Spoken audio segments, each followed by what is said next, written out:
Hello, Claire. Hi. Hello, hello, Vincent. This is to be the first stream on my channel in 2024.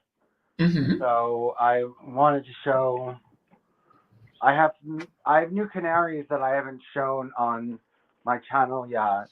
So I guess it's Hmm. best that I didn't show them yet. Oh, Um, you've got more. Oh, it's the same ones. You haven't bought new ones. no, I haven't bought any new ones.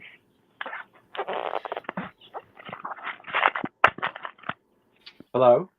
Yes. No, I haven't bought any new ones. Okay, but you're going to show them on your channel because I think you Yeah, show them on my not channel. today, That's and I have to be careful. The thing is that I like what I do with the other ones. They're more calm. Well, these are two, except for two of them. Um, my society finches are more calm, so I just set up the camera and I just play and I let people watch it. But I couldn't do that with them because they might start fighting, and that would be disturbing for people to see like pet birds fighting, and like I wouldn't want that up on my channel because it looks like some kind of form of no. like animal abuse entertainment. You know, what I Gladiator mean? That's canaries. distressing. And then people are gonna be like, "Oh, you're abusing them." I'm gonna get them another cage because they're fighting. Hmm. Yes, your gladiator canaries. Imagine that. What? That you Oh, might start a show called Gladiator Canaries. yeah. Kill, kill, kill. Well, I don't really want to do that or be known for that. Yes, So, that would be so evil. yes, I do. Yes, that would be evil. I mean, if I showed them, I have to get them out of that cage because, I mean, thank God they don't fight all day to the point that, you know, I mean, she's not The sort dying. of what are they sort of feathers and stuff? A little bit. I mean, sometimes they pull their feathers out, but not horrible bad. It's not like you can see any. It's not like they're pulled out so much you can see their skin or anything like that. And they just jar at each other, and sometimes they get really aggressive. But I mean, they just sit there and get nasty with each other and Maybe you can sell them individually. tell them what. Sell them individually. Yeah, I know, and I thought about that, but it's really the one. I would sell the one to someone else who had their own. I don't know, but I don't know how bonded he is to his friends. Hmm. Um, I mean, I wouldn't really, want to sell my finches separately if I had to, because they're all friends. You know what I mean? Yes, yes, that would upset them. But as you say, canaries are more used to having their own space, Yeah, they are. So maybe so they I'll. wouldn't mind being separated. Is I mean, yeah. I guess it's a question of space, really. Now I'm going to leave and come back again. Is that all right? Yes, where are you going? Well, it's just that I prefer one webcam over the other, and and it's because the audio is better on one, but it has all these glitches. It doesn't come on immediately. The computer doesn't recognize it. But if I fiddle around, it will get accepted. But I need to fiddle around anyway. I fiddled around with it, and I kind of want the one that has better audio. So I'll just pop out and come back in again if that's all right with you. Yeah, sure, go ahead. Okay, well, if she's out, I can show the canaries. I'm gonna do more of a. Oh, it's already in that mode.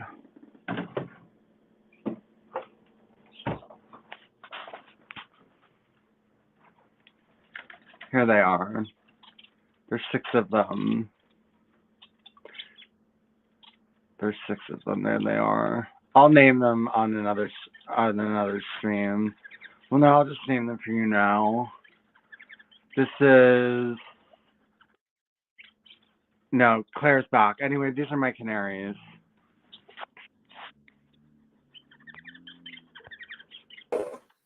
Hello. Hello. Hello.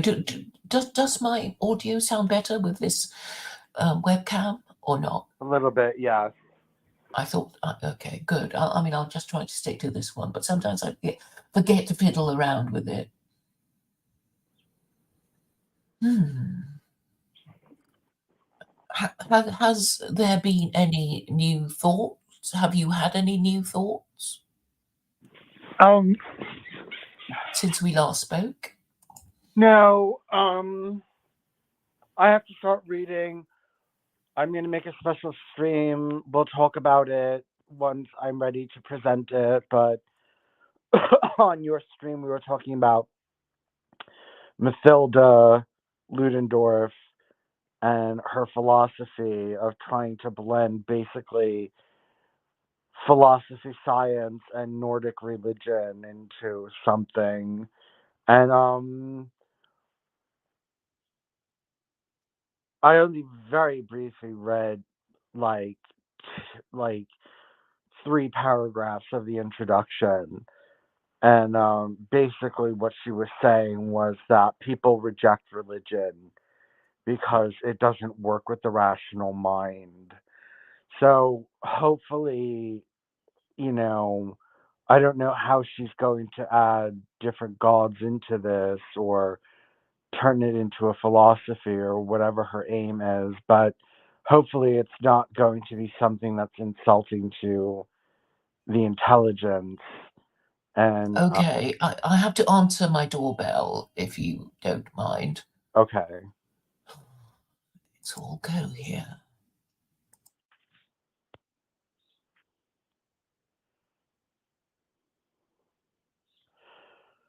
Um,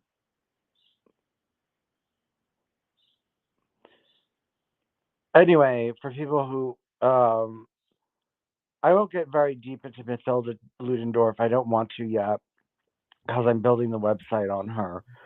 But she was General Ulrich Ludendorff's wife, who was close to Hitler, very close until they kind of had a falling out. But um, she basically tried to start a scientific pagan Nordic psychological cult, and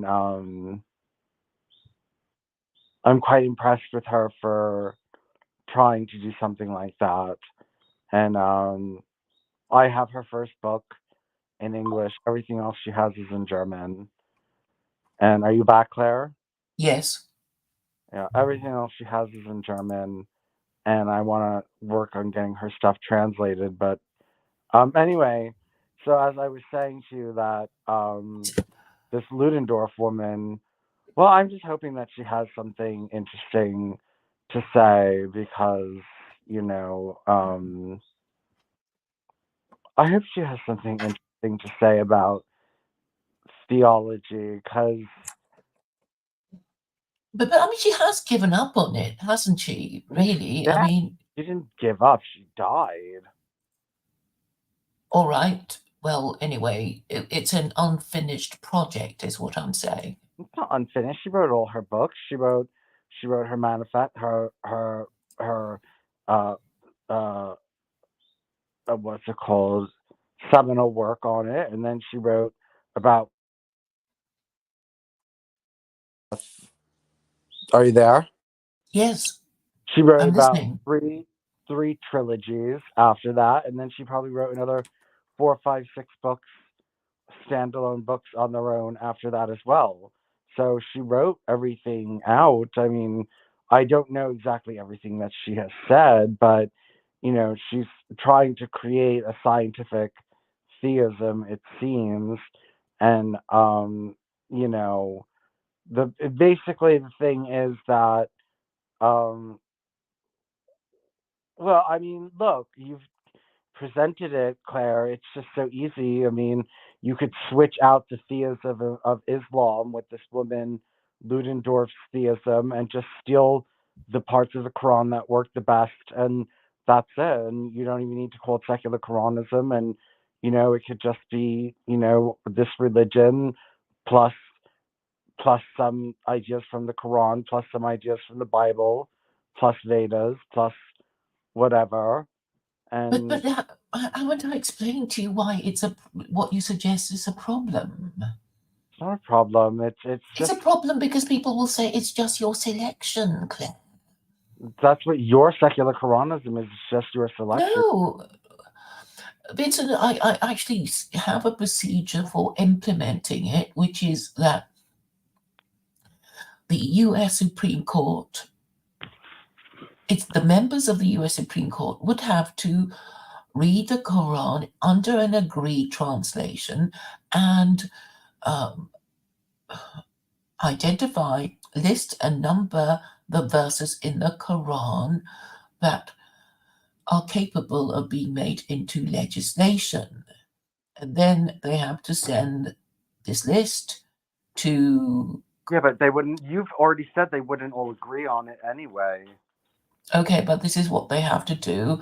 Yes, they might drag their feet and deliberately get it wrong and not agree, but this is what they have to do in order to have it implemented. So it can't be me saying, here you go, Americans, just do your thing under my instructions.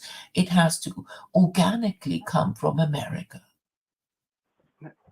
Yeah, And it won't just be well, my favorite yeah, okay, but selection of why don't verses. you give your suggestion and then let people fiddle around with it instead of just leaving them to the wolves to like do it themselves? Well, I have to give Americans some contribution to this thing. I can't be saying, "Oh, here's a package. You open it, and it's, up and running, and ready to go." Because I'm sure Americans would like to have a think about it. So it has to be from them. Yeah, but I mean, some of these things are just common sense, and it's about, well, look, you're allowing other people's laziness to get in the way. I mean, a lot of this, it doesn't take.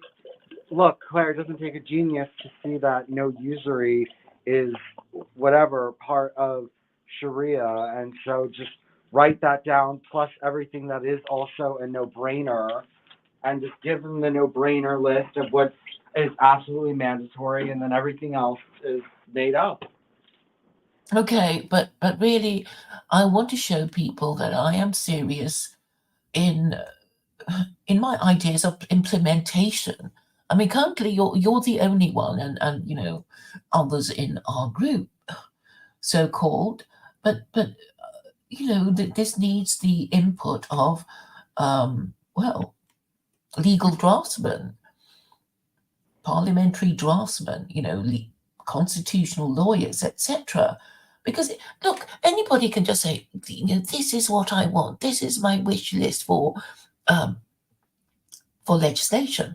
Anybody can do that. And if you're just one of these people saying, I wish, to kick Jews out, to kick Muslims, or whatever it is that they want, they're not going to be listened to. And that is a problem. I don't know how many people, but there have been many saying, oh, Claire, if only you would just leave the Quran bit out of secular Quranism, you'd be okay and everybody would love your ideas. But even if I did follow their advice, I would just be, oh, but you're not even American. You're just some silly woman living, on this offshore European island. Yeah, well, Claire, Or that what? prove you wrong because I'm just going to steal the good ideas from the Quran and implement. Okay, you're welcome to steal it, but nobody is going to take you seriously. Well, they're not taking. Apart from John Vance. They're Come not. on, They're not taking Vincent. me seriously. I'll just say, look, I'm just. This is with my Beyond Us message. I'm saying, look, every tradition has some really good ideas in it, and so does Islam. So just steal this bit from Islam and leave the rest, and say no, thank you to their God and say no thank you to a lot of their Sharia that you just don't want, and just say no thank you to the rest, and just take the best and leave the rest, and then get rid of Islam. Well, you're not going to so easily get rid of the Abrahamic God, because way back, over 2,000 years ago, there was this idea that the Jews were quite annoying people, and they've been around for, well, since before Christianity. And that was a long time ago already. And okay, it is my thesis that Gentiles stole Judaism from Jews They and did. said, we're gonna take your Old Testament, the Tanakh, we're gonna add our New Testament to it, and we're gonna give the God of Israel a Christian twist. We're going to attach a dead Jew on a stick to the Father and the Holy Spirit. And that is basically Christianity. And I'm saying it's crashing and burning. In fact, it crashed and burnt about 250 years ago.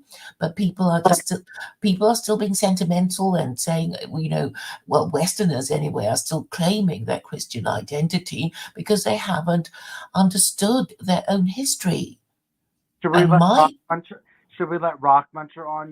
He's just gonna troll. I mean, no, but let me just finish what I'm saying, because you're kind of not wanting to hear what I'm look, trying to I'm say. sorry. Continue. What? Continue. Yes. So I'm saying that is my thesis about Christianity.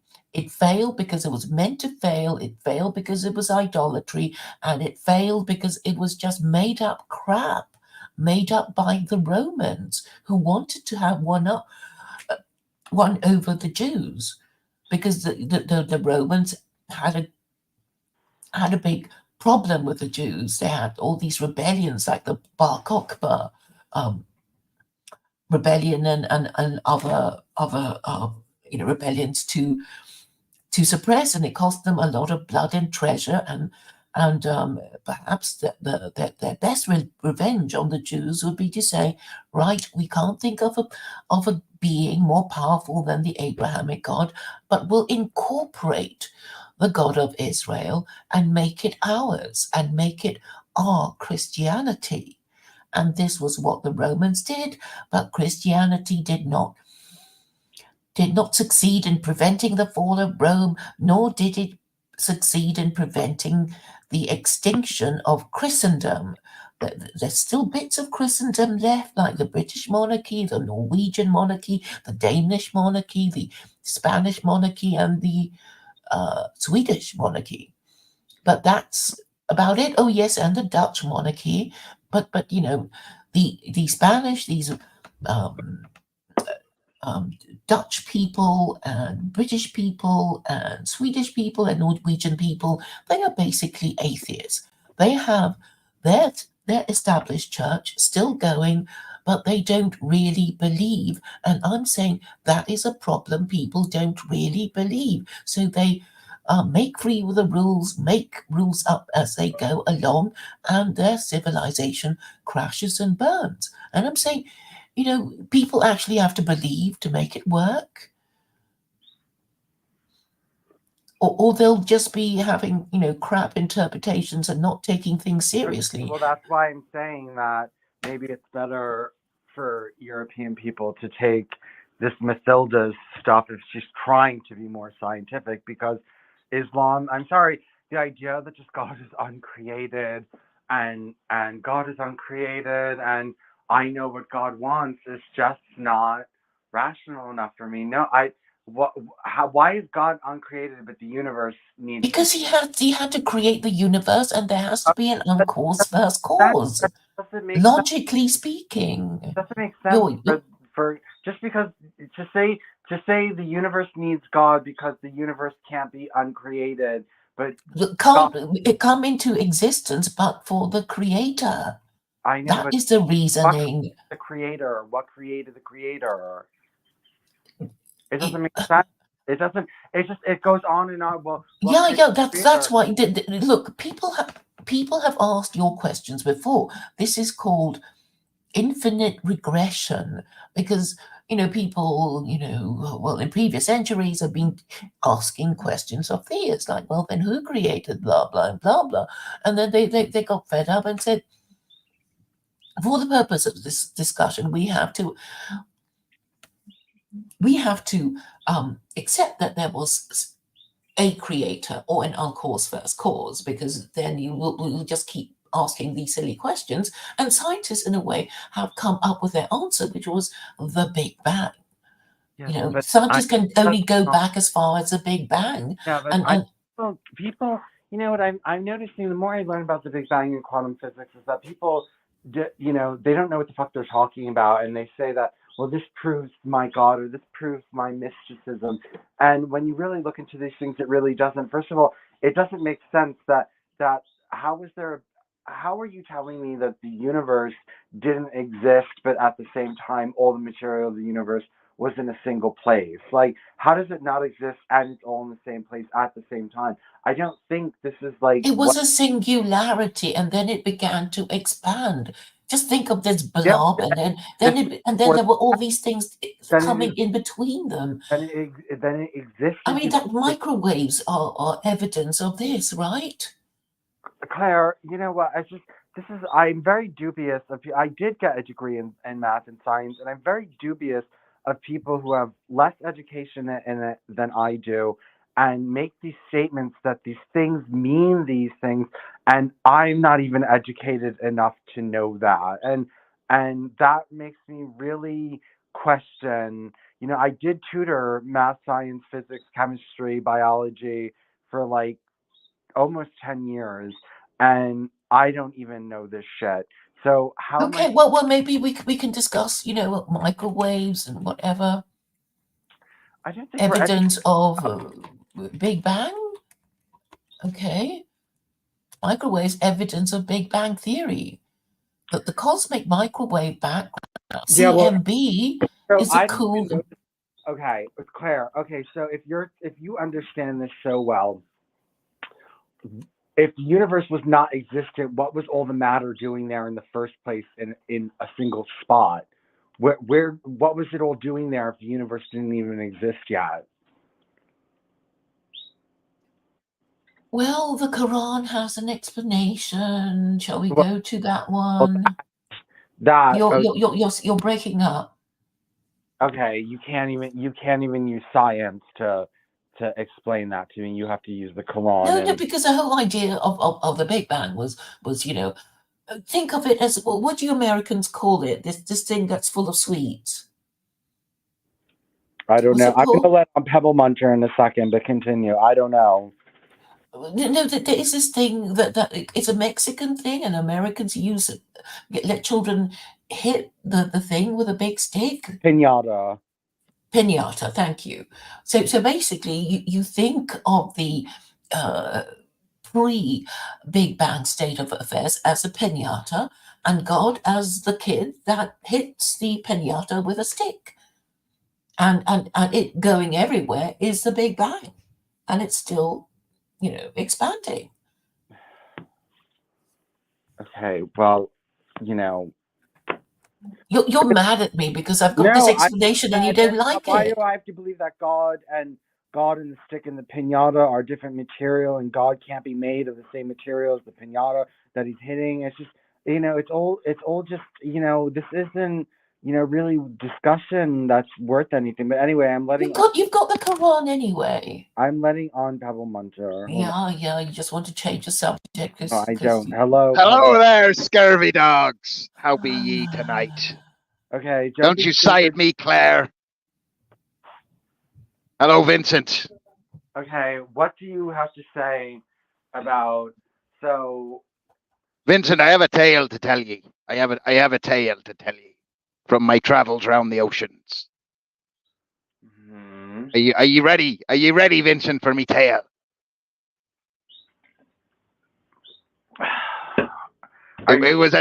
It was a dark and stormy day. The waves, they lapped up at me boat. My crew were running round like crazed plague rats trying to keep the boat afloat. We were on our way to John Vance's Troontuger Bay. We were going to drop off a shipment of hormone replacements for John's girlfriend. We were sailing along. The ship was rocking back and forth. I'd never seen such a gusty storm in all my life. The crates were sliding all over the deck, all over the poop deck. You know about the poop deck, don't you, Vincent? They were sliding all over the place. One of them crashed off into the ocean. There was HRT all over the ocean. There was fish nibbling on the HRT. I'm going, oh no, John's girlfriend's going to grow a beard. What are we going to do? So I sat down in my captain's chair in my log, in my cabin. And I opened my book, my big book. And I was reading through my book of advice. And I seen that you tried to fuck your cousin, Vincent. What's that about? Well, yes, I tried once, and then one tried with me, but the opportunity wasn't an opportune moment, so it never happened. Were these male cousins? Yes. You tried to fuck your male cousin. Well, I'm speechless. Why did you want to fuck your cousin, Vincent? Is there not enough men in the ocean out there for you? Well, it's just kind of like a fetish. I see. You've been looking at too many porn websites. Yeah, well, it helps. No, excuse me. I looked for those porn websites before I ever even saw them, so you can't blame porn for me being into incest. I mean, But why are you into incest, Vincent? What? That's unheard of, unnatural. Well, what does it matter if they're both gay? But anyway, actually, I have very deep. Okay, there's incest that's just like a fetish, but then there's also incest in that it as a social and genetic building tool, like what it does for society and using. Well, you ain't going to be contributing to society in the gene pool, so that doesn't really matter. But where do you draw the line, Vincent? Would you fuck a brother, a father, a son? Where does it end? Nowhere. I mean, it doesn't really end anywhere. But so you'd fuck your own dad, Vincent? What the? I'm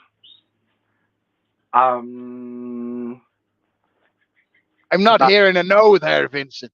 Well, the answer is, I mean, of course, I mean, not that I want to, but But you would if you had a few rums down in your belly, is what you're saying.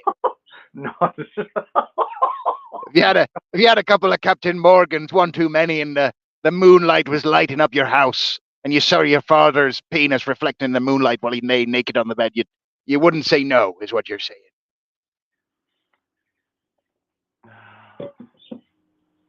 Anyway,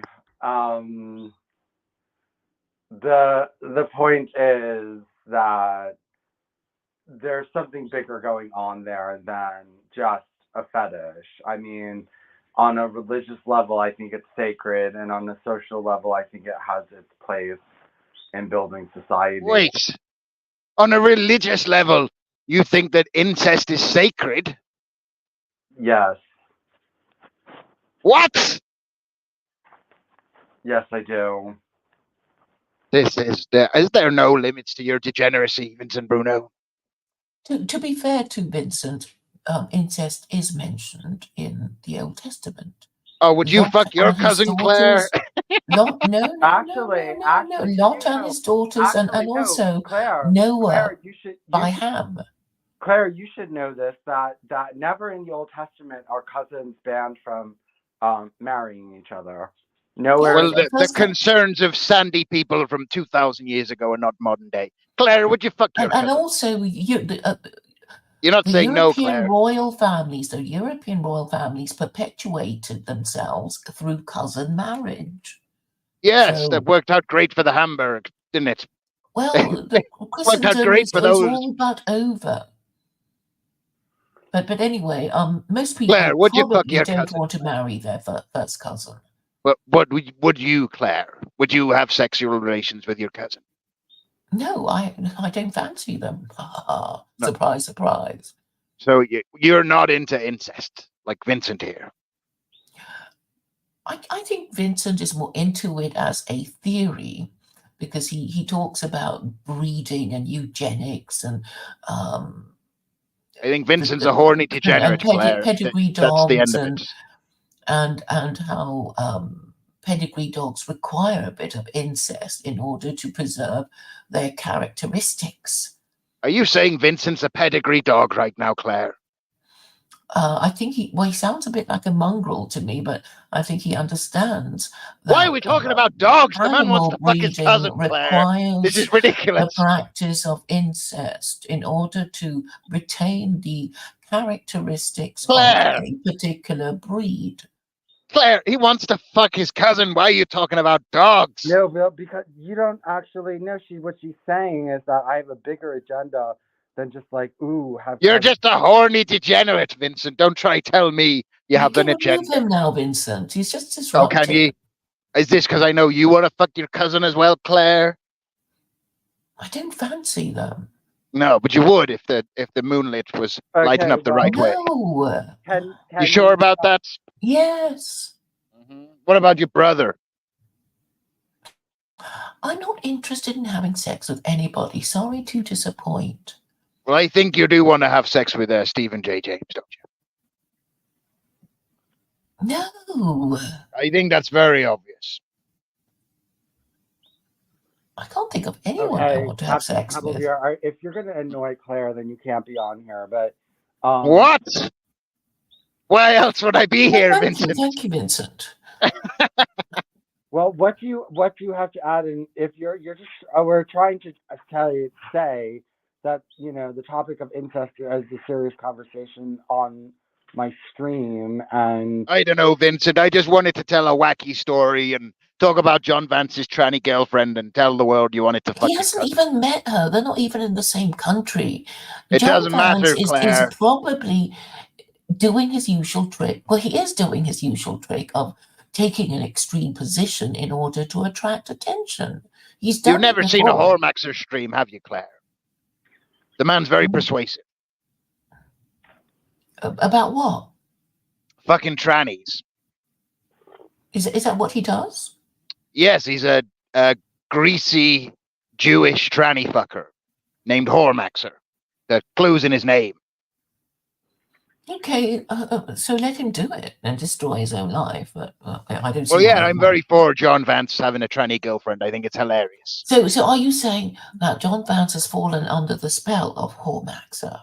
Is that what you're saying? I actually think it's a lot sadder than that, Claire. I think John Vance found a girl who called him daddy on Telegram, and then it turned out to be a man, but he had nothing else, so he just decided that now he fucks trannies. Because it's better than nothing. Well, I know many people are mentally ill, so let's not mock the afflicted too much. The trannies make better girlfriends. They just do. I mean, come on. I mean, how could you? No, that's only if you're autistic. You never had a girlfriend or a tranny girlfriend, Vincent. The girls were nasty to him. They weren't nice to him. They treated him like shit. And then in came the tran who's like, I love you, daddy. I love you, daddy. Just fuck me. And, then he fell in love. What, after a week? He fell in love after a week, Vincent? Yeah, because the tranny was a better girlfriend than the girls are. He's never had a girlfriend. Well, there's a reason for that, because girls are bitches. Because he's very autistic and small and bald and fat and gross. Well, I didn't. Okay, his girlfriend. Would you fuck him, Vincent? Would you have sex with the John Vance? Well, it's so weird that you bring that up, because before his transformation, no, but like, since he's gotten this tranny girlfriend, he's really, really, really different. And like, I mean, I could go for his personality now. I mean, I could just be like, someone's personality can overcome their looks. It's because he hates women, isn't it? Just like you. You both hate women, and now he's gay, so you can hate women together. Well, I don't hate women. Well, you do want them exterminated off the face of the planet, Vincent. That's pretty radical. That's only because that's only because they're inadvertently a problem, not by their own. They don't really mean to be a problem. It's not like they're evil. They just are a problem. It's not like. Yeah, so you don't like women, and John Vance despises women so much he'd rather fuck a man. You know? You're like two peas in a pod now. A very rainbow-colored pod. Well, I don't know what happened to him. I mean, he totally changed. Well, did you have it on your bingo card, Vincent, that Islamist extremist arrested for terrorism would end up having a tranny girlfriend by the end of the year? Say it again? Did you have on your bingo card for 2023 John Vance, former Nazi turned Islamic terrorist, would end up with a tranny girlfriend by the end of 2023? No, I would never be surprised about that. If anyone's going to get a tranny girlfriend, it's going to be someone on your side of the spectrum of things. My side of the spectrum? Autistic? Are you calling me autistic, Vincent? I'm just calling you kind of like, you people don't like to be called anything. You don't like to be defined, but alt-right or whatever you want to call John. Vincent, I'm a pirate. Politics is gay. Anyway, I don't know. You People can kick him off now. Oh, can you, Claire? Thank you for your permission, Claire. Claire, do you hate me because I said you were autistic? Is that what it is? Is that why we can't get along, Claire? You're a bore. I want to talk about serious things with Vincent now. Oh, or like what? Give us a serious topic, Claire. Give us a serious topic. Can join us because he made a comment in the chat. Ulrich, okay, I'll post the thing for Ulrich, and we'll see if Ulrich comes on. If Pebblebeard doesn't behave. Give us a serious topic, Claire. Oh, secular Quranism. I mean, before you arrived, Pebble Mansion. Why do you want to talk about secular Quranism every day, day in, day out, non-stop? And you say I'm a bore? Ulrich, you're a one-page book. Ulrich, I posted the StreamYard. So, I mean, obviously, this is a subject much on my mind, and I should push my advantage because people really haven't got an alternative, and they're getting quite angry. And I feel over the Christmas season that there's a lot of give. People are thinking about it harder. You think people are thinking about secular things are getting worse? Yeah, they're thinking about it harder. They're talking. Nobody knows what it is, Claire. You're delusional. I don't want to burst your bubble, but nobody other than you and 10 people know about it. Actually, more people know about it than you think. Nobody cares. It's a boring topic. Nobody wants to be reading the Quran in England. I'm sorry. It's not going to happen. Well, perhaps the ruling classes who are in a position to implement secular Quranism would. And I have the constitutional tools at hand to help them. There's not a single Englishman who wants to be a secular Quranist, Claire. There was somebody called Alex Woodrow, and he kind of popped up today on Facebook to tell me that he wanted to write an essay about his idea of the perfect system. So I think, he did say he was a secular Quranist, but now, presumably he's not a secular Quranist, but I suggested that he read my book and then write why he doesn't think it could work. So I think that's actually helpful, for me anyway. I mean, why can't you take anything seriously? Why don't you think white people need a religion? Are you a white supremacist? No. So why don't you think white people need a religion? Everybody else thinks they need a religion.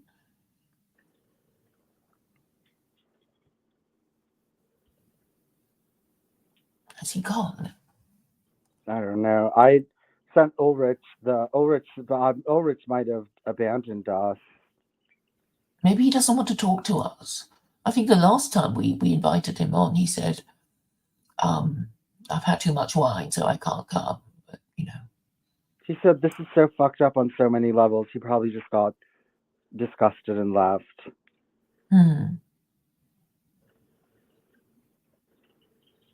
Well, he just accused me of being a secret Muslim on Twitter. So I thought he might, want to have it out with me or something. And now he's just gone. Pebble Yeah, he Beard? just accused me. He just accused me of. Okay. Let me just read his tweet. His tweet to me. So he said, about half an hour ago, the First Amendment is part of the US Constitution, no relevance to the UK. I like the ideas you proposed in your book, especially when I thought you were a secular agnostic, but I can't help thinking you're actually a Muslim. The end. Who said this? Pebble Beard? Narish Kalia, who was on Quraniyu. So now he's no longer a secular Quranist? I guess. And he thinks you're a secret Muslim? Yes. Well, I don't know why he would think that. I thought he didn't have a problem with Islam. I don't know. I mean, you tried to influence him the other way, and he seemed to accept some of your arguments. So you might have something to do with it. Well, I got him away from Noahidism. He woke up about that. But, well, if he's saying that he's distancing himself from secular Quranism because he thinks you're a secret Muslim, well, that's not... Then he's not attacking the ideology, is he? He's attacking you. Well, you see, he's just sent me a gift now. He's kind of turned into one of them. Turned into one of what? Okay, so my response to him was, it's like, why would you object to the UK having its own First Amendment supported by Chapter 2, verse 256? And then I got this gif of this laughing person asking me if I'm serious. So I don't quite know what's going on, really. That's odd. I thought he was in your corner. Yeah. I mean, people are behaving very strangely these days. So, okay, shall I just read the exchange that sparked off all this? Yes. So I started with my tweet. Christianity is so kaput that its replacement of liberalism, nationalism, and socialism are now also kaput. All the wrong ways have been tried already. There's now only one rational and moral option left for the non-Islamophobe and the non-anti-Semite. I carry on. Why would you reject Islam when Christo-liberalism is kaput? You must be an Islamophobe if you reject the best available guide to humanity just because it is Muslim. Or are you a white supremacist saying white people do not need a functioning moral system? And then he,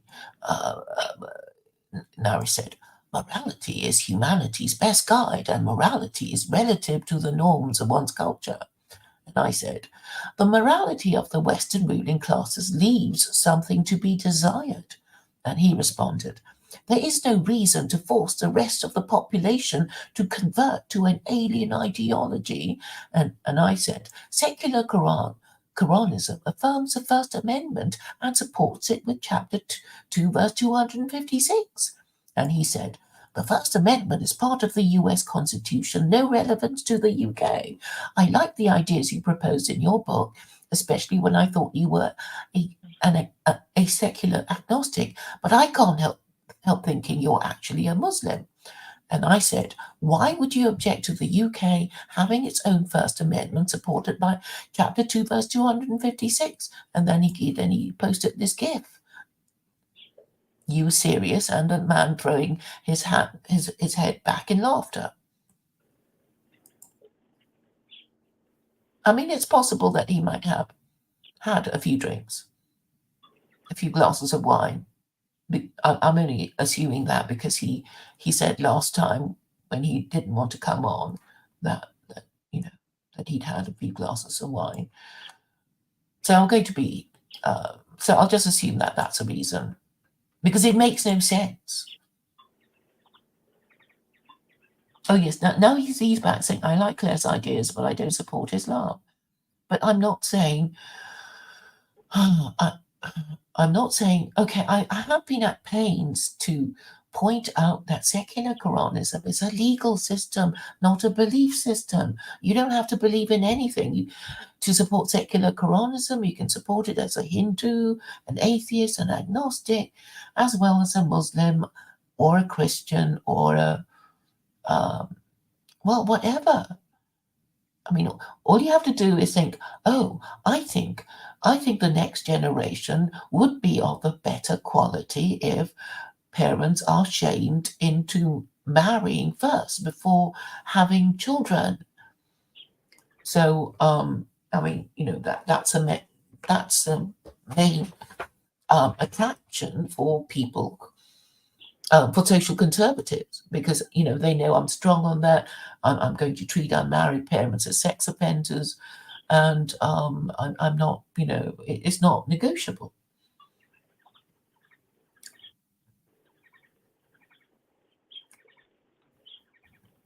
But I certainly don't say that everyone has to convert to Islam, and I do take pains to point out that I am not Muslim. But it seems that people suspect me of being a secret Muslim. I mean, sometimes they say, oh, why don't you convert? And other times they say, I'm a secret Muslim, or that secular Quranism is not as good as Islam, so why don't I? And ask me why I don't convert. So I'm not really sure. Okay, it's a big idea. Maybe, it won't go down in one swallow. I have to accept that. And I also accept that it would have the effect of making Islam more mainstream. I mean, obviously, I can't deny that. I mean, if we're using the Holy Book of Muslims as the basis to make our laws, then we are kind of, acknowledging the existence of Islam. But what I'm saying for Western man is that, I mean, they don't need to feel bad about it. Like, they don't need to feel like they're being conquered. I mean, that they can say, well, we're going to interpret it better than these Muslims. And Westerners have they have an advanced legal system, and I don't see why they can't interpret it better than the Muslims whose civilizations have crashed and burnt. And anyway, Muslims wouldn't say, oh, we never did anything wrong, because they're forever whinging about being the eternal victims of Western imperialism. So they obviously didn't interpret their Quranic principles properly. And I can point to quite a few things that they did wrong, that resulted in the fall of the Ottoman Empire. I mean, they already know that, that they're not the cat's meow, as you say, because, if they were, they would be the ones with the, global empires and kicking everyone around. So I think on this this debate that they're on, on a sticky wicket. So I think, Westerners, okay, I know that some of them will say, oh, we've been conquered, but actually, no, you're saying, you're going to be saying, we'll interpret the Quran better than these Muslims whose civilizations have crashed and burnt, and we're going to show that we're capable of timely repentance and making a U-turn where it is necessary for us to do, and making a logical and moral decision based on undisputed truth and a proper understanding of Western history.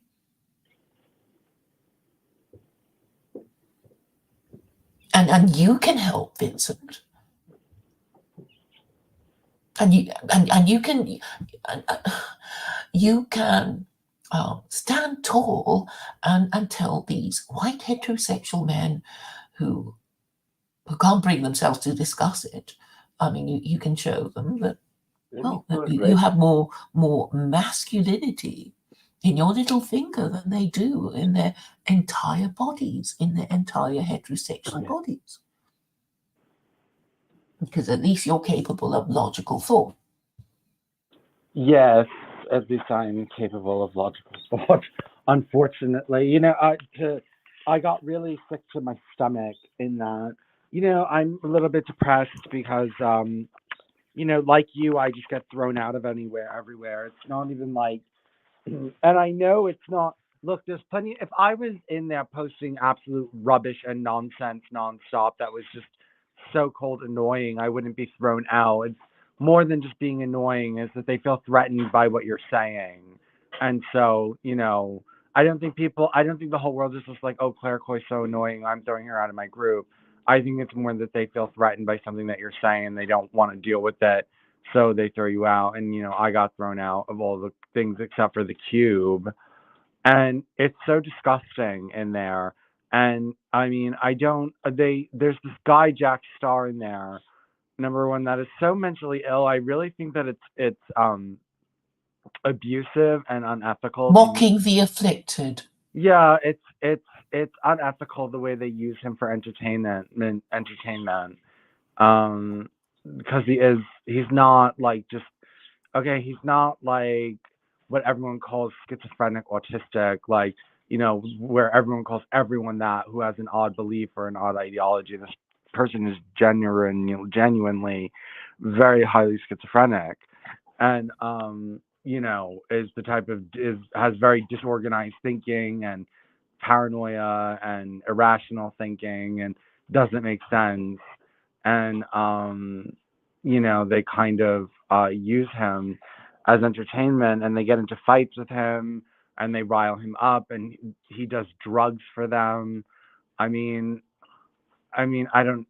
Yeah, I mean, it's probably, I don't know, like, you know, maybe I don't care that he does drugs, but you know,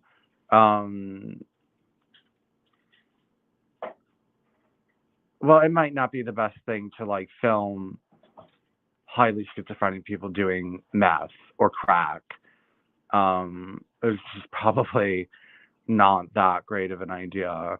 And but anyway, I was in there, and it was other people that beside Jack Starr, and it was just so gross. You know, they were like cleaning their houses together, and they were cleaning their toilets together because they were, you know, like, our houses are so messy, are so disgusting. And then they was like, okay, come on, bros, let's go clean our houses. And one of them, Lucky, was picking up fucking. He drinks alcohol, cans of beer and bottles of alcohol, and throws them on the floor for days on end. And then it was like, he said it was like either for 48 hours or something like that. You heard him picking up, he said, okay, I'm going to pick up all the cans off my floor. So it was like cans and liquor bottles, and you hear them just like clunk, clunk, clunk. Like, I asked him, I said, how did you have this much money to drink this much alcohol? It was just like, it was just an unbearable amount of alcohol. And the fact that he's throwing it all over the floor just like shows what kind of people these are. You know what I mean? Like, you're drinking up umpteen more. There was more than 20. There was more than 20, you know, things of way more than 20. I mean, it took him like 5 minutes to pick up all his shit off the floor, all the bottles of alcohol. And like, you know, this is like basically what's going on inside of these, you know, chat rooms, these right wing chat rooms. This is basically, you know, the height of conversation. Well, I do run my own Telegram group, but it's virtually dead there. I think you should come and disagree with me there. I do. Well, I've been in there, but yeah, you're right. There's nobody. It is in very there. quiet, but you know, I'm too busy to, you know, build that group up. Yeah. And also, I kind of, you know, well, I mean, I get, you know, a lot of disagreement everywhere else. I mean, I guess Telegram is just a record of my postings, really. without much response. But I've got a few new ideas, which I think will be useful in driving the debate.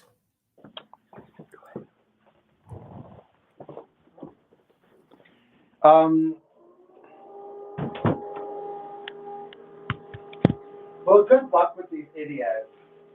I mean, I'm on TBR. You're not missing anything. There's TBR loyalists and new TBR loyalists. And most of the time, they just attack each other, and nothing is ever decided. They can't debate anything seriously. So you're not missing much. I think we have better conversations here than, and I don't think you should be upset about wasting your time talking to these jerks. Well, yes, but it would be nice if there was someone else to talk to too. Well, okay. If you want to talk to, you can just go into my Telegram group and start something, and then I can build it up. But at the moment I have to go to other people's groups because there's not much going on in mine, and also Thomas Bartonby keeps saying he's going to go, and anyway, he's still around. But he probably is going to, leave the internet for a bit or something. He's going abroad or something. So, it's a shame because I think if he wanted to talk about these things, it would be quite good if imagine if he wanted to talk to us.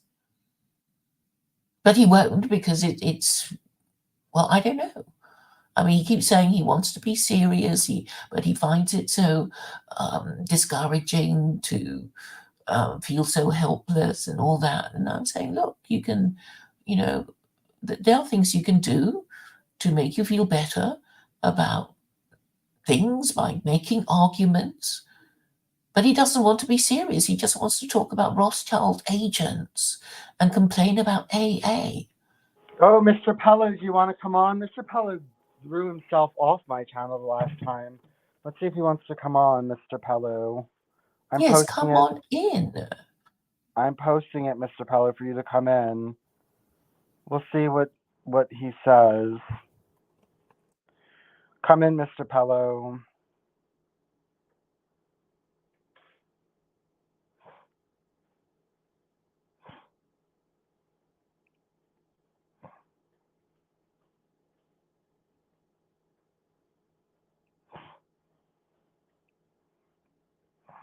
Where are you, Mr. Pello? Come in.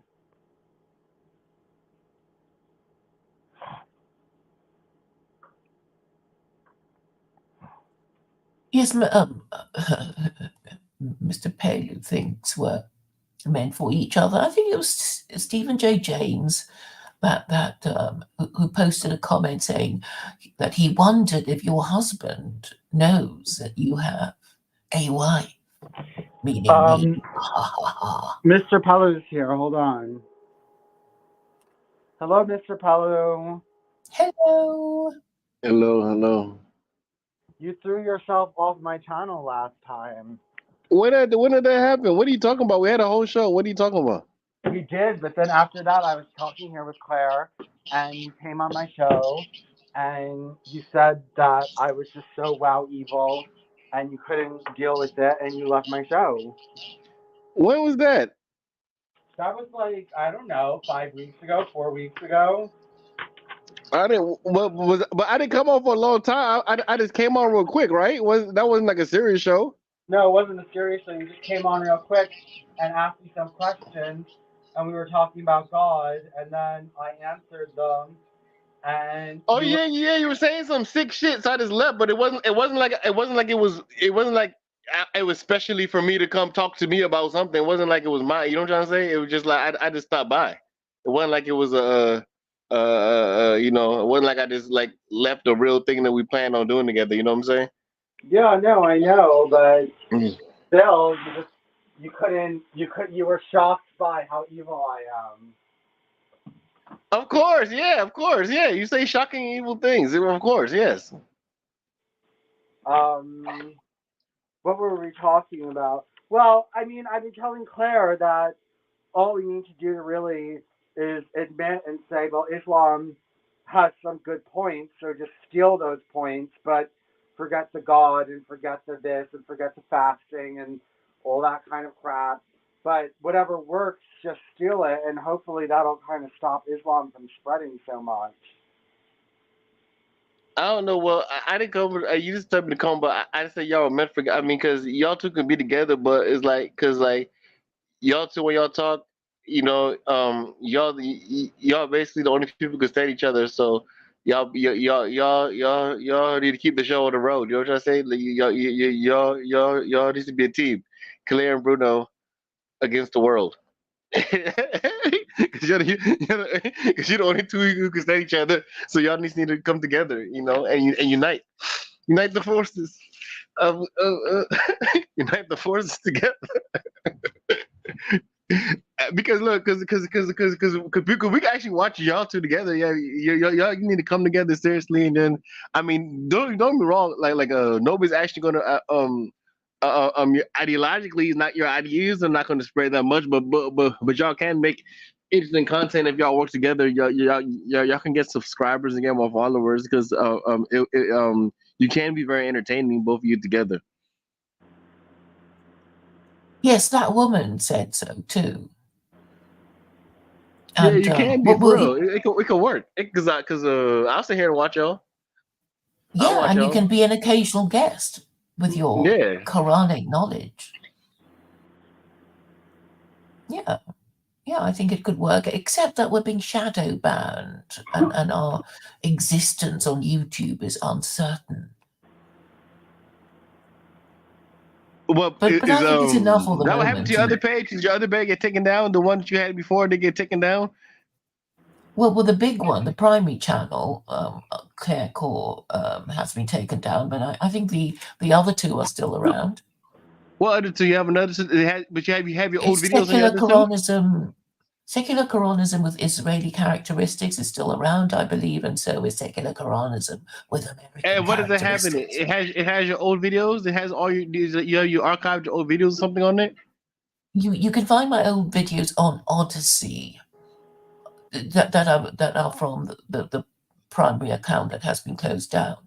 So there are not that many missing, I don't think, because Odyssey has them. Wait, Jord is here. Let's see if Jord wants to come on. Oh, everybody's here. How nice. Jord, come visit. We're talking about serious stuff. The future of secular Quranism. Yeah, Vincent is such a Capricorn. You're a Capricorn, Vincent? Yes, I am, but you shouldn't be involved in that stuff if you're Muslim. Why not? I can't say I'm a Capricorn. You can tell time. As a matter of fact, let me tell you a true story. Do you know Afghanistan and Iran actually use the zodiac as their standard calendar? Yeah, I know that's kind of hypocritical. But when Muslims talk about astrology, I tell them you're being a hypocrite. You're really not. No, you're not. You can use it as a calendar. As a matter of fact, there's actually a whole chapter in the Quran, chapter 85, called Buruj, meaning the zodiac. There's an entire chapter in the Quran about the zodiac. You're not supposed to practice astrology. You're not supposed to read divine messages in the stars. You can use astrology for time to tell time. But that's to tell time you can. Okay, so that's a calendar. You can tell. Why you always be hyper aggressive about everything? Ain't nobody even fighting you. Like, goddamn. I'm saying a simple thing. I'm saying a simple thing that the calendar, you can use astrology as a calendar.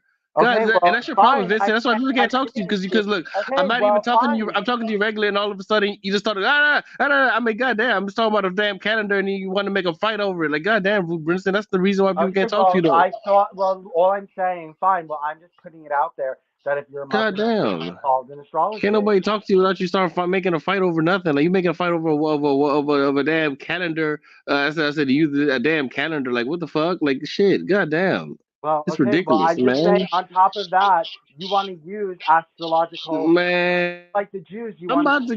You want to Look, know see, so that's why I'm about to the get off. Jews Look, stole the look, look, look. Babylonian You so why are calendar. you so So you inhospitable? want Why are to you so do an inhospitable? astrological Why are you calendar so inhospitable? You see, that's your and problem. say like, oh, we're not practicing astrology. Make up your own calendar.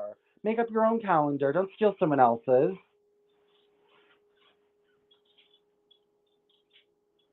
Oh, whatever. Oh, he's left in a huff. But perhaps George will join us. Yes, perhaps George will.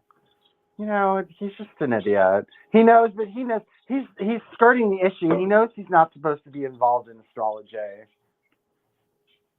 Yeah. I mean, because it would be fortune telling, which is forbidden under Islam. Yes, you're not allowed to do it, and he's making a big deal out of nothing, and he doesn't want to admit that he's not supposed to be into astrology. He probably is into astrology, and probably doesn't want people to know it. I mean, it's hidden idolatry, isn't it? No, really? It's open idolatry. Not everything's hidden idolatry, Claire. It's open idolatry. Well, I mean, I suppose an astrologer being accused of, practicing idolatry would be saying, I don't actually worship the planets, I'm just studying them. Okay, you have to understand those 613 commands can be listed. Those 613 commands that Jews have, it's actually, they can be categorized by the Noahide laws. And so things like astrology are categorized under idolatry. Like, what did you break? What law did you break? You broke idolatry. These things are it's a form of idolatry. So is transvestism as a form of idolatry. Oh. Divination is a form of idolatry. Psychics are a form of idolatry. Necromancy. Yes, that'll come under sorcery, I suppose. Sorcery is a form of idolatry. Necromancy is a form of idolatry. Mm-hmm. The occult is part of idolatry. There's a whole, oh my God, there's a whole, hold on. Oh God, Claire, if anyone on earth needs to see this PDF, it is you. There is a whole Rambam book volume on idolatry. Let me just see if I can find it. Post a link in the private chat. Let me see if I can find it. Hold on. Oh, let's see if I can find it.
No, where is it? Come on, tell me that I can find it. What's it about? It's Maimonides on idolatry. It's a whole volume just on idolatry. Oh. Give me 1 second. Let me just see if I can. I'm so glad you're interested in that. That's actually something I want to be, that I'm quite interested in. Hold on, let me just see if I can find it. Sources of Maimonides' concept of idolatry.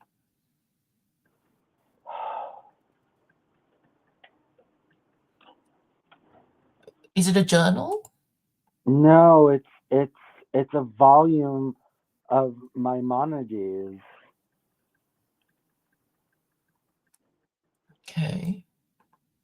It's a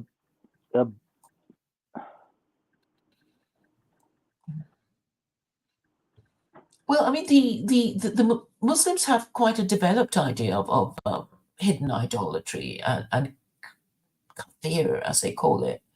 I mean, like, there's so many different kinds of obscuring the truth, which is what kafir means.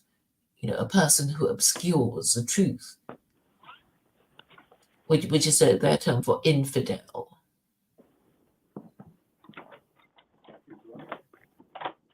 They're coming up with this one. Hello? Hello? Alexa, no. Amazon. Somebody just rang the bell. I'm just on the show. Can I go down in a little bit? Yeah. Okay. I'll talk to the chat. No, I'm looking for. Oh, I see it. It's Lux. What is that? I'll let you. What? It's something called Lux. Oh, that's it. Oh, okay. What was I gonna say? What were we saying? Maimonides I'm and his book on idolatry. You were saying. Let me see if I can find it. While you're looking for it, I'll just address Nourish in his comment. He says idolatry and blasphemy. Then I suppose it is okay to face the Kaaba 5 times a day and pray, to sacrifice animals or forcing them to face the Kaaba. Now, Nourish seems to think that means idolatry. I'm saying no. It's part of Muslim practice to face the Kaaba. That the Kaaba actually existed before Muhammad was born, because it was, this thing that pilgrims, the pagan pilgrims, came to visit.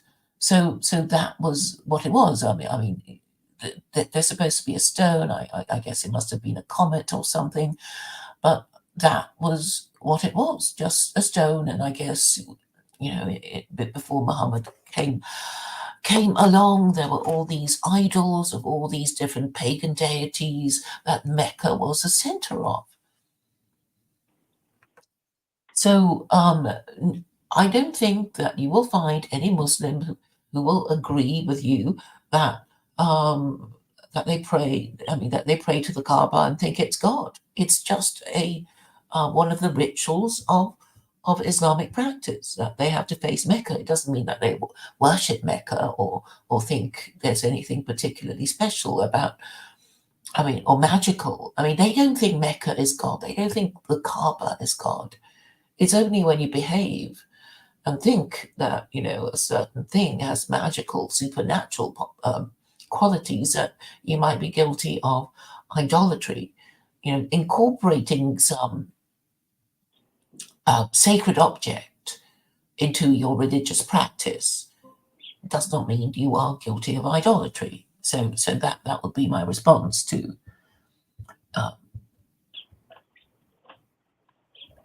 Nourish. This is the point where you and not okay. I need to find this for you, because idolatry is very specific offenses. You need to actually look. Maybe as a Muslim, it's easier for you to throw around the term idolatry more so than if you're a Noahide, because a Noahide, that would mean punishment. So a Noahide actually has to specifically say, I saw you doing this, and then you're punished. You actually have to, it's not like, oh, you weren't thinking right, and so therefore you're guilty of idolatry. That's idolatry are very specific. Here's the reason why Islam bowing to the Kaaba is not idolatry, because they are not saying the Kaaba is God. They're not saying that God is inside the Kaaba. They are not worshiping the Kaaba. They are just using it as a centerpiece of where they are directing their worship towards the one true God, they're putting it in a certain direction, but it's yes, they're putting it in a certain direction, and that necessarily is not, if it is not a material God and it is God, they're not saying that the Kaaba is God or even probably represents God, then they are not guilty of idolatry. Indeed. And there's actually quite a good Wikipedia entry on hidden idolatry, which is actually quite important, I think, because hidden idolatry is something even a Jew apparently worshipping correctly can be guilty of. And it's basically thought crime. Yes, but okay, that's okay. The Noahide laws focus less on that kind of shit, and that you and okay, I mean you and Khalid want to get into these pie in the sky discussions. You know, white what's it called? You know, cathedral discussions about idolatry inside the mind, and what I'm trying to tell you is that you need to come up, and when you go your way, everything becomes idolatry. And when everything is idolatry, nothing is idolatry. Yes, can I please explain to you my position? I believe I already have several times, but maybe you don't understand. So I use the concept of hidden idolatry to tell Muslims that they're not supposed to destroy the places of worship of any pagan. Because I'm saying if Jews and Muslims apparently praying correctly can be guilty of hidden idolatry, then they are not in a position to be, closing down people's places of religious worship. Okay, well, I'm sorry, then that's just stupid and giving people, that's just like a way to get yourself off the hook for having to do what you're supposed to be doing. And that just sounds like a moderation of the Noahide laws. And it sounds like Muslims just didn't want to keep stringency and decided to say, well, we're also guilty of idolatry, so we can't impose, people who are, we're guilty of idolatry in our minds, so we can't impose. Actually, that's weird. There's something Christian about Islam if it's trying to mitigate the law with this idea that, well, I committed the crime in my mind, so therefore I can't punish a person who committed it in act. That doesn't matter. What's going on in your mind doesn't really matter and doesn't negate you under the Noahide laws from imposing capital punishment on people who have visibly broken one of the Noahide laws. So that just sounds like an excuse. And I didn't know, is now that I'm thinking about it, Islam just wants to moderate the Noahide laws, and that sounds boring. Boring? Boring? Did you say boring? Yes. Why is it boring to want to moderate the Noahide laws? It's not as draconian. Because secular Islam is too reasonable. Is that what you're saying? No, it's not as principled. Either you believe that it's a horrible crime or you don't, and that's it. Is it a horrible crime? Yes or no? Well, there are no prescribed punishments for idolaters. And there is also this theological question of whether Christianity is idolatry. And well, then. But you see, Islam. I wish you would read the book, then you understand everything better. So basically, Muslims are supposed to treat Jews and Christians as people of the book, presumably because they have receipt of divine revelation, i.e., written scripture from God. So Islam is basically saying that we respect the people of the Abrahamic religions more than we respect, Hindus or Buddhists. So that is why, well, this is important to understand. So because it is an imperial religion, i.e., a religion that wants the Muslims to prosper and acquire empire, and obviously Islam is not the only religion that. Oh, what am I trying to say? Okay, I'm saying that Christians have a global empire because actually they were quite tolerant. They, well, after the Crusades and all the stuff that went on in Europe, they were quite tolerant about other faiths. So they're saying, yes, carry on practicing your Islam. We're not going to stop you. You know, Hindus and Buddhists can do their thing. We're not going to stop you because if you're an empire, you wouldn't want to waste your time and energy and men and blood and whatever, fighting to make people come, see things your way. You're going to say, all right, you lost the war. We're going to exact tribute from you now. Pay us, whatever amount of money you want them to pay you. And we'll come around next year to collect it. Make sure you have it ready for us. You can keep your religion as long as you pay your tribute. And this is how a tribute system worked. So Islam, being an imperial religion, would be quite tolerant. It doesn't want to, force you, it subject peoples to adopt their religion because it's just more trouble than it's worth. If you force things down people's throats, they're going to reject it and fight you over it, and then you're going to have to spend, time and money and men's lives into keeping order. So you just let them do what they want as long as they pay you your tribute. So that's always been the way of Islam. I know that in Saudi, they have they won't even allow the building of churches, but I think you'll find in Turkey and other Muslim countries that they allow other religions to exist in their Islamic empire. Okay. And this is for You know what, political and Claire? social reasons. I'm actually thinking what's going on here is that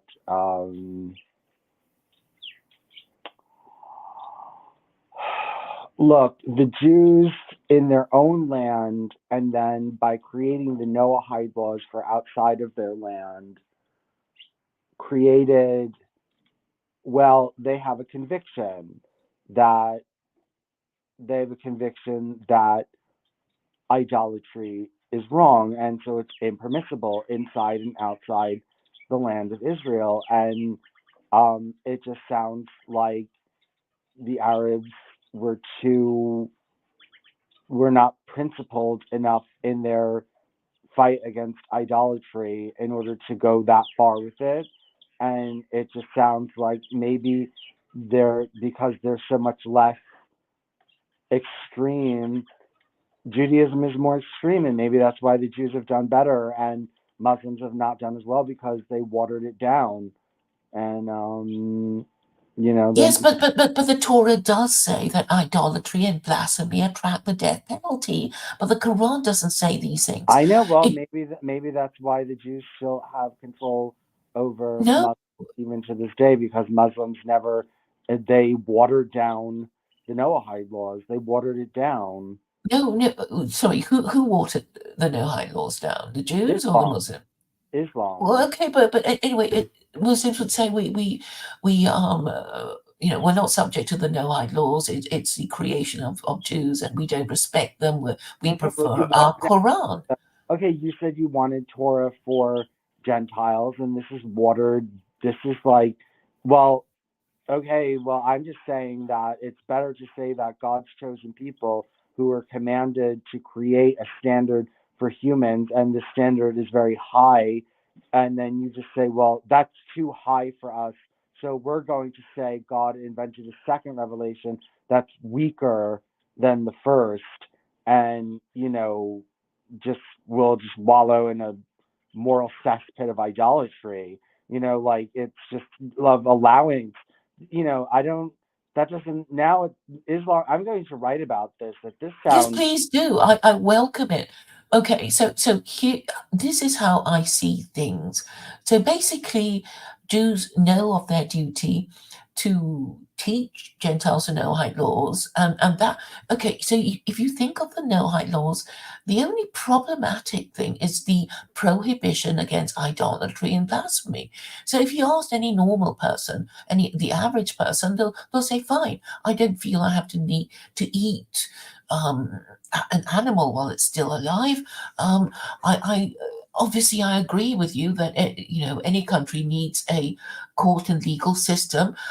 You don't need to tell me, Jew, not that laws against murder, theft, and sexual immorality should be that there should be prohibitions against murder, theft, and sexual immorality. It's only the idolatry and blasphemy bit that is hard for Jews to explain. And they haven't done a good job of it because they haven't told the Christians off at all, ever. Well, they're starting to do it now, but in their own good time. But what I'm saying is that you're just giving them this. They were charged with teaching people. They created a very high standard, and you just are saying we're not good enough for that. So since we're not good enough for that, we're just going to remove at least idolatry from that, and we'll keep the other 6. So, yeah, you're just yes. I'm saying they have. Okay, I don't.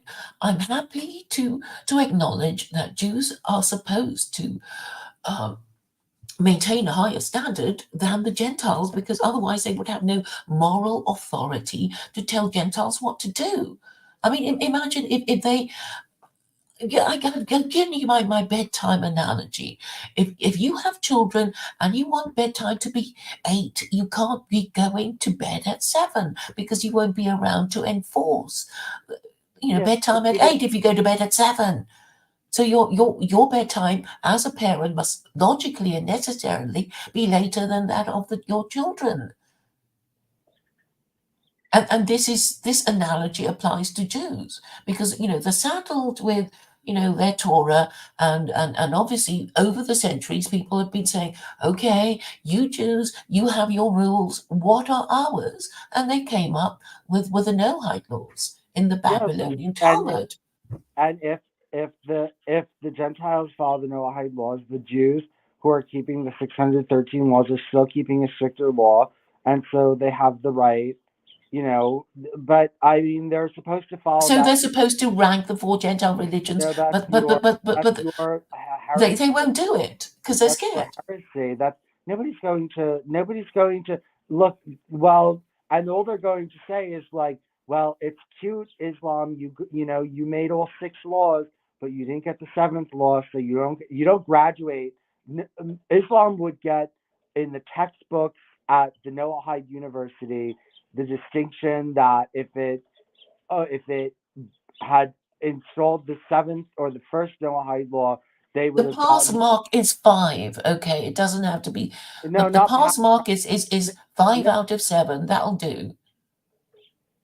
It's a pass mark. Yeah, well, the Jews are holding up a higher standard. Yes, they have to. Well, yeah, well, the Jews have something. That is their purpose. They have as God's chosen people. They have something better in store for the Gentiles and don't want No, to. they don't. I mean, you're going to say the Noahide laws, and then the Gentile will say, what's that? We'll just have to be executed for idolatry and blasphemy. And the Gentile will say, no thanks. But at least Islam won't be, executing idolaters and blasphemers. And that's what they're meant to think. But it's just been taking ages to get people to understand this. I'm saying basically that Islam is the just right porridge of Goldilocks. Liberalism is too loose. The Torah is too hard. No, the Torah is not harsh when you remove all the ritual stuff. It's not. No, the death penalties remain unless you want to redact it from the book of Deuteronomy. Who cares? Like, why would somebody who's adopted the Noahide laws and say, I'm not an idolater, why would they care if they're so anti? This is for people who have strong convictions against idolatry. It's not for people like you. And so people who have strong convictions against idolatry would not care that it's the death penalty. Well, why don't we ask a few of these no-hides then? Well, they believe Claire, they're too smart to directly say. Right. Okay. So they don't know. They haven't read No, their they do know. contract. They set up courts and they say implement punishments for idolatry. That is what they say. Yes. Okay. Well, there are no hides I can talk to because they're mostly ignorant and a bit stupid. You don't And even, if you ask a rabbi, they'll say, "Oh no, it all their doesn't really groups. mean You that." never post in their groups. I've noticed that you never post any. You don't seek them out to get into a conversation with them, and whenever you do, you just say that they're dumb. So there's like a Okay. thousand. Introduce me to a smart one, and I'll talk to him. Go into their groups where there's hundreds of them. Go into their groups. I have, but I but mean, you obviously don't say anything that triggers anyone to want to talk to you. You obviously don't, if you say, you obviously don't say anything that's relevant, and maybe they don't want to talk about secular Quranism because you're in a Noahide group. I mean, okay. Well, why don't you just add me to the group that you're in so I can do all that? I'm in my group. I'm probably in about 2 or 3 other Noahide groups, but just type in Noahide and then go and click on all the groups and go in all the groups. I am a member of many of them, but Okay, I mean, obviously, I haven't been that active. I prefer to be. What are you posting in there? Are you posting? I haven't posted much. I admit that. And go post in there and go talk to people and ask people to come on your show and ask questions in there and talk. Email rabbis. Yeah, I guess my heart's not in it because I think they're stupid. Well, and since you know so many of them don't- and have such a high regard for them, not- I mean, I think they're not just trying. ex-Christian Islamophobes. You're not trying. Well, you can You're find not me. trying to talk to them. I've spoken to a few that they're all a bit crazy Claire, and stupid. I don't try to talk to them either, and I've probably spoken to more of them than you have. Okay, maybe introduce one to me. I introduced one to you. I'm not. Yeah, and then he went a bit crazy, and then he gave it up. Okay, Claire, I don't keep in contact. I don't go into Noahide groups and make friends with Noahides. Okay, well, if you talk to a smart one who isn't crazy or stupid, please introduce him to me. I'm not going into Noahide groups and being like, "Hi everyone, I'm an anti-Noahide and I'm looking for people to introduce to my friend so she can trash you on her show." I'm not doing that. Okay, I won't. I mean, obviously it helps if we're both in the same group, right? Okay, I'll pretend not to know you if you prefer.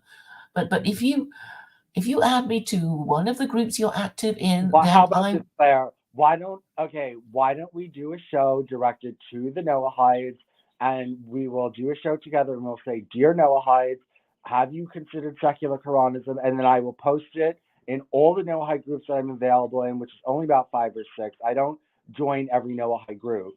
Okay, fine. I will post it. I'm happy to do that. At the bottom, we can have your email and your blog and all this other kind of stuff. And I wouldn't be surprised if they don't contact you because they are like Jews in that they're a little bit not coward. Well, they're more open and honest and scary than the Jews are about all this. But doesn't mean that they don't have a sneaky side too. Doesn't mean that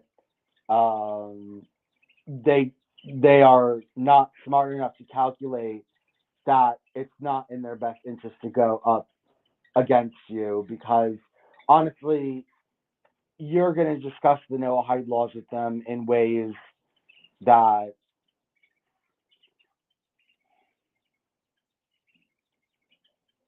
there's a certain. You dropped out. Vincent, I can't hear you. Okay, so I'm going to read Ulrich's posts.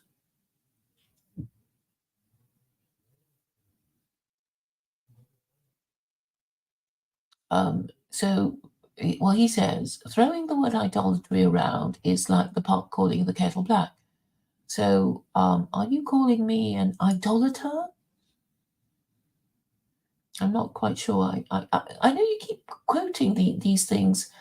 Again, you're citing the same quotes more than once, and I actually don't know the significance of it. I mean, you obviously think I should react in some way, and but I just don't see the relevance.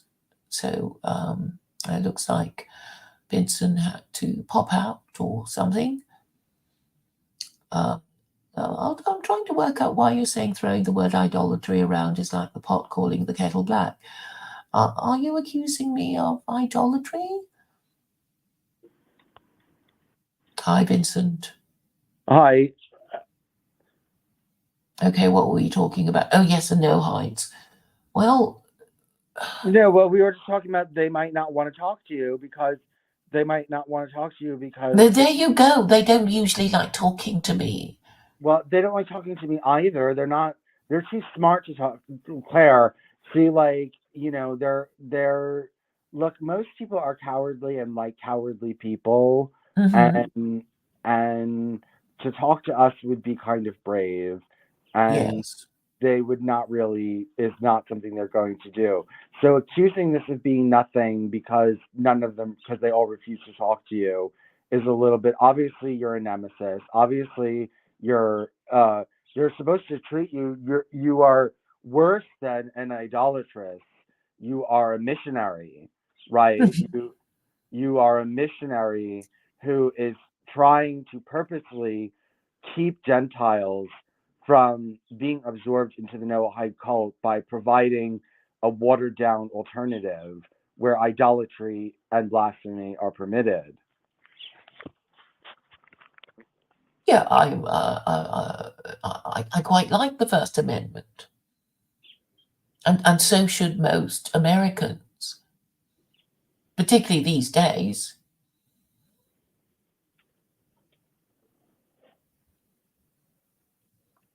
I mean, it would be sad if it were abolished, the First Amendment, and it would be good to have it in Europe. I mean, people used to be saying, "Oh, the Americans, they're so lucky with their First Amendment," and it's like, well, it's not worth the paper it's written on if you don't defend it. Shit, I can't believe I lost one of my most important um Documents. yes. The document you wanted to show me about Maimonides on idolatry. That one? Yes. Hmm. Hold on. I wanted to now I can't find it anywhere. The thing is that it lists what does it mean idolatry. Okay. Idolatry. Okay, actually I forgot. I was thinking about this. Okay. The word let's see what the word is. Noahide law, no avoda zara. Is the word no avoda zara? Hold on.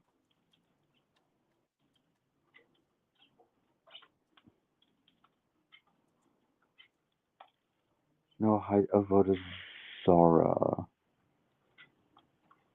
Hold on. Look, I know that Jews have a particular way of referring to idolatry, and they call it bowing before idols. Well, it's okay. It's a specific prohibition, isn't it? Yes, and I'm also saying that the Muslims have a more developed idea of idolatry than the Jews because they have this thing called hidden idolatry. And the Wikipedia entry, I think I might as well read it to you while you try and find um, uh, this document that you say you've lost. Okay. Okay. The point is okay. Are you listening, Khalid? Or I not Khalid? am, I'm all ears. Ulrich. Ulrich, listen. The word I'm 99% sure is used, as I'm looking it up now and I'm seeing it, that the Noahide laws prohibit is avoda zara, which means foreign worship. Avoda zara is in the uh, Torah for Jews explained in actions that you cannot do this. You cannot light incense to a statue. You cannot um, read stars for information. You cannot do these things that the foreign nations do in their worship to idols. It is not thought crime or immorality charges. Um, that is when you start getting into everything being idolatry, then you're not really any longer, you're mutating that word. Okay, let's stop using the word idolatry and let's trap you by using that word avodah zarah, foreign worship, incorrect worship. So, you know, um, yeah, incorrect worship, foreign worship, avodah zarah. You That's different. You cannot say, well, it said no avodah zarah, and I'm going to take that to mean what Claire says, hidden idolatry. Get rid of that word idolatry. That word that they are using is a very specific word for idolatry, and it doesn't mean, oh my God, I love my sports team so much that I spend thousands of dollars betting on them. Or, oh, I pray to God, but I'm pompous about it and I'm boastful about it in my own bedroom when I'm praying to God to myself. That's not anything that anyone is witnessing as a crime against you. Um, and it's not a vote Zarah. But they're not the same thing. So there needs to be a distinction. So I think that you need to start calling it a avodah zarah, Claire, and distinguishing it from what? distinguishing it from thought crime, as you would call it. No, okay. The whole point of this idea of hidden idolatry is Muslims saying that God will know when your thoughts wander off when you're supposed to be praying. Yeah, And I define. It's a loophole to get out of enforcing no idolatry, no No, blasphemy. but it's also true. It's also true. I mean, for a practical reason, you don't want to be killing pagans. You just want them to, eventually see the error of their ways and convert to Islam. And actually, you shouldn't force them because then it wouldn't be a sincere conversion and there'll be trouble later. So if you want them to convert, when they finally see, I mean, the only way to let them do it is to wait for them to see reason. Okay, you don't think it's an abominable crime, then I don't know what to tell you. Okay, you don't think it's an abominable. Okay, because I want to make the point that Muslims have themselves been guilty of hidden idolatry. That's And nonsense. That's to allow open idolatry because some people are praying incorrectly is just so totally like a write off. I can tell you the harm of hidden idolatry if you listen. No, no, because it's all just an excuse.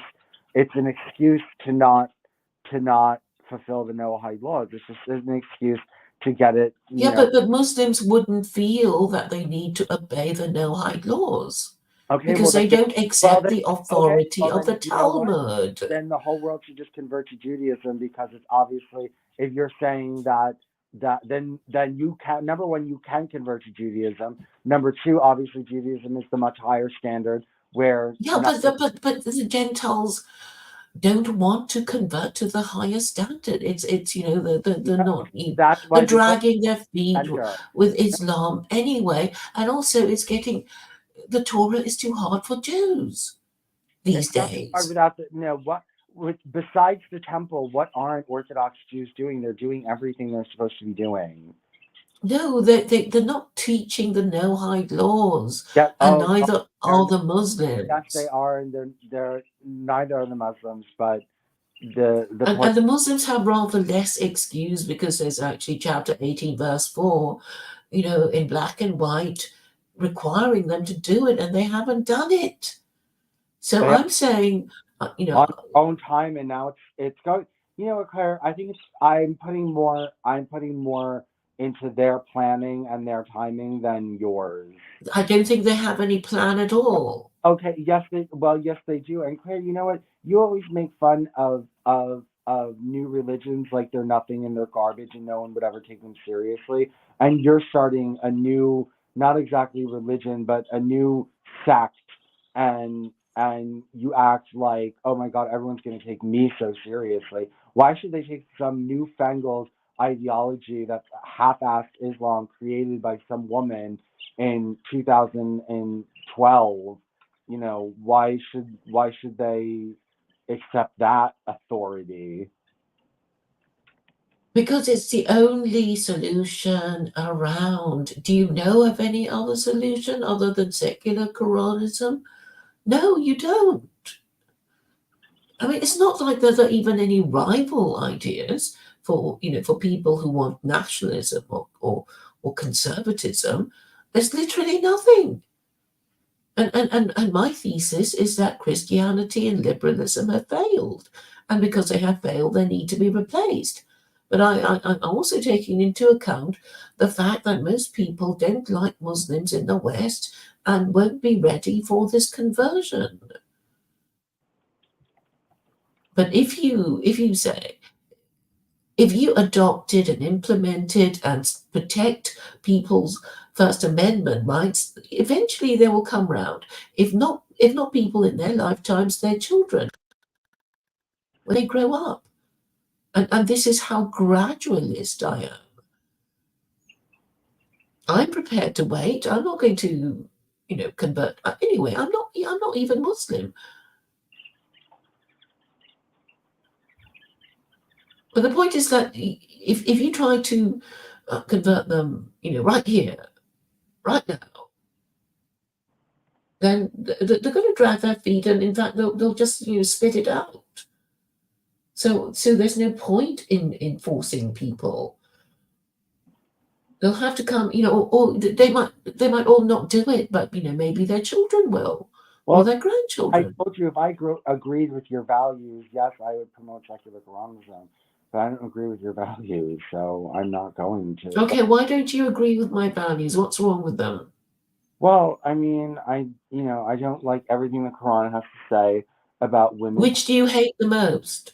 The stuff that it says about polytheists and women and gays and stuff like that. It's just not necessary. And you know what I mean? Like, if you just said, why didn't you just say, like, I'm leaving out all that shit?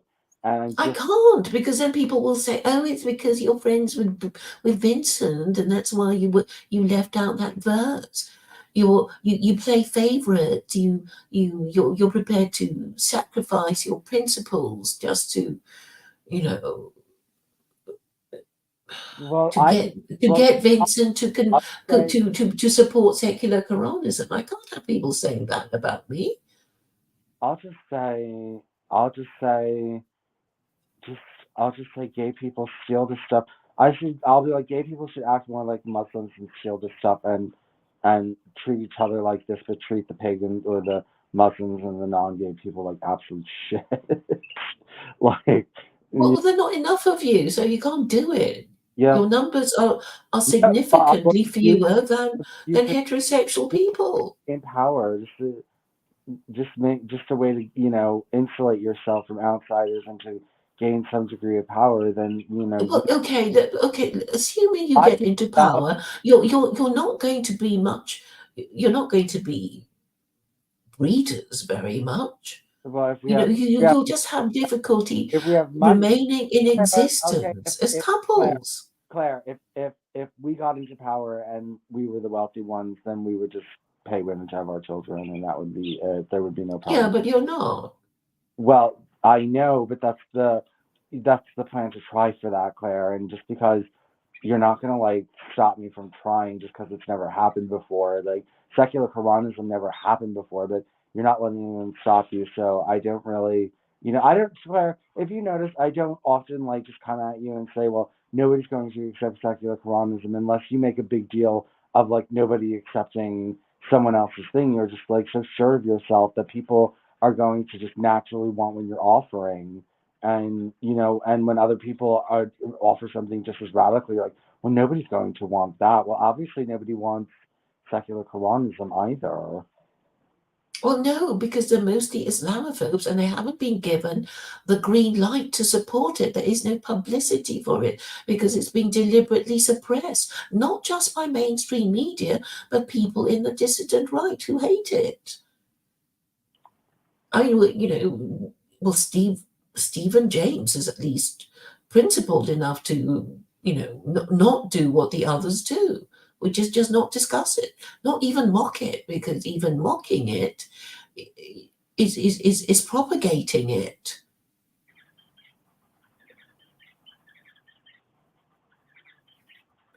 I mean, they just want to deprive it of the oxygen of publicity. And whatever publicity I manage to get, well, they'll try to spoil it and say, oh, but Claire's streaming with Vincent and he's gay,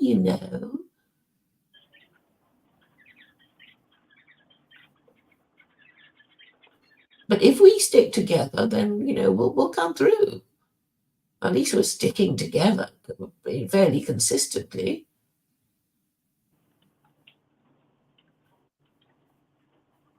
And that's because we know what we want. I mean, even if you don't agree with secular Quranism, you sort of see me as being useful for the propagation of your ideas because I am a foil to you as you are a foil to me. We're a kind of Punch and Judy show, if you've heard of that. No, I haven't heard of that. Anyway, Punch and Judy are two puppets that entertain children in seaside resorts, and that they were a quarrelsome couple who were always hitting each other and being rude to each other. And the children loved to watch this. But you see, Punch on his own would not be much of a show, and Judy on her own wouldn't be much of a show either.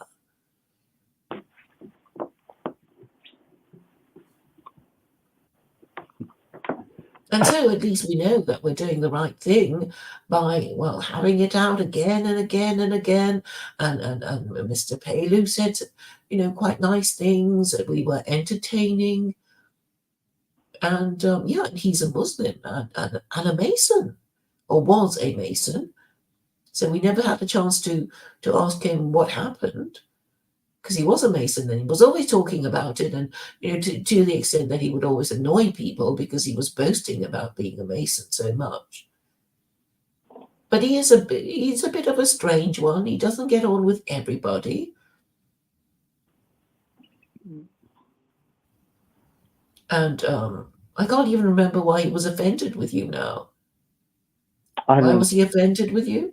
I don't know. I can't remember. Something about some kind of ideological difference about God or something. Right. But, okay, so before he arrived, I was trying to explain to you that this narrative and attributes, and the attributes of God are actually very, very solid and strong, in the sense that it retains its integrity even when people try to undermine the concept. So I'm saying that the Abrahamic God is the most powerful being conceivable, and it has been for a long, long time, back to the time of Abraham. And before Abraham, there were attempts at monotheism, and maybe one of these days we can do something about Artanism by Akhenaten, the Egyptian pharaoh who wanted to change the religion of the ancient Egyptians. Maybe we can talk about that. But anyway, he tried to change the religion of the ancient Egyptians, and he failed. And after he died, people just went back to their old ways. And then they really hated on him. And actually, it gave me an idea of why Joseph and why Joseph's descendants became Moses, because you know the story of Joseph, and he prevented the famine, or he managed the famine so well, and the Pharaoh was so pleased with him, he promoted him. But over time, he decided he didn't like the Hebrews anymore, and reduced them to the status of slaves. This didn't really happen, though. I mean, you can't prove it didn't happen, but we might as well go with the story because it's useful. Because I wanted to make a point about Akhenaten, who wanted to impose monotheism on the ancient Egyptians. So he was basically saying, forget Isis and Osiris and all that lot. You worship me as the intercessor of Ra. I think that was the name of or Aten, I forget now. Anyway, the new only god of the Egyptians. So that was what he wanted to do, because I guess he was tired of the priesthood, saying that having so much power over him and and his subjects. So I assume that's a reason why he wanted to change the religion and created a new one, and he had to move them, the whole lot to wherever it was. He had to move. Well, he had to find a city and put his new religion there. But when he died, everything went back to what it was before. But obviously, this was a kind of power grab by the king, and the priests who didn't particularly like it, and they might have blamed Joseph and his monotheism. Right? He might have, blamed Joseph, because it's like, oh, we have this terrible disruption to our ancient Egyptian religion because of Joseph and his lot with their pesky monotheism. So we're going to, get our revenge on him by reducing his descendants to the status of slaves, until Moses had enough and decided to take his people out of Egypt. So I think that's a pretty good narrative. And maybe we could, do a bit of, maybe just read the Wikipedia entry of Akhenaten and Artenism. Yes, go ahead. Okay, you want me to do that now? I'm very happy to do it.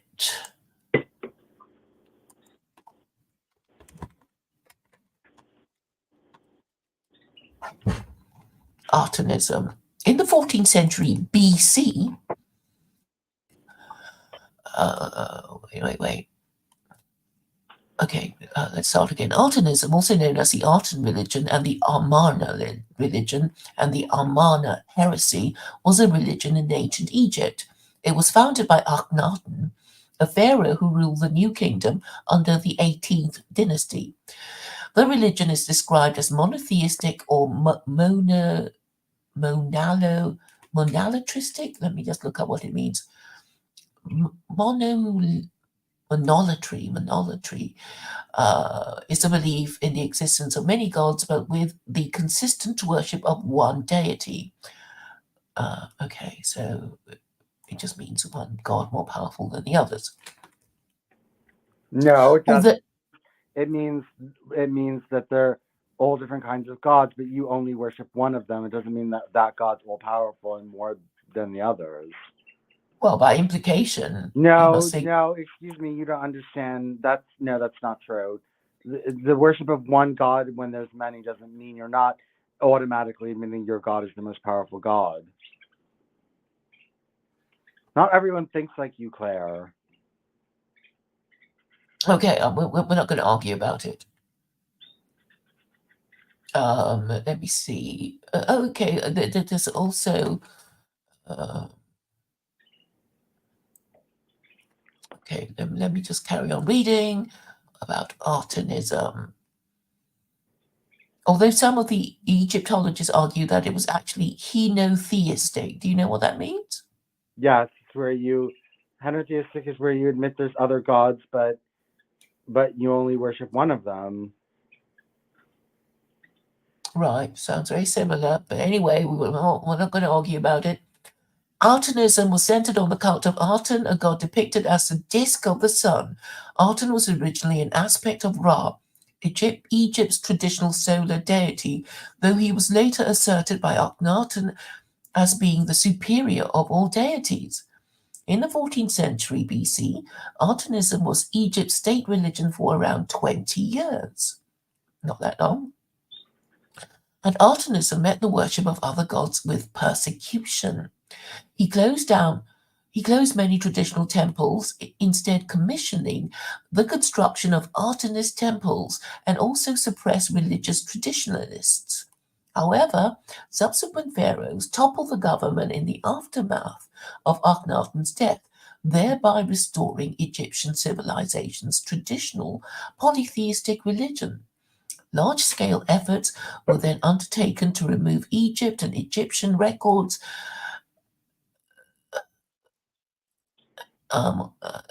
any presence or mention of Akhenaten, Artemis temples, and Artemis assertions of a uniquely supreme god. Okay, is that enough, or you want me to read some more? No. Because the next heading is History of Aten before Akhenaten. No, I mean, I think we understand what was going on, that, this was an attempt to bring about monotheism, but it's not pure monotheism. It didn't deny other gods existed, right? Well, yes, I mean, so the difference between the Aten god that Akhenaten created was that,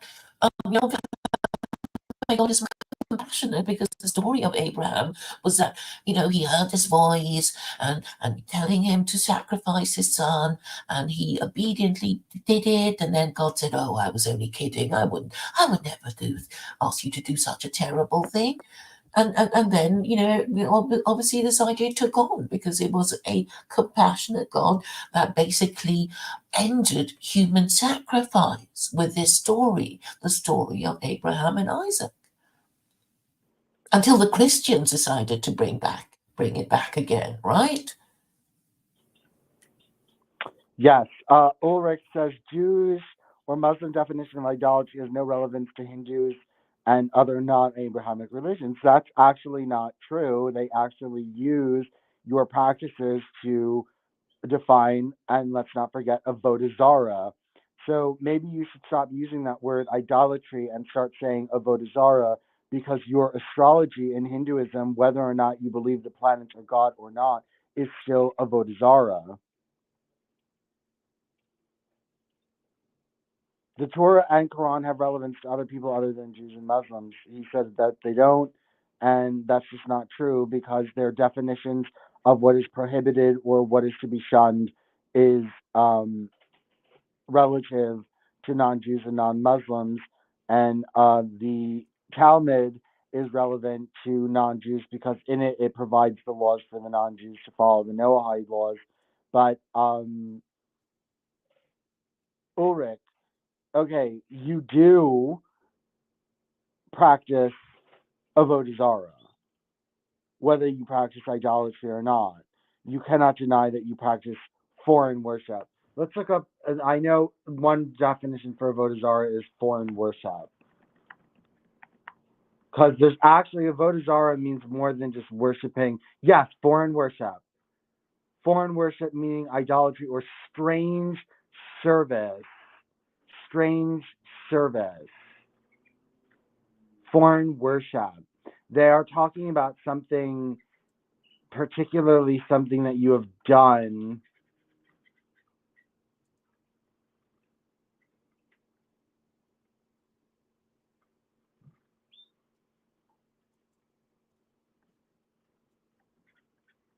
Okay, actually, so if you look up Avodah Zarah, on Wikipedia, you will see that these are about actions.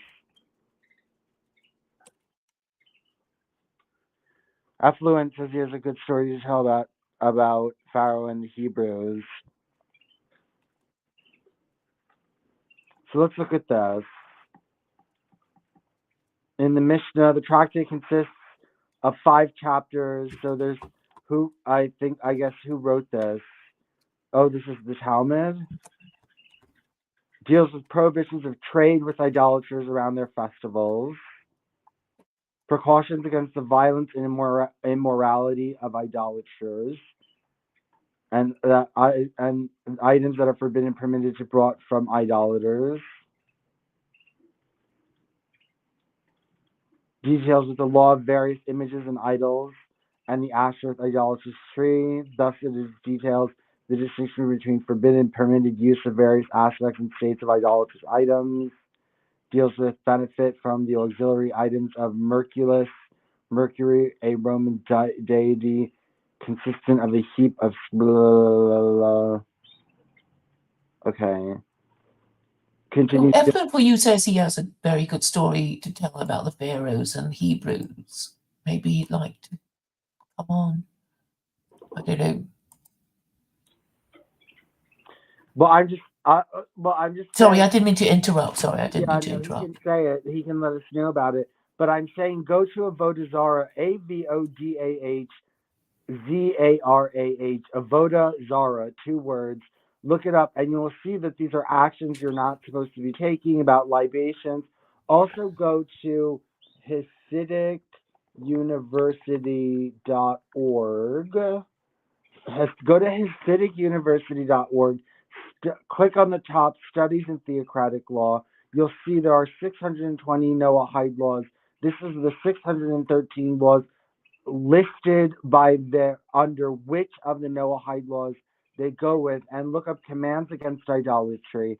And in here, you will see these are not thought crimes. These are physical actions that you must do and profess and be engaged in order to be put on trial for idolatry. Okay, I think Gentiles would prefer not to be put on trial for idolatry. And I don't think I'm saying anything particularly outrageous.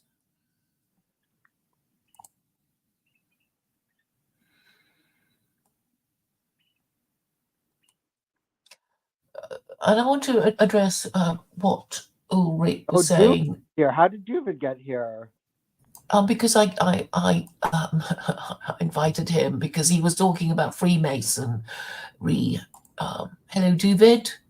Hi, David. Hey, Shalom, God bless.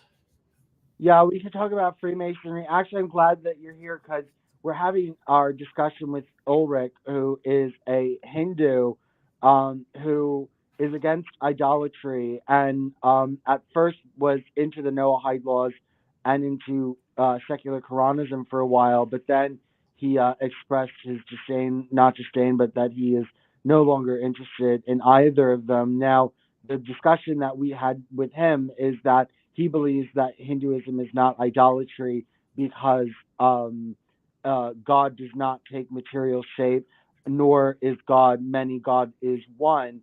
However, there things like prohibition against astrology and things like that they break. But the point that we were just getting into, which you can clarify on, is that Claire and Ulrich call absolutely everything idolatry. And the thing is that the word used in at least for the Noahides is avodah zarah, which means foreign worship.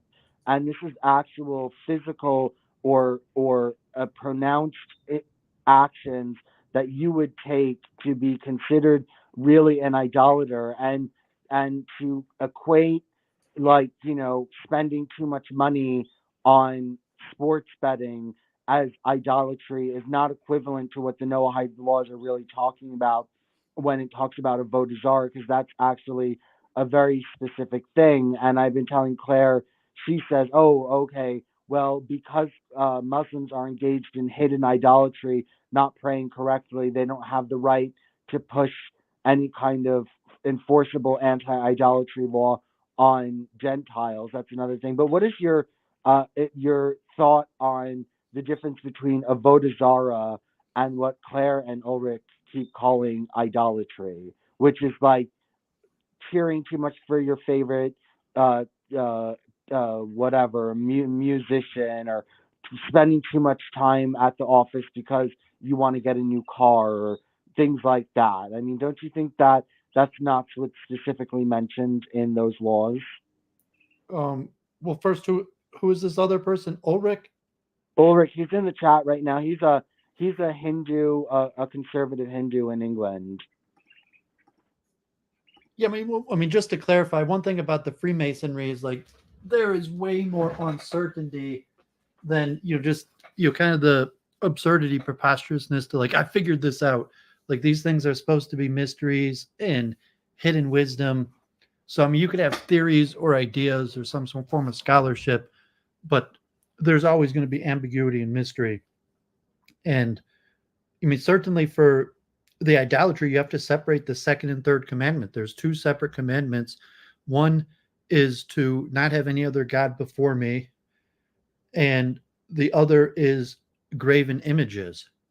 So a lot of the words get thrown around differently. So if you're talking about idolatry as a word that combines both the second and third commandment as having a foreign God before you, and um and even in the Hebrew or the Aramaic, like none of these words are exactly clear in their meaning. But generally, a lot of times the words combine the two, where you have two gods. I mean, where you have another God before you, as opposed to actually worshiping a God in an idol form. And I mean, it's remotely possible. Generally, if you worship a God in the idol form, you're it's a double whammy. Although some of the scholars would debate whether it's possible to worship a God in the idol form without actually putting an idol, without actually the first aspect of having another God before me. If just saying like, well, what if you don't actually believe it? Is the first one a sin of the heart, and the second one's a sin of the limbs?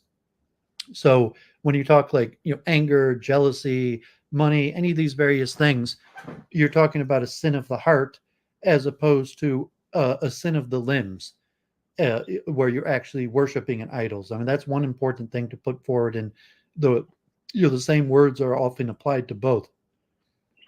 Well, that's kind of the thing, is that Hindus get away with it because the thing is that Get away with what? Well, they're getting away at bowing before idols because the idol that they're bowing before is God, is not material inside. What do you mean getting away with? Well, the thing is that okay, you're not getting away with the Abrahamic God that prohibits it, or getting away with fooling people like Muslims and Jews that believe that it's forbidden. So we say getting away with it, meaning that it's absolutely that there is a God who forbade it, and it's a forbidden practice from a. Well, actually, or you're talking about fooling Jews. You're saying, well, the God of Abraham's not true anyways. God doesn't care whether you do this. Only Jews and Muslims care whether you do it. So they're just fooling Jews and Muslims. Well, what I mean by that is actually it's probably not even really right to say that they're fooling people. Or not fooling people, that they're getting away with it, because it actually might not necessarily be idolatry at all to bow before an idol that is not claimed to be God, and that one. And you mean according to the Jews? No. If the Hindus say like they believe this stuff, like they believe that God commanded them to worship idols, they like idols, they don't care what the Jews and Muslims think. So only getting away with it only matters to what? To the Bible, to Jews? No, well, I don't think Hindus need to worry about getting away with it. They're concerned enough to go to Israel to be proclaimed Noahides and monotheistic. Well, I mean, some of them are. Some of them are. But most of them want to be monotheists, and they want to be known as monotheists, and most of them don't like that term being applied to them. Idolatry. Look, that's not my understanding. I mean, I would say maybe an element are. Maybe Ulrich does, but I would guess that the majority of Hindus could give a crap about It conforming wasn't to nobody. You know the Judeo-Islamic American standards. Foundation.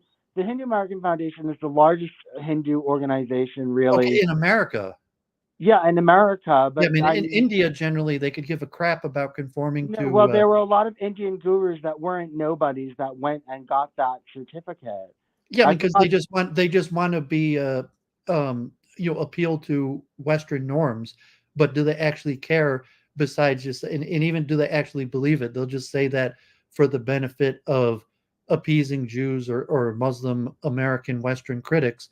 But my guess in India, with Hindu nationalism rising, is that, and especially the persecution against Muslims, is they don't give a crap what we think. They're not changing their they're belief system in order to get away with something. They they're just not. think that No, we're, they're not. they just That's think the that we're point. wrong. That's the They point. think that That's we're why I wrong. left Hinduism. You're not understanding. I left Hinduism because the point is they're not breaking the Noahide laws. They are immaterialist. Yeah, but you're talking monotheist. about American Hindus that are trying to. No. In general, most Hindus like Ulrich that I have spoken to across the board believe that God is one and is immaterial and is not this. It is not an animist religion. Oh, okay. Even if I accept that, but saying you're only speaking to Hindus that speak English, and if you say, well, okay, of the Hindus that speak English, maybe the majority. I talk to lots of Indians and Hindus in India, not America. You're claiming that the majority of non-English speaking Hindus give a crap about whether they're accepted as monotheistic or not. Okay. And I'm just making that first before we argue that, because you're making this huge claim that because generally as a Jew, and I've had a lot of pushback from Hindus that just say, I don't give a crap what your Bible says. And here you're saying no, they're trying to get away with so this level where they're no. Okay. I mean, most Hindus have the balls to just say the book is false. I don't give a crap what it says. I take back saying that Hindus are changing their religion. I take back that they're getting away with it. They're not getting away with shit unless it's astrology. Right now they said they're not getting. That's why I'm no longer a Hindu, because they believe in one immaterial God, and that's why they got that certificate. That's why they got that certificate. Whether they wanted it or not, they have the certificate. So they don't have any conflict with the Noahide laws, and that's why they just don't care about them. They're not in conflict. They're not in conflict. There's no conflict there.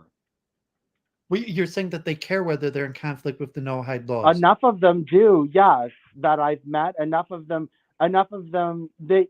And what do you think that that represents? A majority of Western Hindus, a majority of Hindus overall. What percent of Hindus do you think Indian and Western Hindus? Less?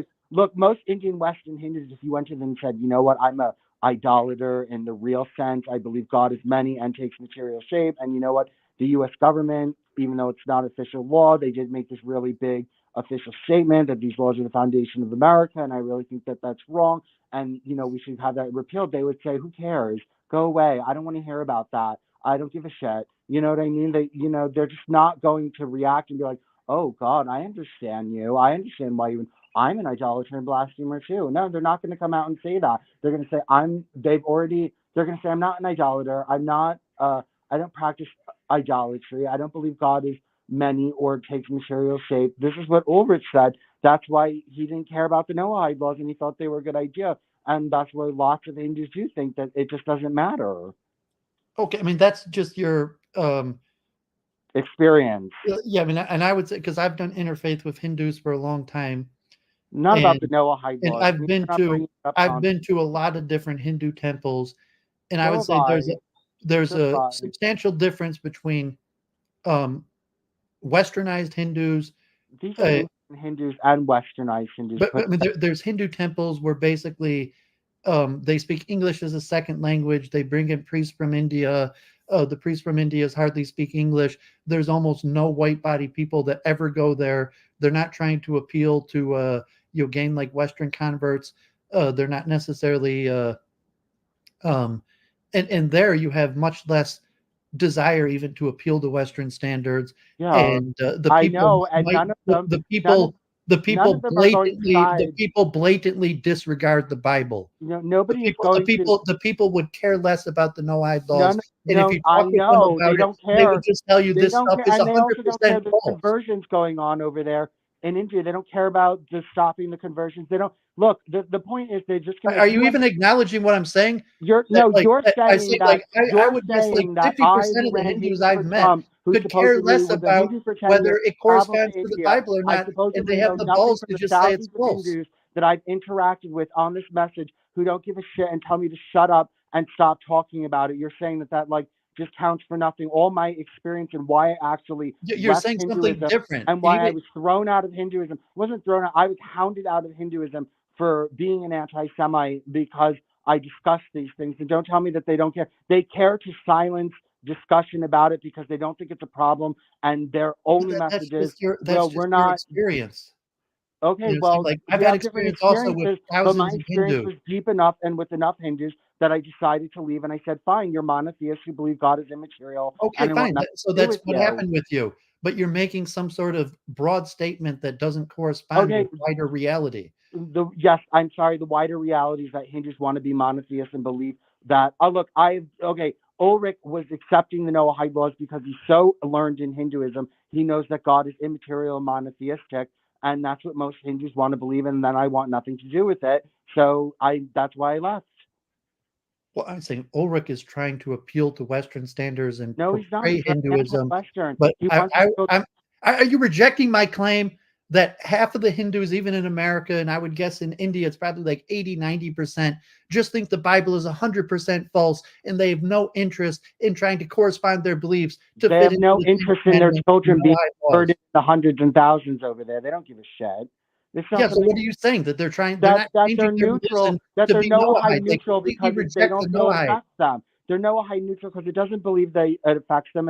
And the big leaders went over and said, okay, fine, we're monotheists. That's what we want to be known as. And they got their little certificate, and away you go. And the rabbis actually studied Hinduism before they gave them the certificate. It wasn't like just some kind of like, oh, let's give this little group here their certificate. No, they studied it and they went through it and they said you're monotheistic and immaterialistic enough to get this certification, and they gave it to them.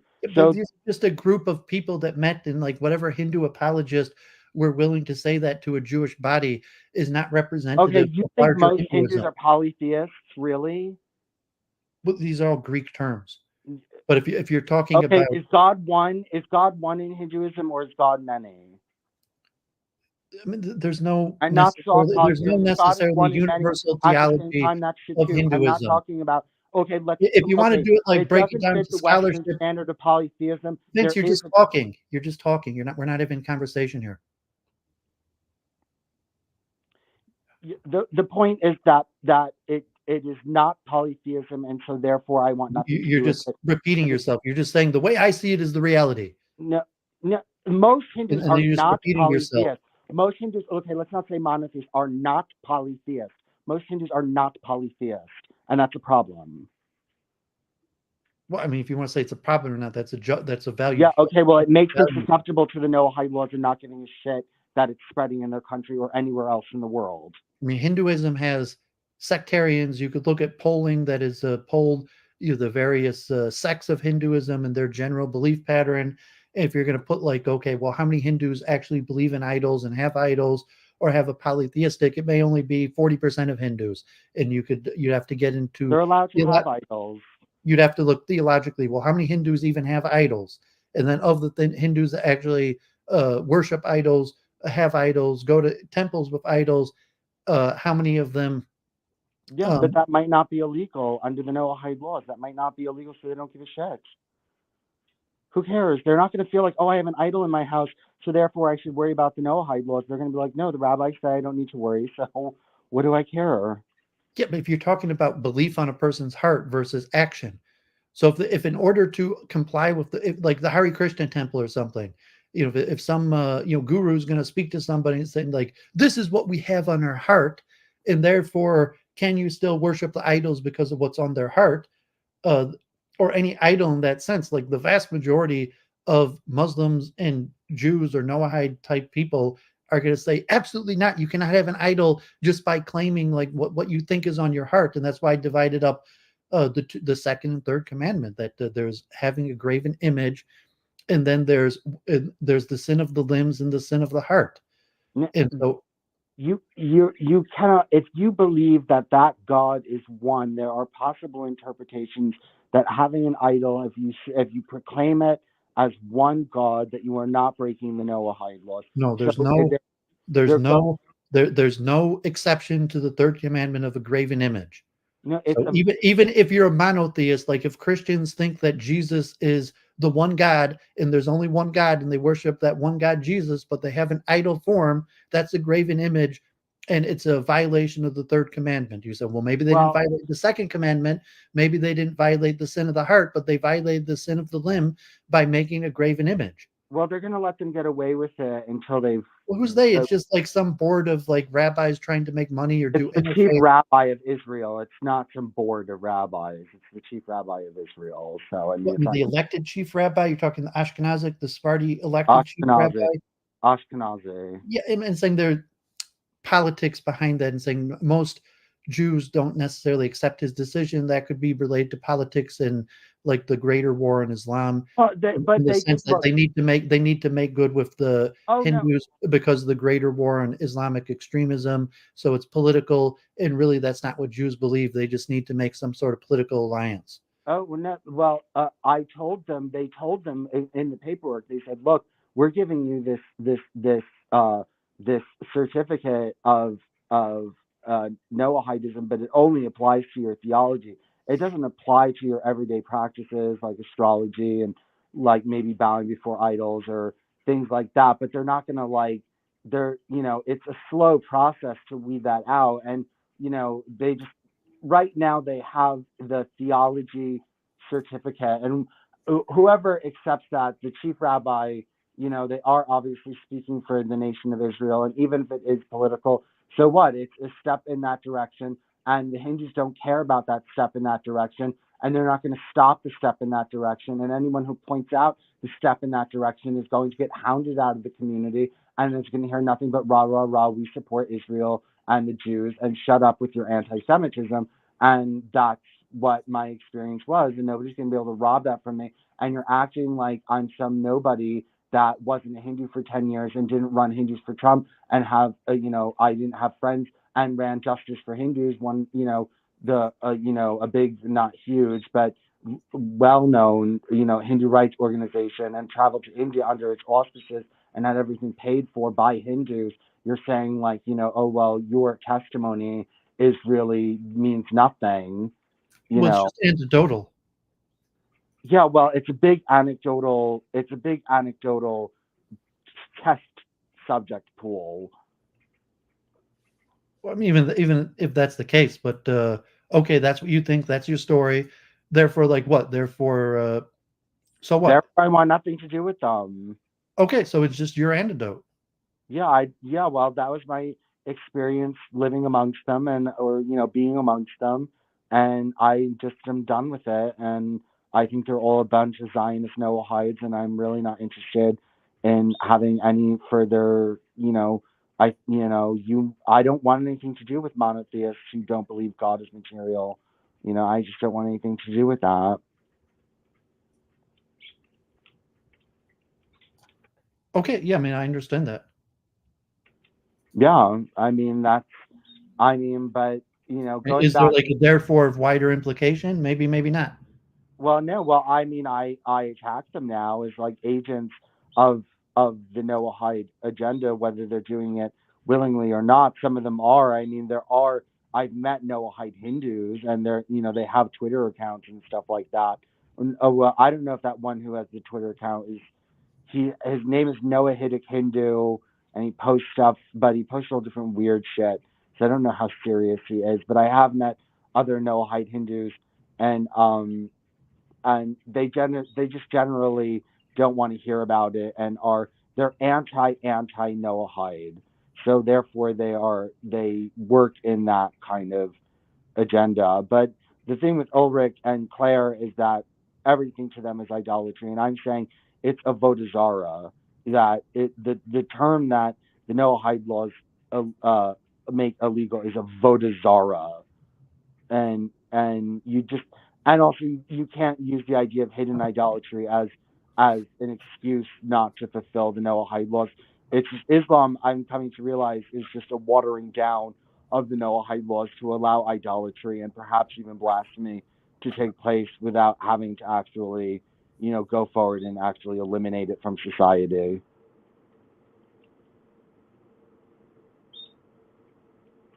Once I'm cooking something in the kitchen, so I'm listening. Okay.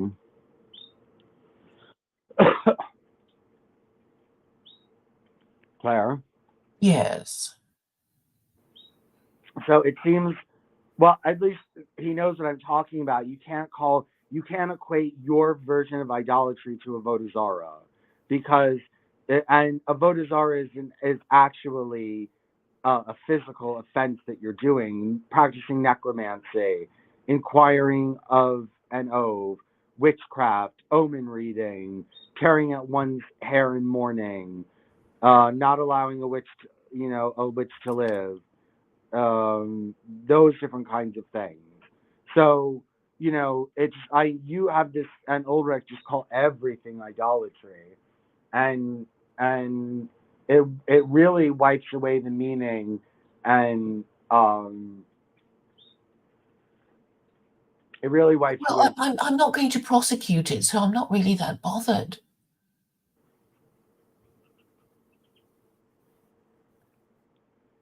You're the one who wants to make it a hanging offense. You're bothered enough to make it the reason why idolatry is permissible under secular Quranism. Yeah, because I'm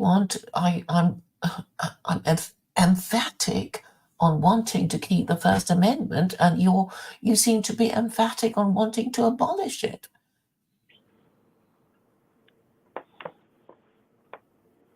Well, I'm surprised at you, considering you're American and I'm not.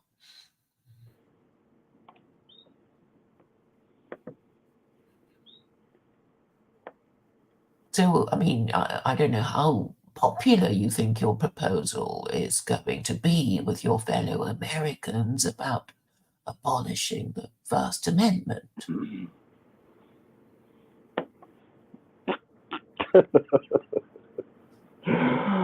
Well, the point is for the Jews to take a little while to do this, and then we can hurry them along. I mean, it's quite easy to hurry them along. Yeah, I think even just for productive conversation, if you're trying to speak on behalf of other people, it becomes difficult because, okay, other people, well, that's not accurate. Like, this is what Hindus believe, and someone else will be like, that's not actually what Hindus believe. You're very defensive and upset by the fact that, obviously, like you, I've interacted with thousands of Hindus, and I was so disgusted by them that I was just universally disgusted by thousands of Hindus that I wanted nothing to do with them anymore. I mean, I'm not upset at all. I just said that my experience, in fact, and like I just pushing back that that's my experience, and you're trying to speak on behalf of hundreds of millions of people. I'd be like, yeah, I don't think that's accurate. I don't think, and I'm not disgusted by anybody. I don't care what you're disgusted by. I'm not disgusted. I'm not even disgusted by you. I don't think you're obsessed with polytheism and want to make sure that you're in a polytheistic religion. So I don't think you sit there and talk about the Noahide laws and monotheism all day with Hindus to the point that you become absolutely convinced that they're going to do absolutely nothing about their children being converted and about, our government getting in bed with these laws, and are just going to tell you that you're an anti-Semite if you care. If you spoke like that all day with them, then maybe you would have a different experience. I mean, you only get what you ask for. Well, I mean, God forbid, I heard, sat around, probably maybe even hundreds of hours, because I spent so much time going to Hindu temples, of Christian bashing. And I would say West bashing and Christian, the English bashing and Christian bashing was probably some of the most popular conversation of just general, even at the Hare Krishna temples, just people sitting around having a conversation. The most popular topic was bashing the British and bashing Christianity. Well, they don't bash the Talmud, and when I take it in that direction, they don't get bashy of the Noahide laws or anything like that. They don't bash the Noahide laws when they don't want to talk about it because they don't really. It's an uncomfortable situation for them, and it's not something you're going to bring up unless it's brought up to them in thousands of emails to them and stuff like that, until they just tell you to shut up and go away en masse. Yeah, I mean, so you're tying that because say, okay, like I found that Hindus generally, I mean, although there's a wide swath of variety, but generally are philo-Semitic and pro-Israel. Yeah. But they consider Judaism. If a lot of them know nothing about Judaism, some of them don't even know what a Jew is. People who know about Judaism, very few have actually studied formally Judaism, and generally look at Judaism as an ancient religion, ethno group that even if they think Judaism is clearly false, so even the Hindus that are philo-Semitic tend to just think that Judaism's false. That's just like, okay, that's your culture, that's your way, even though it's false, that's okay. Okay. Christianity is more problematic to them. So if it's just a Jew who would like, okay, like I've argued, definitely about like beef eating or something like that, to say like, no, you can't eat beef. Just because you're a Jew doesn't allow you to eat beef, or even the question of various things. But yeah, most of them just don't care because they look the Jews as a small people and they have their ways. And even if it's false, it's not They dangerous care. to. They care if you're against the Noahide laws. They care about that. But also, look, if they're this streak of anti-polytheism, pro-Noahidism is coming from somewhere within the root of the religion. There's a poison root that is bringing in poison, and it just can't be tolerated. At least not in my book. I don't care if it's only one poison root or only the fruit is poison or whatever is poison on that plant, or it's in some kind of, in my idea, it's going to be an infectious species, and I don't want anything to do with it. I don't want even the possibility of this happening. Well, you got to separate out, like, okay, if you're like a preacher and activist versus just like why you're making your own personal decisions. And so, okay, that's even maybe your Christian nature. Because if you look like, okay, a Jew, it's just, okay, well, I'm going to make my personal decisions. But it's okay. It's not just, is it just like, okay, here's why you made your decisions versus like, no, but you're an activist. You're trying to change the world. You're trying to change people's minds. Yeah, I do, but that has nothing to do with being Christian. And you and Jen do that same thing. You take these ex-Christians and you throw it on their face every time. Well, you're an ex-Christian and you only think that because you're still a Christian. Like, I don't like that. That's like, that's just, what do you mean? What is that even supposed to mean? That because what are you saying that I'm saying that makes me an ex-Christian? Because you care about changing what people believe, which is an inherent Christian trait. Everybody. I was saying, even like a lot of Jews or atheists or different people, they don't give a crap about what people think or changing what they think. Care. So like, why are you so obsessed with changing what people I don't think? want the world And saying, well, I'm saying that's a Christian attribute that you've kept from your Christianity, that you want to change what people think or believe. Okay, you obviously don't understand that the way people think informs their actions, and that changes the world. Like, if I can't explain that to you and why I care about the way people think, because it actually converts into actions and like laws and social movements and children being trapped in cults like Christian cults or whatever cult they're being raised in, and allowing these different ideas to just percolate and take over society. Obviously, maybe if Jews think like you, then you deserve what you got. You should be thinking. You just told me that Jews don't care what other people think. Then don't try to affect the way other people think. And when everyone hates you, get genocided. I don't want to be like a Jew. Yeah, I mean, you have to separate like why you're doing what you're doing yourself versus why you're an activist, or if you put it together. So just like, okay, like your activism is annoying, and versus just saying, okay, like you could have some sort of belief system that I disagree with, and that's fine, but your activism is annoying. Well, then don't watch it. Yeah, well, I don't watch it. Well, then what are you doing here? I mean, I don't know what to tell you. I mean, you're just coming to tell me, why is my activism? Well, this is Claire's channel, and she invited me. No, excuse me, this is my channel. And or you're dual streaming? Yes. I see it on Claire's channel, but I don't have to be, or like, I guess if you don't want to talk, so maybe Claire did a disservice by inviting me to your channel. Like, I apologize in that case. Like, I didn't come to have issue or debate with you. Like, I thought if Claire did a disservice by pumping me on your channel, like I didn't mean to be an uninvited guest. No, I mean it's fine, but the thing is that I think you're just triggered.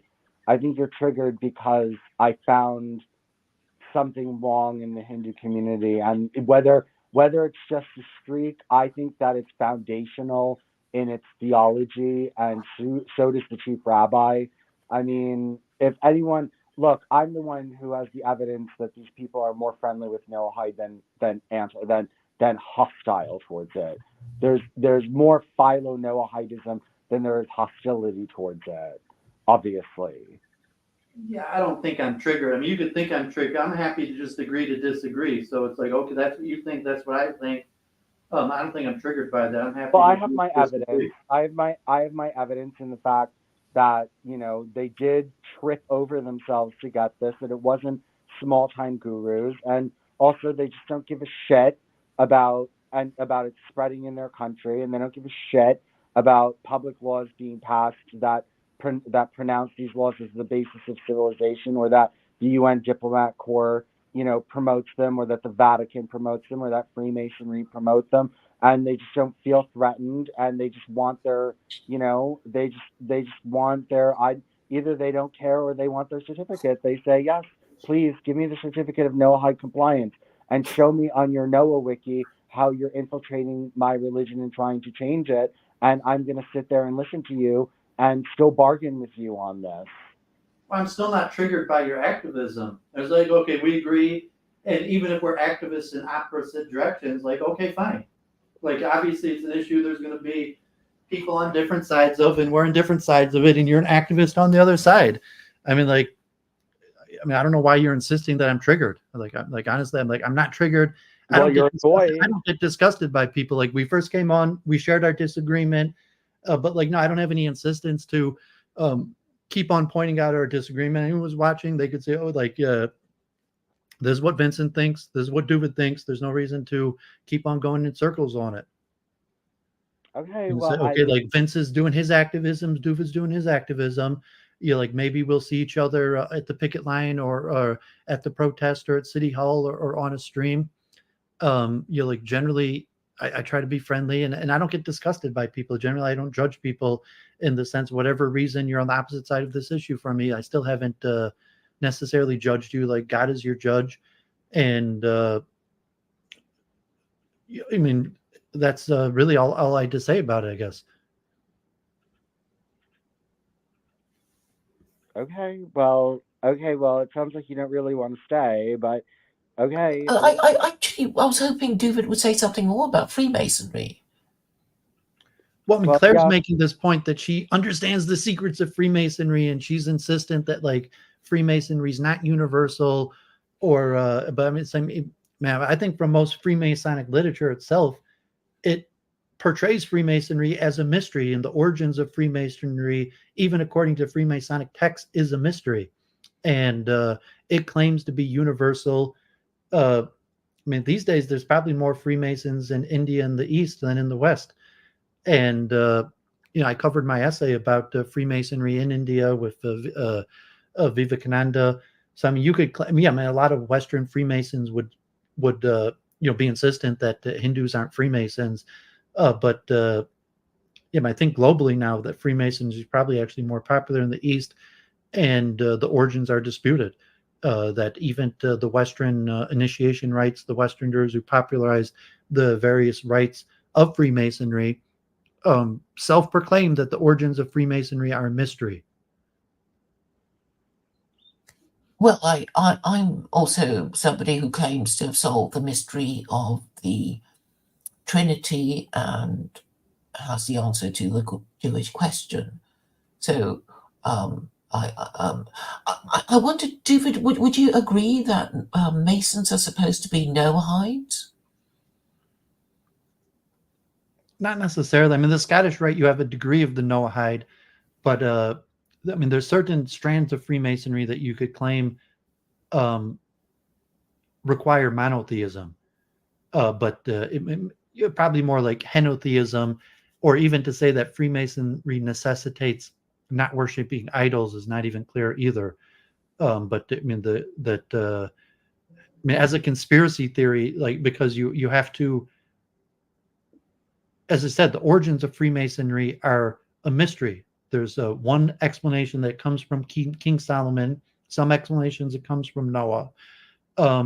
but you could be like an evolutionary Freemason. You don't have. You could just say that all of these are myths, and even the Noah story is mythological. So I would say no, not necessarily does Freemasonry require you to be a Noahide. Obviously, there was a strong contingent of Jews in the West, especially America, that became powerful in Freemasonry, changed some of the rites, changed some of the theology behind it to push in that direction. But I'm not sure that they were successful. They were, because first of all, it was in one of their charters that they were to follow the Noahide laws, and also throughout Freemasonry, there were sprinkled lots But of there's no universal Freemasonry. I mean, if you're talking Well, Scottish Rite it was or in the Lodge Charter of England is where the Noahide laws were in the but Constitution. there's no universal Freemasonry. So even if Jews were successful in changing a few of the rites, there's still no universal rite for Freemasonry, and not all of the rites are Noahide compliant. Well, Grand Lodge England was or still wants to be Noahide compliant, and gave the Parsis Noahide blessing or Noahide status, and allowed them inside the what's it called, the lodges.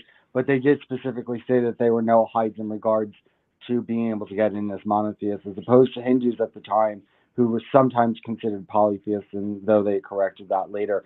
But the idea that Freemasonry is totally free from any Noahide accusation is, I mean, it's all over in their writings, and then the 7 Noahide laws and Yeah, Anders. but you're using unspecified pronouns because you're saying in some rites of Freemasonry. Not in, But you're making the category error because there's no universally accepted Freemasonry. So Anything even if coming you're out of the 100% right that a certain percent of Freemasonry has been co-opted and became Noahide compliant, there's still no universal Freemasonry. Okay, And there's global Freemasonry, and there's other rites of Freemasonry, and then there's theoretical Freemasonry. Okay, yeah, like I'm not talking about co-masonry or anything. I'm talking about Grand Lodge of England Freemasonry, which is the largest organized Freemasonry. So I'm talking The about, Scottish Rite was the largest. I mean, but I mean, even if you're talking about the British national form of Freemasonry. well, I mean, their constitution was the constitution for a lot of Freemasonry. Okay, so even granting that, I would say most Freemasons came under that constitution of the Grand Lodge of England. based on evidence, I'm saying what I just said, that there's more Freemasonries in India among Hindus than in the West. Yeah, but their constitution, the Grand Lodge of England is not just another lodge. I mean, these days Freemasonry is less popular among the West than the East. But Freemasonry surrounds the Grand Lodge of England. The Grand Lodge of England, their constitution is the constitution of Freemasonry. No, it isn't. You're making a false claim that there's some universal Freemasonry or that there's a superior Freemasonry, and if the Grand Lodge of England Freemasonry says that all other Freemasons are obligated by it. No. Grand Lodge of England is the governing Masonic lodge for the majority of Freemasons in England, Wales, and the Commonwealth of the nation. So at the time that India was in Freemasonry, yes, because it was the Grand Lodge of England that declared the Parsis to be Freemasons. It is considered the oldest. Okay. Well, at least it spoke for the Commonwealth when it existed at the time that the Parsis were declared Freemasons. So it at least works for them.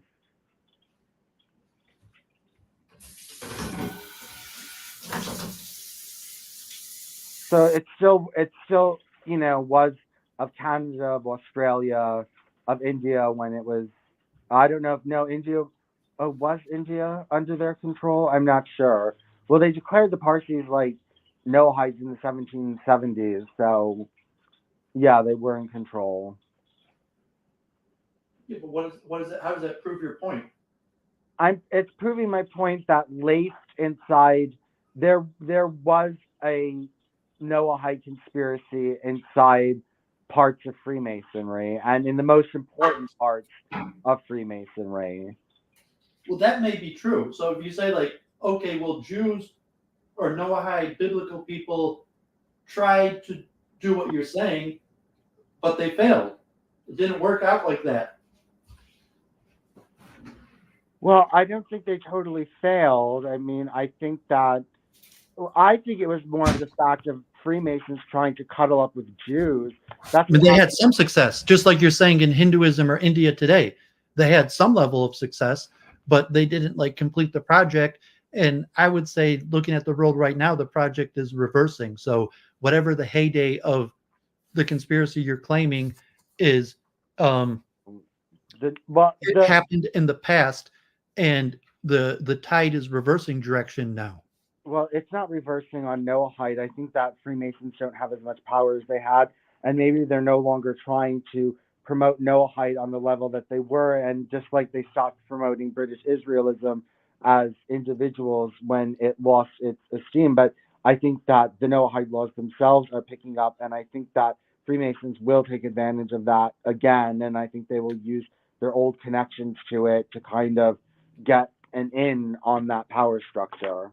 Yeah, but you could at least argue the opposite in that, okay, when the British first brought Freemasonry to India and there was dispute, but they allowed Hindus to become Freemasons.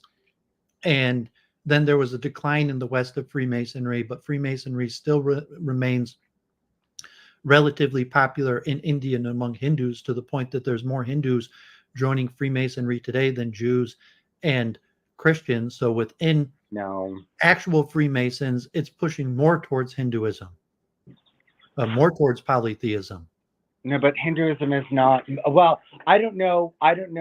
Can you find me hundreds and hundreds of Hindus that are willing to say they're hard polytheists and God is definitely many and inhabits the material world? Because I don't know where these hundreds and hundreds of them are that will get on my side. I don't know. Why did I just have? I have probably about 4,000, more than 4,000 Hindus on my Facebook group, on my Facebook page. Like, why did they all turn against me? Why did they all stop talking to me? Like, how is it that I just had 4,000 random Hindus in the right wing who are monotheists and don't give a shit? You know what I mean? Well, I mean, God forbid. I mean, not to insult you, but it's saying, are you sure that that's because they disagreed with you on this point, or maybe there was something toxic about yourself, and that maybe a lot of them do actually agree with you on this point, and they didn't turn against you because they disagreed with you on this point. They turned against you because they consider you toxic for other reasons. You know what? They talked to me all the way up until this point, and they specifically told me to stop talking about this.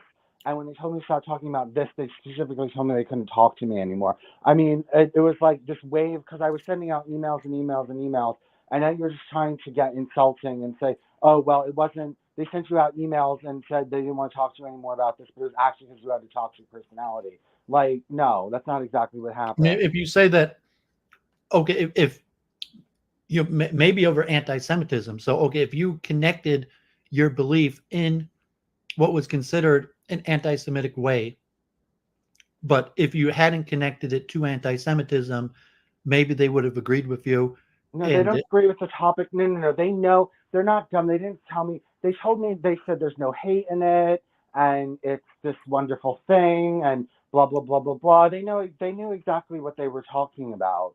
They knew that I was talking about the Noahide laws. I had said other things about Judaism before, and it was this. So if they're not hateful people and you were toxic because you were trying to turn them into hateful people, it wasn't because you were claiming that. It wasn't because they were anti-polytheist. It was because they were anti-hate, and they saw you as a hateful person. Anti-Noahide is what they are. Go to them and say, oh, there's this polytheist, there's this gay polytheist, and he actually cares that the government, made these proclamations that are anti-gay polytheist. And, do you think he has a point? Most of them would say no.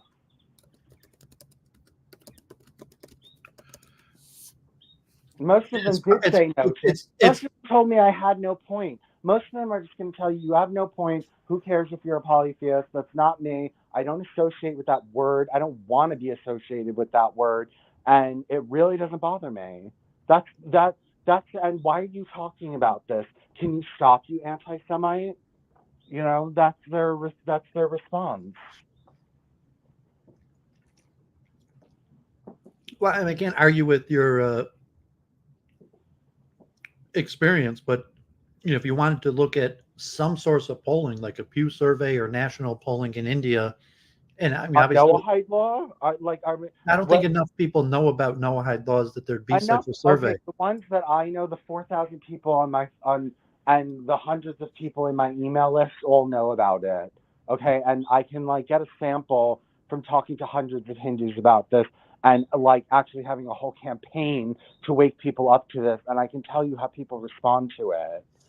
Okay, like I actually have real world experience on this. I mean, no, I don't think any Pew Research started a campaign or is going to even question people about this.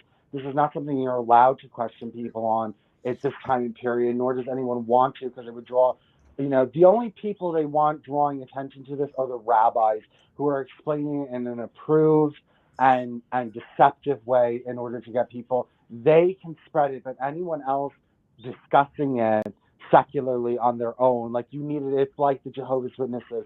You need like critical thinking is not allowed. You need to read the organization's literature, and it's just like, well, you're not reading the Jewish rabbinically approved literature on this, so therefore you're wrong. You know what I mean? It's like that type of attitude. Like, well, this wasn't published by a rabbi, so it can't be true. It's and yeah, like you said, I mean, nobody's like sent out hundreds of emails to hundreds of people trying to get them to like wake up to these Noahide laws, and all the responses I got, and just everything, and people stop being friends with me, and all this other kind of stuff over this. You know what I mean? Writing me back, being like, why are you spreading this? Not countering my arguments, only calling it anti-Semitism. You know what I mean? And then that Indian Illuminati people that you didn't want to hear about, and Jews infiltrating young Hindu right-wing groups and making them Noahide, and they didn't give a shit. And all the young Hindus were just calling me and giving me bullshit. And, I got sick of them. I didn't want to deal with them anymore. Yeah, but maybe you're drawing the wrong conclusion and saying, I don't think I remember one time ever a Hindu or Indian ever bringing up or asking about the Noahide laws. They don't. Yeah, they don't want to talk about it. They just want you to shut up about it. They're anti-Noahide. No, they're not going to bring it up because that will bring attention to it. The only time that anyone is allowed to bring this up is if it's a rabbi, and then it's okay. But Hindus know if they bring this up, then people are going to be like, oh, well, I don't know, blah, blah, blah. It's not a topic that's kosher for temple. It's just not. It's not something to discuss. I mean, that's something for idolatrous, blasphemous homosexuals to discuss, and who wants to be one of them? Yeah, I don't even think I knew like any Hindus that knew of rabbis. Like I was the closest thing to a rabbi. Okay, and most Hindus, they couldn't care about a rabbi. They're not looking for a person to be authoritative on Judaism. Like it's not even like as opposed to some of these things on YouTube, like Hindus never like want to an authoritative view of Judaism. Like they usually didn't care that much, or if they asked certain questions, that like I don't think they even cared like about a rabbi, or say, well, what's the authoritative position of the Jews? But they don't know. The point is they don't want anyone. You're claiming that all the Hindus you knew are like buddies with rabbis? No, I'm saying they don't want anyone talking about this but the rabbis. No, the average Hindu, even if he knows about the Noahide laws, is not going to go into his temple and talk to his friends about it. It's something that's I would say here in Michigan, there's probably like 3 to 5 Hindus who do interfaith with rabbis. And maybe occasionally they'll make an event where like tens of Hindus or Indians come to, and the rest don't care. So even if you have like 3 to 5 Hindus that are part of some like organizations, maybe some of them do outreach. Like, so one of these guys was actually like director of outreach at one of the Hindu temples, although that was a more liberal Hindu temple. Most Hindu temples don't even have a director of outreach. But the general congregant, they didn't care. Like that there's some director of outreach of the temple that was like meeting with rabbis. And even if they did sign some sort of proclamation, or most of them aren't even aware of it and could care less. Okay. And obviously there's something different of where the Hindus where you are than on the East Coast. And it wasn't the priest these are like special Hindus that specialize. I just make this point. These aren't These They aren't love Hindu Jews. priests. These Jews are run all special. the organizations. They want rabbis to come in and give speeches. I mean, like they're total like whores for Jews, and like nothing can like You're stop talking them. about Hindu temples that they're inviting No, rabbis to I give would know. speeches. I was involved more in political Hinduism. I didn't know the temple Hindus. I knew the political overseas friends of the BJP Hindus and the BJP Hindus. I didn't know religious. I didn't talk That's to. what that's so you just weren't listening to what I said. That's what I said. There's like a handful of people that do interfaith and relations and politics, Well, it's growing, and also I don't. but no one even really within the Hindu community. Most people don't even know who those people are and don't respect them. Well, no, And, there's and, there's and a you're lot talking of like the priest. I don't know any Hindu priests that are involved in that stuff. They're there's like a lot of special Jews. people that focus in interfaith Okay, and yeah, you're right. political relations. The word Hindu doesn't work for a reason. This exists for no reason because there's not like this like mass love affair between Hindus and Jews that nobody's noticed, especially online. I mean, everyone's posting memes to kill Hindus because of how close they are with Israel, and I'm supposed to believe that I just imagine this Hindu Jew bye bye, which is a actual political term, Hindu Jew bye bye. I didn't even make that up, nor did I Hindu. So like I'm supposed to believe that I'm not the only one having this psychotic delusion that there's a conspiracy between Hindus and Jews. Like we're all psychotic. Well, not because you're mixing things up. Like, yes, Hindus and Israel are aligned. There's an alliance, not just okay. So one thing, like almost half of the Western people that convert to Hinduism are Jews. For whatever reason, why Hinduism is so uninteresting for your average European, it's very interesting to Jews. So much so that almost half of all of the white people that convert to Hinduism are Jews. And then you have a separate thing of the allyship between Israel and India. And that involves things like weapon trading, the common enemy of Islam, and economic things. But I don't know if it's necessarily a conspiracy if you say two countries are aligned around a common enemy. It's more than a common. It's more than a common enemy. It's a lot. It's a lot. It's a lot of things. It's more than a common enemy. There's this worship there. There's this level of worship, Jew worship, and it's and that they can do no wrong, and they're perfect, and anyone who says anything negative about them is just an anti-Semite, and they're just they're and they're blind to the Noahide laws and want to be blind. Okay, they want to be blind to that shit. They don't want to know about it. Well, that may be. I mean, just like they don't want to know about Christianity. Like Well, I said, I heard every time I went to temple, I heard constant Christian bashing, Yeah, and I well, heard a lot of British bashing. helmet bashing and never will. There's never going to be any such thing, no matter how big the Noahide laws get. Hinges are not going to sit there and be like, "Oh my God, have you heard of those Noahide laws? Oh really? I don't think they're such a good idea." Like that's not going to be happening. It's not going to be happening. Even no matter how big it gets, they're not going to sit there and like murmur about that. They're just going to be like, listen to all these anti-Semites who are talking about the Noahide laws, blah blah blah blah blah blah. Like they do now. And so, they used to call me marked man because I spoke out against the Jews. I was a marked man. Like he's not going to get anywhere because he's a marked man. What do you mean marked man? What are you, like fucking assassins? Well, yeah, I mean, common enemy. They're saying like, God forbid, Israel and India are allies in that sense that they like conceptually and say like, yeah, Indians are probably overall the most philo-Semitic, at least in terms of like the extreme Zionist agenda. That Hindus and Indians are probably the most philo-Semitic of any nation in the world right now. Yeah, they are, and that's a big problem. And I'm saying there's more than just. In the end, there's going to be You're more. making a value judgment. There's going to be more than just a political reason for them to do this. As the Noahide agenda, increases, there's going to be it's going to be a non-confrontation, and anyone who's going to have a non-confrontation with that is not my friend. Yeah, I mean, but you keep on mixing up your own personal beliefs and political activism. No, it's just a non-confrontation. Like you said, they don't want to talk about it, and It's not that because I haven't made them aware of it. It's just that it's non-confrontation. That's what it is. It's just, oh, okay, next. You know what I mean? Like, that's a problem.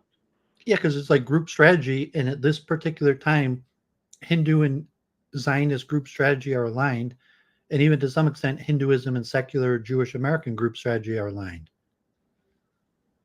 Well, you know what? Then, You well, can even look like Claire's perspective. You're like, well, I've had this argument with Claire and Zobita. You're saying like, well, how come the Jews are so against Islam, even though the Islam is basically 100% Noahide compliant? But because of group strategy, there's huge beef and conflict between Jews and Islam, and Jews are making overtures to even be like, okay, no, like Hindus are Noahide compliant, but the Muslims were at war with them. yeah, well, yes, but this is not reversing. This is only going in one direction. Nothing's going to save the Hindus. I already know that. They're not going to wake up one day while things are being Noahidized. Like, let's say that. That's why I said you're focusing too much on belief. Okay, let's say I know it's belief. You're focusing too much on what people believe. You're saying like, okay, it's not consistent if you look at what people believe, but if you say it doesn't matter that much what people believe, it's more consistent based on self-interest. Yeah, it's consistent. I'm saying it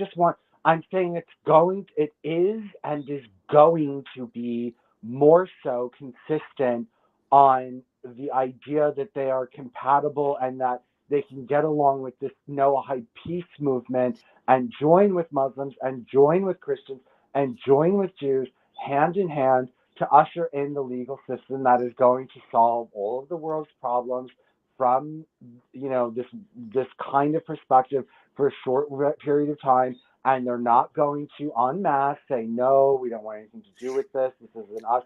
No, they're going to go right along with the rest of the nations and get right along board with that, and that's why I'm against them. Yeah, but I mean, it could be, in a certain extent, you're talking about a new world order, and Hindus and Jews are aligned to some extent on this new world order, not necessarily in belief. So, belief. No, because there's huge inconsistencies between the beliefs in Hindus and Jews. It's more political alignment temporarily that caused Jews and Hindus to be aligned. Yeah, and it's mostly around promoting liberal policies in the West and the common enemy of Islam. It's not based on what actually Jews believe or even necessarily what Hindus believed. It's based on the current state of the world and political strategy. Well, they're trying to make it about belief, and the thing is that they even state on their website that their idea is they want to examine the Hindu belief and weed out what is not perfect. But that's just how people frame it. So it's just like Claire and hers, like, why don't we just label, like, clearly any ordering of the Noahide laws would have Muslims at the top based on just pure belief. But like practicality right now, the Islam would probably be at the bottom. And that's not necessarily because it matters what people believe. It's just like practically, like, we're Jews, we need our allies. And right now the Hindus are good allies and the Muslims are our enemy. So we're going to make it look like, just for a practical purpose, we're going to raise the status of Hindus and lower the status of Muslims. But that's political. They're cooperating to the point that I want nothing to do with them and they're my enemy. And fuck them. And, that's it. I don't care to what degree you want to cooperate them. And I don't care if my interaction with thousands of Hindus, in your opinion, doesn't match up with reality. And somehow I was on a magic carpet ride and every Hindu I met, was mystically somehow. I said. I know, but you're acting like you've had more interactions with Hindus than I did because you were focused on the temples and I was focused on politics. Maybe that's why I know more about the Zionism and the Jewish connections, because I was so connected to the political angle of this that's all I saw. I wasn't connected to the politics at all. Like, I was exclusively involved in the belief and practice and going to the temple. I served food. I was on the welcoming committee. I mean, I talked like business, but I avoided politics. And I think most Hindus generally avoided politics. And so if you're just dealing with the handful of Hindus that are involved in politics. Handful. There were thousands upon thousands at those conventions. You don't think generally that Hindus are apathetic to politics? No, not the ones that I was interested in. And there was a Yeah, but lot. you're talking about political activists. I'm not talking about the anecdotal ones. I'm talking about generally Not of anecdotal, they're comparison to very political peoples that people. Hindus are generally apathetic to politics. No, I don't think so. I think that's totally not true. That was not my experience. I don't think thousands of Hindus from, just appeared out of nowhere for these conventions. I just don't, if thousands of people in one state, in a single state, and not even If you're old. talking New York, New Jersey, that has the biggest population. So I mean, like, so Yeah, like I know. So, here in Michigan, like, 10, 20 people show up, like it's nothing. And like the directors of these things are basically nobodies. I remember like, when these people walked into Temple, they weren't even like honored guests. well, And but, maybe New York City, you're talking there, you have hundreds of thousands in like the area, the biggest populations. I mean, there's some like different areas, but you're talking New Jersey, New York, where there might be as many, Pennsylvania, as many as like 500,000 Hindus. So if 1,000 people are involved politically, it still could be like just a few percent. well, that's true for everyone, but I would say that India is a very political place, even probably more so than America, though that's changing. But no, I mean, I had lots of people and organizations that I could get involved in that each had thousands of people. And I mean, the idea that you're not going to convince me that there's no such thing, even if it is 1% that are doing it, they're upholding it a lot. Okay, they're like upholding a lot of stuff and are really involved and are doing a lot. And if you have thousands of people that will show up, for your conventions, then I mean, you got something going on. You saying there's still, I mean, there's the one Republican thing under Trump where Trump actually came and they, like tens of thousands of people showed. But you're saying still today, thousands of Hindus show up for stuff. I mean, even like Vivek Ramaswamy, even like thousands of Hindus. I don't even think 1,000 Hindus would show up for Vivek Ramaswamy, but you're saying thousands of Hindus show up at political stuff.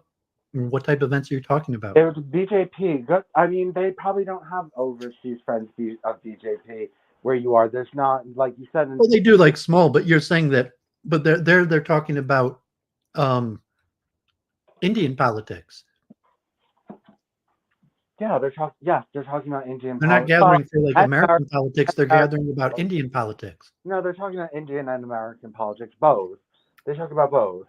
But Yeah, because they want America to support India, because historically America supported Pakistan over India, and Israel becomes the wedge lever that Indians get used to gain support for Indian foreign policy. Just like the false assertion that Israel represents American values, that Hindus are trying to do the same thing. But I mean, it's more practical about money and power than religious belief. well, it is religious. It started out as money and power, but it is turning into religious belief.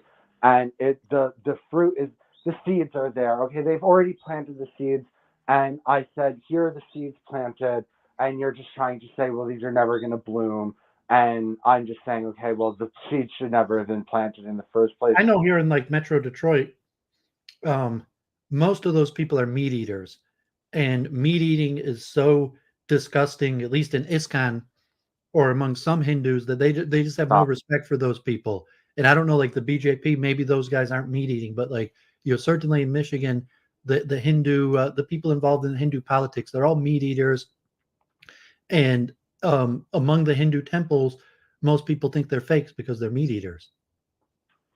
Well, I mean, meat eating in India, yeah, it's a lot. Okay, first of all, to say that, like, is that the case with these BJP things? Are there like, do they serve meat? Do they serve meat at their conventions? Anywhere you go, there's a lot of vegetarian and a lot of meat eating Hindus. I've been to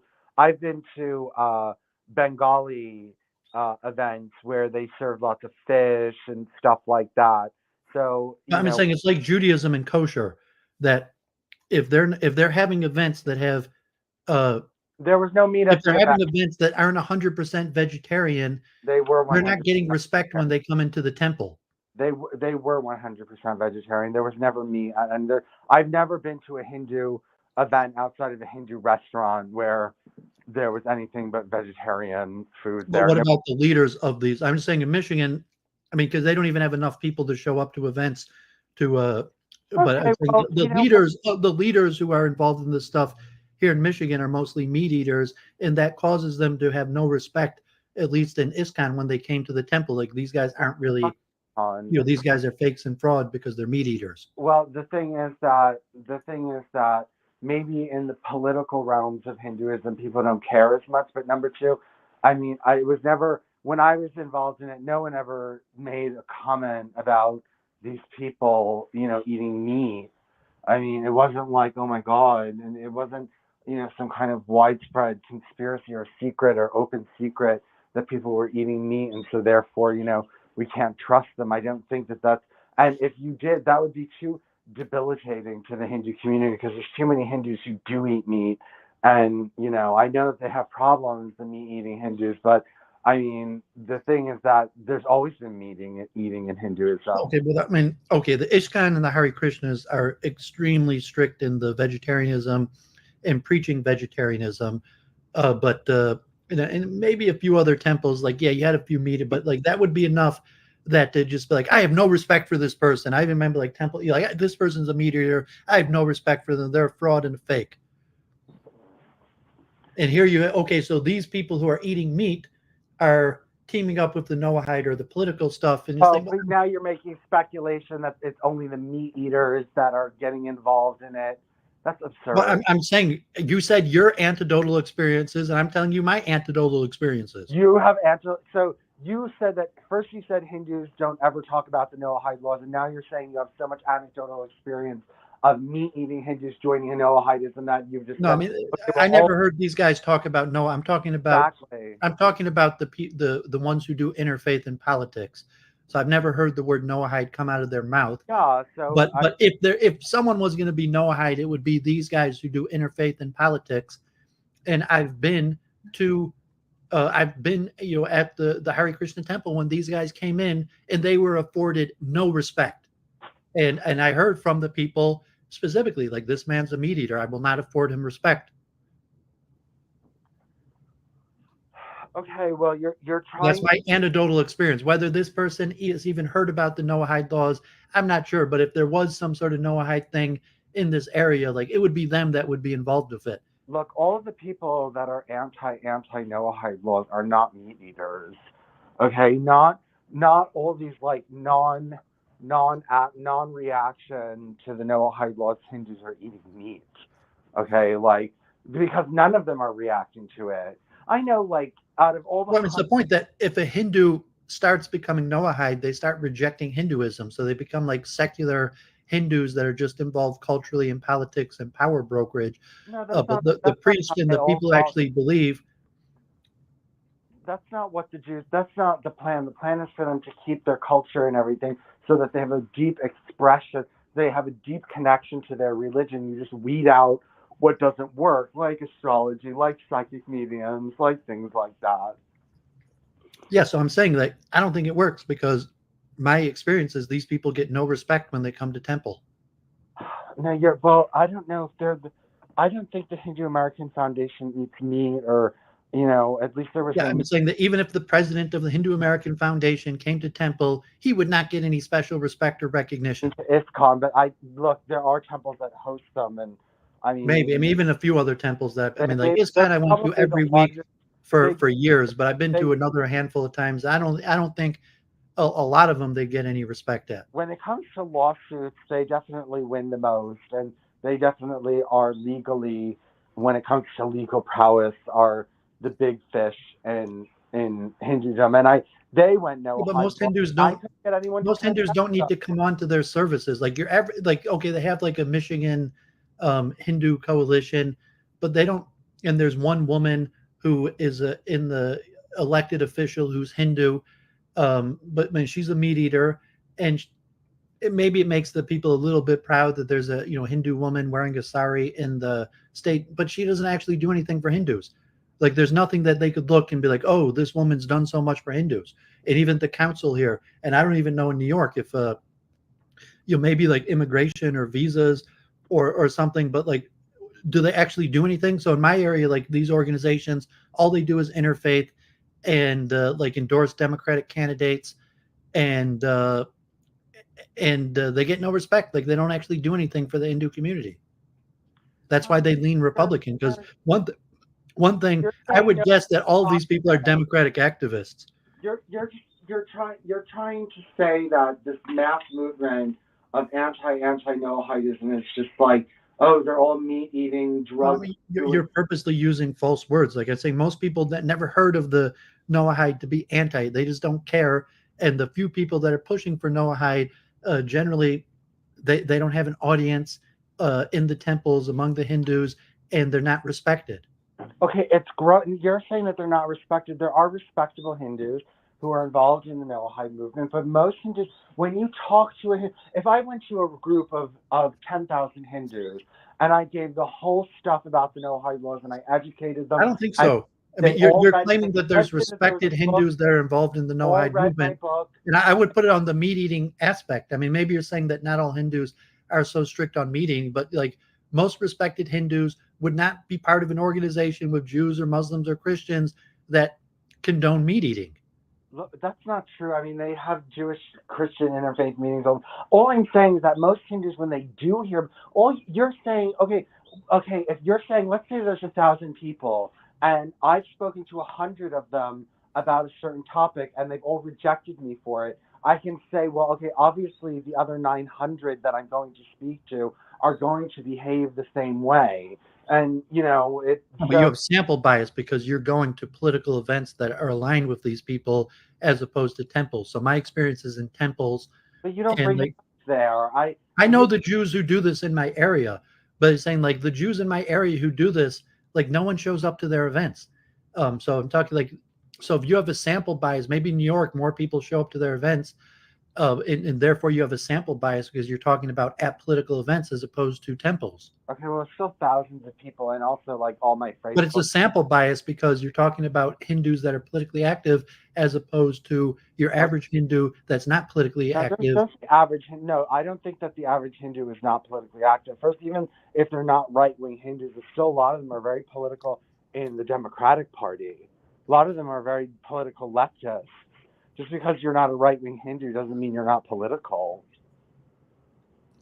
I mean, you have like Vivek Ramaswamy, but I mean, my general sentiment was that Hindus are less politically leaning than, I mean, Chinese are probably even less political than Hindus, but you're generally like Hindus, they don't even know the name of their local congressperson or like mayor. They're not. They're like Jews are like the most politically active of all people. And I would say like Hindus may not be the least politically active of all people, but they're on the spectrum from the less politically active of peoples. Okay, well, there must be a difference between, I don't know, I guess all the Hindus that go to your temple. I mean, when I went to temple here, I would meet Hindus I knew politically there. I mean, I would see them. And I mean, every time I went to temple. So obviously, they're a percentage of the population. And maybe you weren't talking to them about politics, or maybe they didn't see you at political events, so they didn't bring it up. But I just fail to believe that, I knew thousands of Hindus, literally thousands of them, and but through an organization, not through temples. So I'm saying when at the temple. Well, I knew it. Yeah, I knew it through my personal organization, and I knew it through different political organizations. But I would see those people at temple. They were at temple. It's not like, But were they like on the board of directors? Were they like some of them? Yeah. When I did the holiday thing, I went to all the different temples and I met all the boards of directors and I got all their emails and they were all on my email list. And it's just, yeah. I mean, there were people in the temples. I mean, it's not like when I would go to temples, it was like vacuous and there was nobody there that I had ever seen politically. There was always somebody there that I knew politically. I mean, just because you're a temple Hindu doesn't mean that, you're not a Zionist or that you're not involved in the Democratic Party. I got to say, like, a lot of times, I mean, 'cause I went over 10 years to ISKCON every week. And for like 5 years, I was going to 2 different temples every week. And most of the time when like an interfaith or political person showed up, I was the one that went over and talked to them, and like not even other people were even that interested in speaking to them. Well, you also spent a lot of time in ISKCON. Yeah, I mean, so my most of my experience, but the ISKCON temples I went to were like 90% Indian. I mean, one of them was even like 99% Indian. Well, I don't. Yeah, and ISKCON might be more fundamentalist, like in that respect. Like they don't. ISKCON generally doesn't do interfaith. So you have like certain like white body people, but like of the Indian people, there might be a few, but generally they don't do interfaith. They have strict principles, like they wouldn't let a meat eater speak from their stand or honor them in a certain way. They have strict principles, like you have to keep the rules, and so even like these political people, and then the other temples that were Brahmanic, where you had Brahmins brought in from India that did the rituals.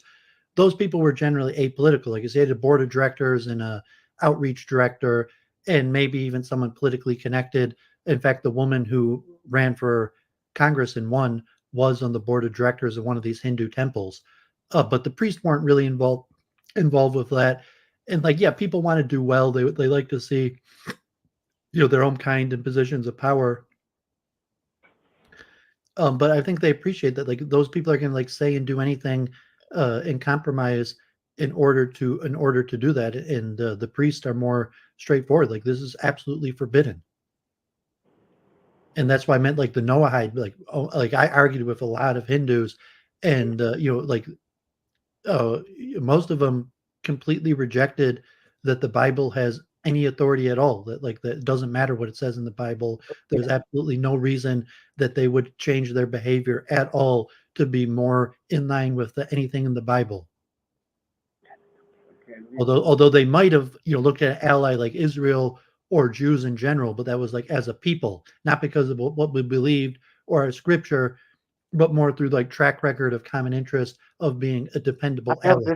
Coming that the thing is that look, they've opened the way. The seeds are planted. You cannot take out the fact that the seeds are in the ground. You're just telling me it's not enough seeds, and the seeds aren't being watered enough, and it doesn't have enough sunshine. The seeds should not have been planted. But you're talking about like something messianic in a No, global order. So everything, the seeds are fertile. planted between an allyship between Zionist and India, but you're talking like a seeds be planted for a new world order of Noahidism, and say like, no, it's actually the opposite, because the Jews have went against their own principles by basically turning on Islam, even though Islam is largely Noahide compliant, and accepting Hindus as our ally because they were more useful. There's nothing. That's constantly what Claire is. That's constantly what Claire is complaining about. It's like, no, people don't trust Claire. Jews don't trust Claire because she's a Muslim.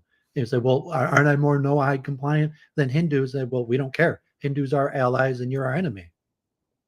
Well, the thing is that none of these people are truly Noahide compliant, because nobody's supposed to have a religion or holidays or anything like that. So just because they're politically maneuvering a bunch of, it's all political maneuvering. Giving even Islam a Noahide status is political maneuvering. I mean, it's all political maneuvering, but it's going in the wrong way. But Hindus are generally also, I think all those Noahide rabbis are scams, anyways. And like generally within the Orthodox community, like I never heard any of that stuff. Like most of those rabbis that are involved in that, at most they're political or they're unaffiliated people that are doing that of their own accord. They're not really respected leaders within the religious community. So I'm not. I don't think that you're all caught up with. You just throw everyone under the bus No, I don't throw everyone under the bus. I mean, if you're talking Chabad, but are you talking like these Noahide organizations? They're not usually Chabad. They're usually independent rabbis that have created their own organizations. They're spreading it, the seeds, but you're not understanding that the ground of Hinduism is soft for the Noahide laws, and it's fertile. And where I'm saying you're sowing seeds in fertile. Well, maybe, but I think that's just in the West, because Hindus are feigning acceptance, and so they're easily willing to ally or brought into Jewish organizations, because Jews are overly willing to accept Hindus or use them for our political purposes. But really, the Hindus, they're not they just don't like being rejected, not like having friends, and they want to be accepted. So they fall into this Noahide stuff because they want acceptance in the West. Yeah, well, it's working, and it's working for a reason. I don't think it's working in that sense. I mean, look at like Vivek Ramaswamy, and he'd be like, "Oh, the Jews love me," but like the Christians completely reject him. I mean, Vivek Ramaswamy, like compare Vivek Ramaswamy to Nikki Haley, and like we'll see if Vivek Ramaswamy even gets like 2% of the Republican vote, and like so like his Noahide stuff hasn't helped him. Christians still completely reject him. Yeah, well, it's just, I mean, it's only the Jews might.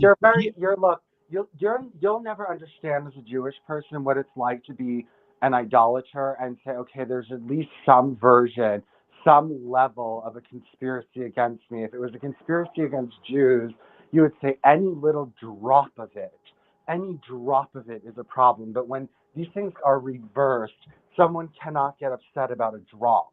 Okay, you're trying to say, oh, it's just a drop. You wouldn't accept it. You would not accept one drop of poison. No, I mean, you're claiming that it's because of your idolatry as opposed to your anti-Semitism. Like the reason you're being rejected is because people reject your anti-Semitism, not because of your idolatry. You rejected me first because of my idolatry. I'm against the Noahide laws because I'm an idolater and a blasphemer and a homosexual. And so you would never understand what it is like. You only understand what it is like as a Jew to feel that one drop of poison and say, I'm not tolerating. God forbid, you're not the only idolatrous homosexual that I know. Yes, and but most idolatrous homosexuals are actually like part of the larger coalition of minorities with the Jews. I mean, that's like the anti-Semitism on the left or something like that. Yeah, because I said like, no, I mean, if you look at like until like the huge pro-Palestinian anti-Israel protest that really just started in the last few years, and even its biggest point right now, that generally the idolatrous anti-Semite, I mean, the idolatrous homosexuals are part of the coalition of minorities with Jews. That's like Jews, like, I want to be in favor of LGBT. They won't let me be part of the pro-LGBT stuff because I'm a Zionist. And even like Israel is one of the, relatively, Israel is extremely comforting or fitting, allowing to homosexuals and idolatry. That you have strong elements of people that hate it in a right wing, but Jews do a ton of idolatry and homosexuality in Israel, and that's part of the whole thing. Like, oh, Israel's like a Western thing because we don't persecute homosexuals, and also that Hinduism is very popular in idol worship in various forms, like even the whole music festival that October 7th was somewhat an idolatrous homosexual music festival.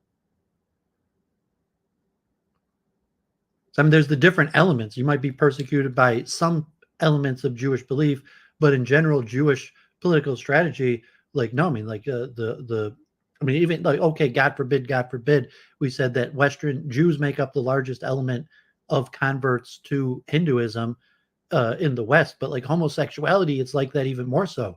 Like Jews almost dominate homosexual activism in the United States. President Biden himself said that the Jews were almost exclusively responsible for getting gay marriage approved.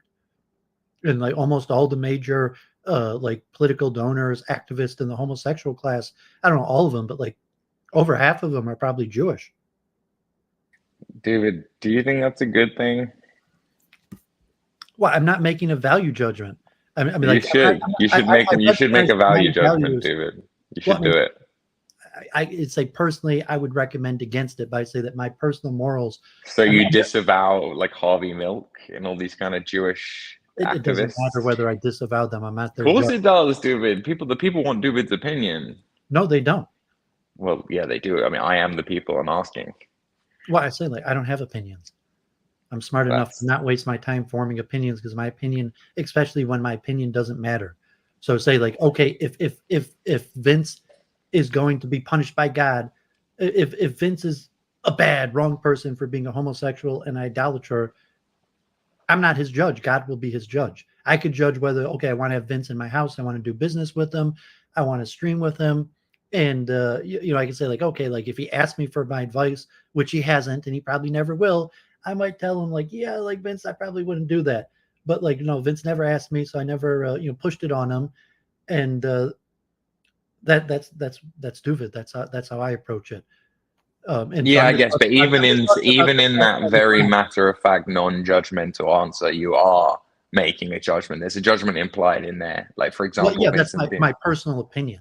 Yeah, yeah. No, it's good. It's good to know that you have a personal opinion and you're not just hiding behind the facts. And saying Because, like, what's the benefit of promoting my personal opinion that doesn't match to the facts of the ground? Then you say like, no, Judaism stands for this, and that's the point I always make. Judaism's what Jews do, and so even if I'm like Judaism is against homosexuality, yeah, well, yeah. is Judaism what I say it is? What some rabbis of the book say it is? Or what Jews do, what the state of Israel does, what the majority of American Jews do. Real. I mean, it's saying you're a part Jew too, but in that respect, you know, we've had these arguments a bunch of times, and it's like, yeah, I mean, just if you're just giving analysis, like, is Judaism what Jews do? And even Vince saying, like, some Jews are doing this. I'm not disagreeing with Vince that, like, he's right. Some Jews are doing this, but is it? Yeah, no, Vincent thinks that all Jews are like Noahide, and they're basically the opposite. Like, in terms of most secular Jews are very liberal, very progressive, don't give a fuck about Yeah, and you can say, pushing. well, Israel is contradictory. The state of Israel is officially funding Noahide organizations, and the state of Israel is one of the most friendly countries to homosexuality at the same time. So, Mhm. like, well, both are clearly true. So, like, but you know, because it's politics, or you know, however that's possible. But clearly, both are true at the same time. That Israel is promoting Noahidism and it's promoting homosexuality at the same time. But Vincent's worldview is very much like there's a big scary religious bad guy, and it's Abrahamic religion, and it's coming for gay people, and like he needs all those dominoes to line up to have a coherent world. So there is a little bit of sort of mental gymnastics going on, I think, for Well, Vincent. I mean, I'm willing to give Vince the benefit of the doubt and just say Vince is worried about Noahidism. He's an anti-Noahide activist, and you know, some of his understanding or breakdown of statistics is probably incorrect. But I mean, you still say that, yeah, like he has a right, so to say, as a pagan homosexual or polytheistic homosexual, to be worried about Noahidism and to be worried about what's He going to has a happen. right to be worried about it, but you would admit it's like doomsday prepper level ridiculous in terms of how he's I'm not like, sure. I'm not sure. I mean, saying like, bruh, yeah. In what fucking No, I'm not conceivable universe doomsday, is a George. I'm not Noahide doomsday. gonna take over the George, world? I'm Like, not doom. I always say it's not taking over tomorrow. Don't put that on me. I've never said. okay, That's where in the timeline do we it get just George, Noahide I'll world mute order? and let you go at this. But I'll just add in I don't that even want to. I don't even want to there's a argue about lot this. of It's Jews. futile. I'm just There's a lot saying, of like, Jews when do we that get feel the same Noahide? way. There's a lot of Israelis that are the same worried about Chabad or Haredim or Orthodox Jews and have the exact same complaint that Yeah, but Vince there's does. liberals in the West that are worried about Christian nationalists taking over. It's all bollocks. Like, Yeah, I mean, they're more worried about Christians than Noahidism. So I mean, Vince, I like Vince because it's interesting research. Like Vince is just thorough in his research, and he put together more than I knew. Like I've been following Chabad my whole life, and Vince had more research on the topic than even the top Chabadsters. So I could appreciate his research. yeah, is that the organization that like fucking runs Russia? Like, is that they like the? Is that? Am I thinking They the don't Orthodox? run Russia, but they're the official Jewish representation. They've Yeah, they run Russia for sure. Hey, so like, all right, so like, fascinating. I don't want to interrupt. You can go back to what you were talking about. I just think I'm just saying, Vincent. I don't think the Noahides are coming for you, buddy. I think it's okay. That's all I was saying.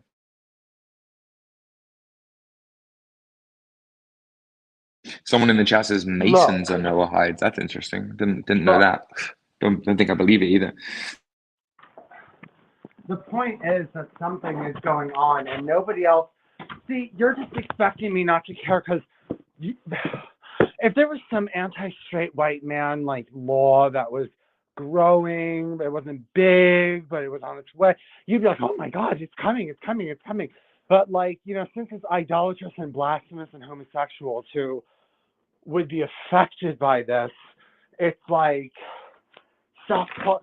See, you think that any talk of it is too much talk of it and is over talk of it. I just don't think it's something that if I was you, I'd be worth worried about. Like, for example, I think in the West specifically, people are moving away from religion. There is an increase in like Islam and stuff, but overall, like as you look at like the trend across the last century, definitely becoming a lot more secular, Yeah, definitely but becoming a lot more so is the progressive, Weimar a lot more Republic. liberal. So is the Weimar Republic. I mean, things can. Islam took over Egypt in like 15 years. Yeah, look, if you think that like radical Noahide Islam is going to take over Europe, then I would get on the bus of like supporting white people. Yeah, I mean, most people are worried about the opposite. I mean, generally saying like the gay mafia, to some extent, like they're having much more success than any Noahide or Jewish organization right now. I don't know Look, too much about the gay I mean, mafia, some but people might claim the gay mafia is uh, overrepresentative of Jews, but I was saying like in America, people are worried about the trans and the push further the drag queen story hour and stuff like that. And you're saying like it doesn't look like Noahidism's taking over. It looks like the opposite. that's going there's going to be a backlash to that, and that's what's going to lead to Noahidism. This people are going to fight back against. You're saying Yeah. the proof that we're losing is that we're winning. You're saying no, like we're going to lose because we're winning right now, and because we're winning, there's going to be backlash, and we're going to lose. So I mean, Well, there's really no way to really contend with that argument. I mean, you do agree that right now your side is winning. No, it's I mean, still here in very Michigan, even they just had vulnerable. like a satanic, like okay, the menorah thing, but like Michigan, the first time this year, they had like a satanic idol placed on the Capitol, in front of the Capitol this year.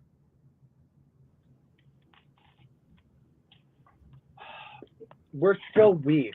We're not all powerful like. But, okay, you think that you're losing because now that like a satanic idol for the first time was placed in front of the Michigan Capitol, and that's a sign that you're losing. Well, or like all like look, the drag time story hour and stuff like this. That's a sign that weak, you're losing. when you're a weak minority, that's not enough. That's like we're still surrounded by seas of enemies that would like to. okay, listen, Vincent, gay people are not a weak minority.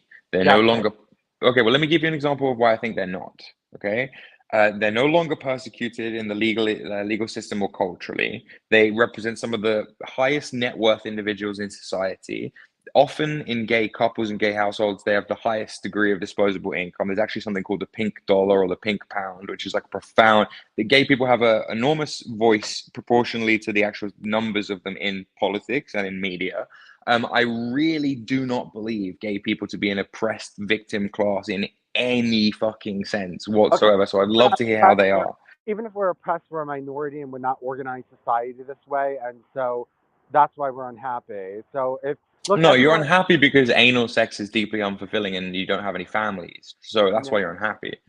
It's not because of like you're oppressed by the system. You sound like a woman right now.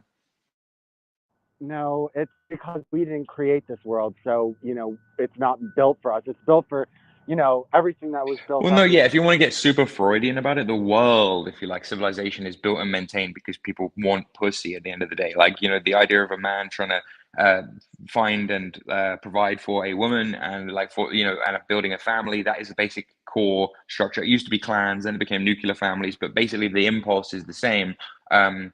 Homosexual men don't build and maintain society because they don't have the same drives and impulses. I don't want to get too fucking Sigmund Freud about it, but like that's basically what it is at its core. It's sociosexual. So the reason society is not made in your image is because you guys have never made a fucking society. And every time society does get too decadent and too gay, it kind of collapses, doesn't it? Yeah, well, I'm the prophet of saying the problem is that we're not. Here we go again with you being the prophet. Fucking hell. The prophet. If they look, I'm not. All I'm saying is if you do it my way, you'll win. That's all I'm saying.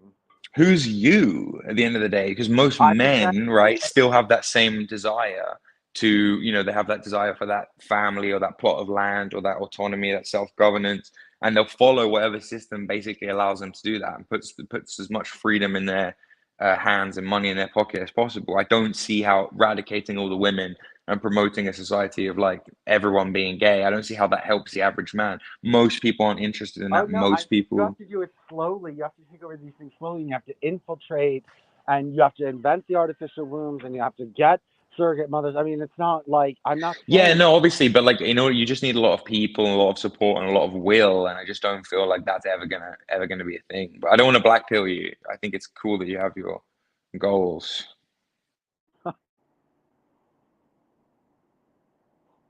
Well, John Vance is on my side now, so at least I've been doing it, what, 6 weeks John now. Vance had sex with a tranny and lost his mind. That's not the same thing as being whatever you are. God forbid. Yep, that happened. God forbid.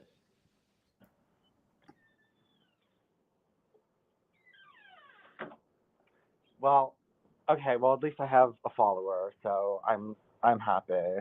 I think you can judge a man by his follower, don't Yeah, I you mean, think? the same way that he was Claire's family, because like, well, I mean, like when John Vance, I first met him, he was like a nationalist in Canada with some like party I'd never even Then heard he of. gravitated towards Islam, subjugated the women. Then he realized that there's no women to subjugate. If you can't have the girlfriend, become the girlfriend. Now he's adopted the whole transsexual thing. Yeah, God forbid. I mean, Look, I mean, I'm not his judge, but I mean, we'll look, I see how think what long it that proves lasts. is many of these political ideologies. I don't think it's the same for the whole thing, but many of these political ideologies at the core, it's socio-sexual. No one wants to admit it. No one wants to talk about the dark psychology that underlies much of human nature. But the truth is, especially when it comes to any right-wing group, like the last three groups that John Vance has been part of, nationalism, Islam, and Vincent Brunoism, all three stem from like weird socio-sexual things of like there's just a whole generation of young men who aren't getting any pussy. It's where the incel phenomenon comes from. It's where this reactionary LARPing comes from. And it's the corruption in the sexual marketplace and the difficulty of like one man to provide for a woman that has created all of this downstream political nonsense, in my opinion. Even Vince has changed his belief system like every few years. Right. I mean, Vincent is a special case because he's motivated by a slightly different set of parameters, right? Like he's different from like the incel who wants to stop demographic replacement because he wants to as like a sexual mating strategy is different from the family man who wants to stop demographic replacement because he wants to protect his children. Is different from Vincent Bruno wanting to stop demographic replacement so he can have the young white boys to himself. It's all different motivations, right? But all the motivations are socio-sexual. That's the thing no one wants to say. Don't get me started on Claire Khaw's underlying motivations for why she does what she does. We could be here for a day, you know what I mean? I'll have a fucking field day with it. But my point is, it What goes about deeper, yours? right? Well, mine's different. I mean, like I'm on some weird fucking. I got given too much in life, right? I'm too privileged, so I'm always on this weird thing of like I've got to give back to people and help them, which is kind of cringe. I'm working on that right now. Self-hating quarter Jew? Yeah, kind of a little bit of that, even though I'm not even really Jewish at all. Like I've never set foot in a synagogue, but I've definitely LARPed as Jewish Enough to to kind be of as an self-hating. ethnic You're enough shield. Jewish to be self-hating. Exactly. I'm enough Jewish to be self-hating. And I'm also enough Jewish to kind of recognize that a lot of the animosity towards Jews is unfounded, like Jews in general, as opposed to the clique of very powerful Jews that run things like banking and stuff like that, which is, obviously those are two different groups, or rather one is a subset of the other. But no, yeah, I have a bunch of conflicting opinions. People assume I'm in this for like clout or money or whatever. They couldn't be more wrong. But that doesn't matter. My point is, I am very aware of why I do what I do. I'm just But you're not. wondering if I mean, as I'm just opposed wondering. to Claire and Vincent, you're not an activist. You're just a personality who likes being public and getting in the middle of You things. got But it. You got it. Yes. You're not actually an activist for any cause. There's no agenda here. I'm not pushing an agenda. No. If I want to make noise about one issue, it'll be Well, like self-promotion. because I think it's I important. mean, your agenda is basically just self-promotion, and fun. Don't forget fun and comedy and having a laugh. Super important. Super. Well, super but important. that all is a form of. It's all about you. You're not here for a cause. I mean, you could argue that Vince and Claire are also. It's all about them, but at least they portray it like they're here for a cause. Absolutely, yes. There's the veneer at least of giving a fuck about the broader social issues. And like, I'll be honest with you, man. Like, there are broad issues socially that I care about. Demographics is a great example, but much deeper. I think most of the issues can be solved at an individual level, at a psychological level, not some big social political bullshit level. So I'm much more interested in that. And I think if people can help themselves, that's the way they're going to do it, like individually. Like Vincent would do really well to just change his lifestyle in certain ways, and then I think you would find. I mean, Do you just disagree with Vincent, or do you dislike him? I think, Or you say- yo, David, here's a real You're black saying pill. I think he's Vincent. likable and commendable in certain ways. I You don't just know. I disagree with think him. Vincent disagrees with Vincent. I think it's changes to Vincent's lifestyle would make him care a lot less about this weird Noah Hyde shit. But I mean, you do see Vincent's positive qualities. I do see Vincent's positive qualities. He has many. He has many redeeming qualities. But you think if he wasn't an activist, he wouldn't. He would just disappear for streaming. He wouldn't. Yeah, look, there are some people who are activists, and it not only is it good for them, but it's good for the world.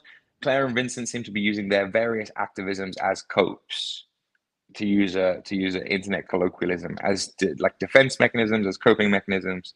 And again, maybe the you're just an underlying. extrovert. And saying maybe you're just extrovert, or that's just their comfortability in social interaction. You're just an extrovert, or you like people or talking or having fun, as opposed to them like they like social interaction around a cause. I think it's deeper than that, and I think you know it, but it's okay. I mean, like, yeah, maybe. I'm saying top deeper one. than that. That's like some exception to normal human nature.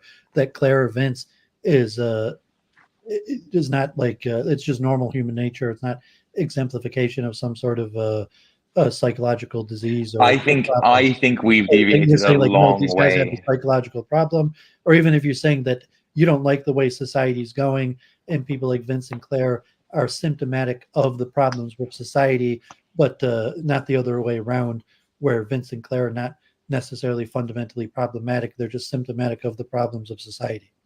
Yeah. And I find them amusing as well. Don't get me wrong, there's some value to be attained from both of them in terms of comedy factor. They haven't realized that yet, but they are sort of a comedic duo in waiting. They would both benefit greatly from taking themselves less seriously and realizing that this is just the fucking internet, mate. But that's the personality different. That's a personality difference in saying like that's your personality type, not their personality type. They always take themselves seriously. How finite do you believe personalities to be? Because we could talk about this ad nauseum, I guess. Well, But yeah, they're largely stable over a lifetime. especially once you get to sort of our age. Yeah, I agree. I mean, once you become an adult, young adult, your personality is largely stabilized over your lifetime. Yeah, can't teach an old dog new tricks. So, you know, I don't know. I'm just, in the meantime, I'll just play devil's advocate. I'll just ask them questions about militant homosexuality and secular Quranism, and just kind of stir the pot a little bit. Obviously, actively encourage them to partake in the Cube, which you should also partake in, David, because the Cube is very up your street, I think. You'd benefit I don't from even that think I've heard of the greatly. Cube. I mean, I know there's that horror movie, The Cube, or there's some Amazing. new slang Cube. Okay, so basically what the Cube is the Cube is a social experiment that started maybe like 3 or Is 4 it based months off ago. that horror movie where these people like put in the cube and like have to go room by room or die a horrible death? That sounds It's kinda like- absolutely. I actually think I know exactly what you're talking about. No, it's not. There's also a game show called The Cube. I think Well, it's just the it's name. like blue pill, black pill, and saying like, okay, like the Cube, like this horror movie where you're like mysteriously put into the cube by the system and you have to navigate through, like, or if it was that, because Yeah, I saw actually it. think I've seen that movie. That's why I was thinking when you said the cube and sometimes like social. Well, it's kind of like that, right? It started 3 months ago. in the It's same way, like essentially using the term red pill, blue pill that comes from the Matrix. If you're saying the cube comes from those cube movies, or is like no, it has nothing to do with those movies. I don't think it doesn't have anything. There's a lot of weird synchronicities around the cube, right? For example, the esoteric meaning of like Saturn and the cube. I don't know how familiar you are with Have you that seen kind of those thing. cube movies, Vince? I don't know if Claire watches movies, but Vince, you know those cube movies? I didn't know there was more than one. What do you say, Vince? You seen it or not? No, I haven't. You hadn't even heard of them? No. I think there's at least 3 of them, and they're pretty decent horror movies. I mean, they're not like popular like Saw, but they were relatively popular.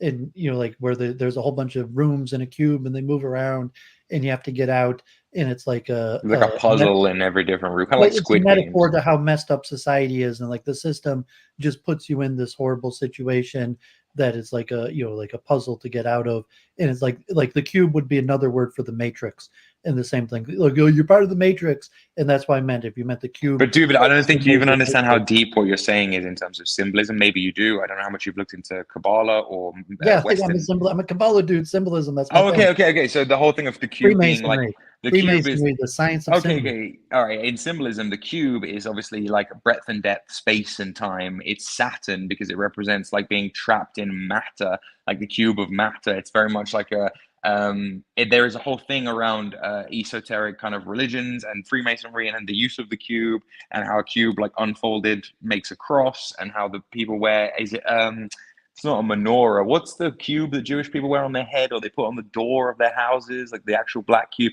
The Muslims pray to a black cube The Kaaba's in a cube, Mecca. the tefillin's a cube. Yeah, so there's all this esoteric cube. That's kind of where the cube comes from. I'm sure the writers and makers of those movies were suggesting or hinting at that also maybe. But the point being, David, the cube is a group chat full of people, all of whom have either extremely eccentric, interesting opinions about politics, philosophy, or whatever, or actual diagnosed mental disorders, schizophrenia, multiple personality disorder, etc., etc. These people have been allowed to coexist in a space for a couple of months, and the weirdest dynamic / hierarchy / content factory has emerged. I really feel like you would do well to be a part of it. That's what the cube is, just to clarify.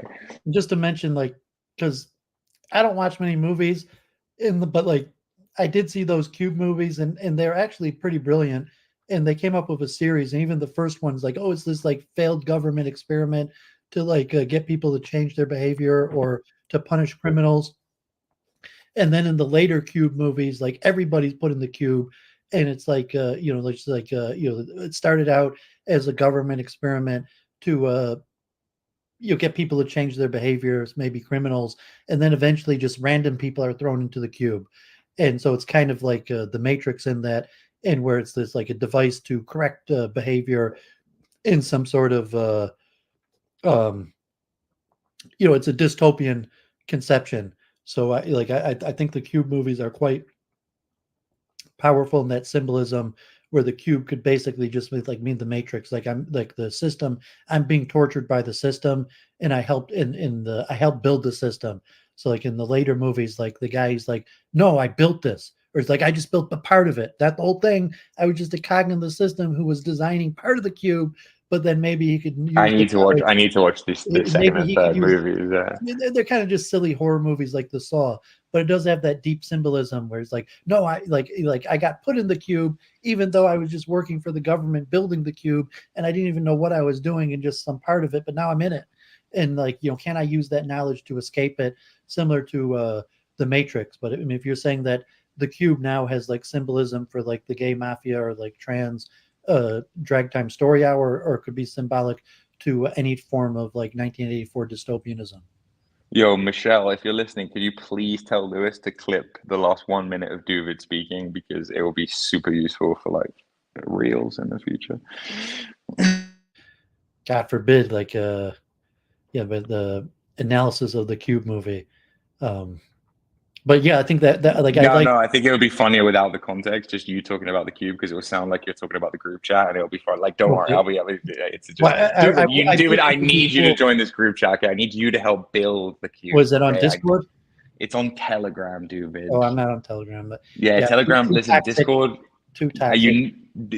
Discord's already almost too toxic for me. No, Discord is way worse than this Telegram. I agree with you. The majority of Telegrams are just like weird Nazi LARP shit. This is different. Like, I do need to download Telegram. Cooler if it was like the Matrix based on the Cube movie than wherever you're thinking the Cube. It's the same thing, dude. Don't worry about it. Claire, you've been in the Cube. I'm sure you're a big proponent of the Cube. Claire, I think, is the Cube's biggest fan. Yeah, I mean, God, Claire's like the exact like type person who would build the cube to toss people in, but would then get tossed in herself. You won't enjoy the cube. It's just full of crazy, stupid people sparking their disgusting filth. But George, were you part of the clipping all of this? This is so good. What worse than the radical? What was the David Perry group, or were the radicals, or the Claire? What was that group you were part of with Jay and David Irving and that guy William David Perry or something like that? The radicals. Oh, I think it's called the Extremists. The Extremists. I mean, Yes. were you too young, or you never heard of the Extremist Club in London, George? I Where have to Claire be used honest to with hang you, out I with have David no Irving? idea what you're talking about, but it sounds fun. I mean, it was like a bar, like a lounge where extremists used to gather and have like talks, and David Irving was there, and that woman who used to make the anti-Semitic songs. But it had all types of people. Like the head of it was a gay Christian. David Parry, whose ancestor composed Jerusalem, something like that. But it was actual I don't think IRL. David Irving ever spoke there. It was actual IRL, like gathering at like a coffee house or something. Yes, in a Soho pub in London. But I went to a few of them. They were actually very tedious in that you know they weren't explicitly political, so you had to sit through people's movies and But they let you speak. They recitation had to sit through Claire. Anglo-Saxon. They let you speak, right? Yeah, they let me speak. So And how's the cube in comparison to the Extremist Club? well, the Extremist Club is more literate because it was led by David William Parry, I think his name is, who's gay, and a bit of a thespian. And I think he used to be a priest, a Gnostic priest. But I think he dabbles in all kinds of things. Yeah. Why have homosexuals just sort of ruined Gnosticism? It's so sad. Anyway, He's a Gnostic also. I'm friends with him on Facebook. He calls himself a Gnostic priest. But I don't think David Irving has ever spoken. But I have seen Alison Chabot at the Extremist Club. But it's not still it. When did it disband, or is it still around? I don't think it's going anymore. In fact, I remember David Parry complaining to me that I was a catalyst for having it shut down. Or So, George, you're not an IRL kind of guy, or you would have showed up to the Extremist Club if it was still around. yeah, I mean, look, back in the day, people seemed a lot more.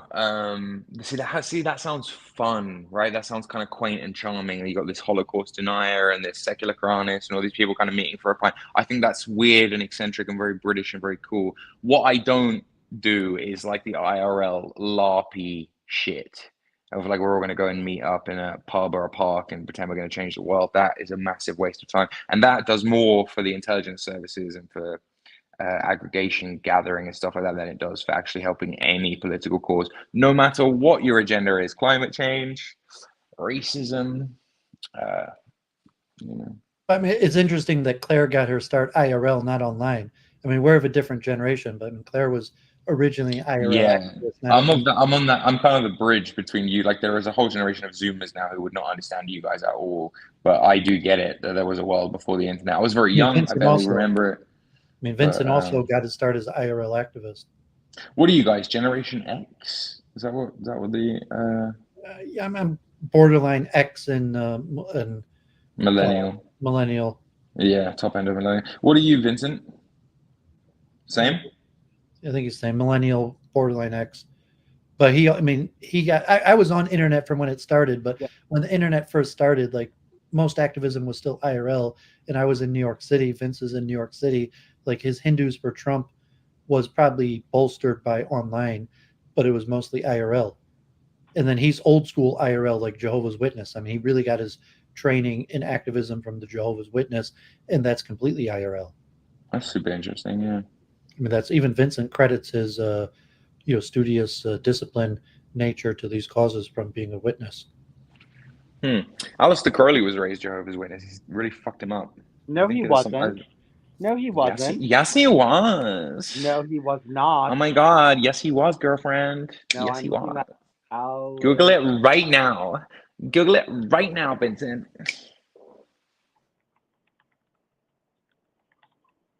He was raised something. The Plymouth Brethren.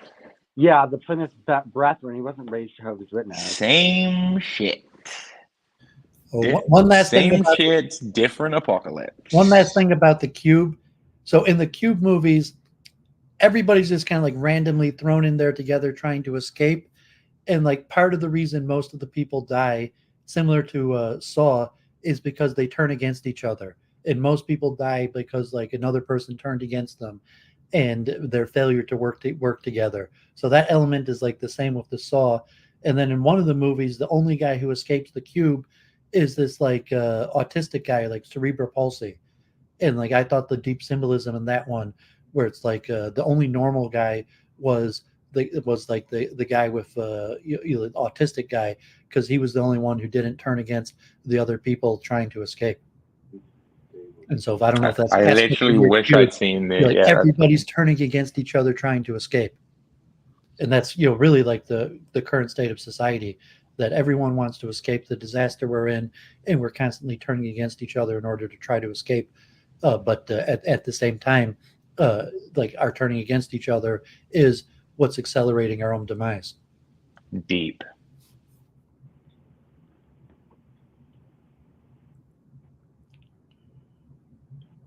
John, are we ready or no? Anything else, Vince? Your stream got hijacked by the cube. So many good clips in here. What happened to Ralph? Like MIA. I get Vince. He's popped off his own stream. I guess Claire's still going. I guess some people can only LARP for so long, David. I guess so. It's really how it goes. I think. So I mean, Mike, I take it you're still around. I'm not in the, like Zobita's no longer on YouTube and Ralph's no longer on YouTube, and I hardly talk with Claire, so we don't bump into each other that much. Well, I saw you made it into the American realm. I even saw the clip of you with another infamous half Jew or part Jew, Hormaxer. I think somehow I saw that clip in like the Grace Thorpe. You got yeah, the Grace Thorpe crowd. amazing. I mean, so I guess you have a little internationalism. You cross over into some American streaming, but yeah, the British streamers that I had interacted with aren't active anymore. Zobita and Ralph. Yeah, tough times for the Britnat internet scene. You think that their channels were deleted? Well, I don't know if Zobita's was deleted, but I'm saying Ralph isn't deleted. He just stopped doing it, whatever reason. He did like 2 streams in the last 3 months. Zobita, she might have been deleted. She moved to TikTok. Like I had Zobita on my channel, and she said she's like very active on TikTok, but it's just like Telegram. I don't want to keep on migrating platforms. I'm too old to keep on migrating platforms. Do you like TikTok, or have you not looked? I don't have any opinion. I'm just too old to keep on migrating platforms. Yeah, I think I'm the youngest here, and I'm still too old for TikTok. I don't think you could be on TikTok, man. I mean, you used to be on Zobita's regularly, so she's on TikTok, I guess, but I couldn't do it, man. I couldn't psychologically be on TikTok. I think it would fight. It's just something about like even the YouTube Shorts and the Instagram Reels and all that shit. They're already bad enough. Like there's something really, really dark about TikTok. I don't know what it is. It's just faster. It's like more disposable, more soda for your brain. It's just more bad. It's real bad. I don't like it. Yeah, I mean, you make it. I mean, I haven't seen like the value judgment, but it could just be a different demographic, different international. Oh yeah, it's iPad kids, dude. Like they are like superior because they'll adapt to the technology. I think we're going through like a real bottleneck right now, and the autistic iPad kids may come out on top in the end. Do you watch Rick Beato? No idea what you just said. Rick Beato, he's a guitar coach. He's the most popular, like classic rock guitar coach screamer. He has a series like "What Makes This Song Great," and he reviews songs like top 20 greatest guitar riffs, various things. But he's a multi-million sub guitar coach. And I'll play the guitar, but I like classical music a little bit. I watch his "What Makes This Song Great" music theory, but he talks a lot about why music has changed. And like you'd never have like a Stairway to Heaven anymore because the attention span is too low.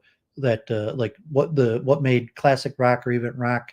I mean, maybe you're old enough like that, Jord. You like a guitar solo. are you young enough that you Yeah, no, yeah. I can like, you don't appreciate. I even can like, appreciate a good guitar solo. but he's saying like there's no new like guitar solos aren't a thing anymore, and like the song level, like there was a certain period in the 50s 60s where songs were like 3 minutes long, and then all of a sudden like in the 70s, uh I think like Light My Fire in the Doors, that was like one of the first songs that was like longer than the play limit, and they made a shortened version so it could be on the radio, and but then you start having longer songs, and but in the last decade, like it's back to the same thing. Like songs are all like 3 minutes long. There's no guitar solos. There's something called like autocorrect, where they're like computerized, where everything is perfect and timed perfectly, and it's the scrolling. So it's just something Rick Beato is always talking about in the changes in music and why modern music sucks, and why kids don't appreciate. But does it suck, or does it just suck to us because we're older and our ears are more attuned to something else, right? He gives arguments that like no, I mean like objectively, modern music's just not that good, and that even the better music that like classic rock is still more popular than what's coming out today. You I think mean, like my favorite, like, not even genre, but like time of music is definitely 70s, 80s music. But I don't know if that's because I'm just like nostalgic and it seems like a time I never lived in that was better, or if the music is genuinely declining in the way you're talking about. Like, I don't know. well, I mean, you might still have like classical or but it's like popular music where it's all like computerized mixed genre of quick. But I mean, it's constantly scrolling. So I mean, Beato has young kids. He mentioned like they he makes the statement like if Stairway to Heaven came out today, it would not be popular, and we'd be like it would just be too boring. No one would sit through the guitar solo. They would scroll through it, and like any of the even like Van Halen. If Van Halen came out today, it wouldn't be popular. They would just scroll through it, and it's part the change in technology that's made music worse. In that the I mean I brought it up because you were talking about the autistic scroll or TikTok generation, but it's just this constant scroll. Watch something for a few seconds and scroll. So it's like I mean, when I was young, like the radio would come on and it was like, Stairway to Heaven, and like, oh my God, like now I'm going to be listening for the next 10 minutes, or, even longer songs like Pink Floyd, The Wall, and just like, no way anyone today, like Pink Floyd, like no one would sit through that. They would just scroll on to the next thing. Joe in the chat continues to elude me. I find this guy so confusing. He says quite rightly that the Doors superior band and they urinate on all. I think he means like all contemporary pop music. The first and only thing he'll ever agree with you, David, on. But the Doors are named after. Didn't Jim Morrison name the Doors after Aldous Huxley's book, Doors of Perception, which is a book That's right. about LSD and how you should take mind altering substances to expand your worldview. Isn't They've Joe gone through to the other side. relentlessly anti-drugs? I'm confused how you could be. Well, I guess He you could still likes appreciate the Doors. you could appreciate the music without appreciating the drugs, obviously. But I would urge you to consider how much the music created by that band was a consequence of psychedelic drugs. But whatever. Yeah, it's weird. And the charisma of Jim Morrison. Oh, what a character, huh? Yeah, 100%. We do have showmen like that these days. We do have. I refuse to believe that like those kind of people don't exist. I just think they're marketed Morrison so British? badly, and they're owned in these like 360 deals where they're forced to make shit, where like the art isn't in the music anymore. But I think that might just be a boomer take. As Rock Muncher in the chat quite rightly says, I don't know about Zanny XXX Killer 69, who's probably sick and lit and stuff. Yeah, but Morrison was English. I mean, he was American, so he wasn't part of the British invasion. And Shut although up! It's all influences itself. You don't get well, to I mean, take credit Aleister for that. Crowley and the Freemasonry, Adolf Huxley or whatever. I mean, the Freemasonry permeated the music scene, like the classic rock. I mean, it's still probably like okay, like is Taylor Swift a Freemason? Bruh, what are you tripping? What are you tripping about these conspiracy theories? What do you mean is Taylor Swift a fucking Freemason? What are you talking about? I'm saying it wasn't conspiracy theory like in the 70s. I'm saying like Aleister Crowley and the Freemasons and like Aleister Black Crowley Sabbath. wasn't a Freemason. What are you talking about? Of course, Aleister Crowley was a Freemason. No, he wasn't. What do you mean? I mean, he created his own thing, but like, of course, like he was a British secret intelligence. and saying he was intricately connected to. He might have been a Freemason. He Actually, was yeah, but intricately connected to like the British invasion of rock. Like he was buddies with like Led Zeppelin and Black Sabbath, and yeah, but he was also buddies with like L. Ron Hubbard, who made Scientology. You could do this all day. Just draw. I too have some red string duvet. I kind of connect random shit to it. Like, yeah, they're influenced by Crowley, but so loads of musicians were. yeah, but I'm David saying Bowie these guys was were the like, most famous people in the world. It's not like okay, like some small time streamer but it's saying like these guys were the most famous people in the world. okay. I think I'm missing your broader point, but okay. I just bringing up because you mentioned Huxley and the Doors, and so I'm saying like Huxley. Well, look, Joe's telling me that Claire and I are wrong, and that the Doors are named after a William Blake poem, which is said, but I refuse to believe that William Blake didn't smoke his own weight in fucking laudanum. But okay, like let me see, William Blake of the Doors. That's fascinating. I've read maybe one William Blake poem in my life, unless you count Jerusalem's a poem, I guess, isn't it?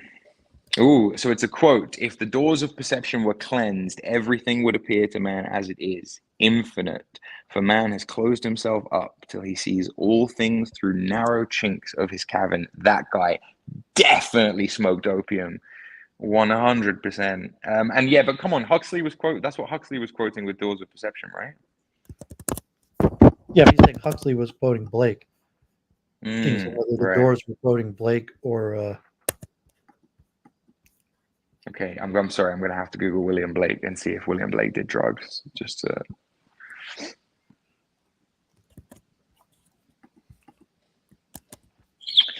Blake's father would abuse him and his mother until his father was charged for having heroin on him. I don't think this is the same Blake. Biography offers glimpse into artists and poets' visionary mind. He had something called aphantasia, hallucinogen. Whoa, okay.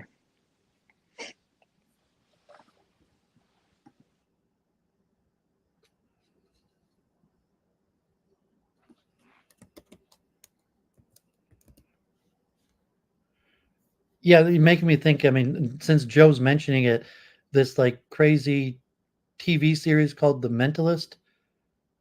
Anyone heard of that? Yeah, it's written by a guy called fucking something Bruno something. He also made Rome, the HBO TV Rome, TV show Rome, which Bruno is Heller. yeah, Bruno Heller, really talented screenwriter. So the bad guy serial killer in The Mentalist is like their cult is based on a Blake poem. I don't know. Cool, I mean, interesting. I watched like some recap. I didn't watch the actual Mentalist, but I watched like a little thing of a recap. And this guy like Red John, who killed like the Mentalist family because he's the real Mentalist, and it goes through like 6 episodes, 6 whole years until he finally catches this Red John in his cult, and he turns out to be like a sheriff or something like that. But like the passcodes for this group of like crazy killers is from a William Blake poem. Interesting.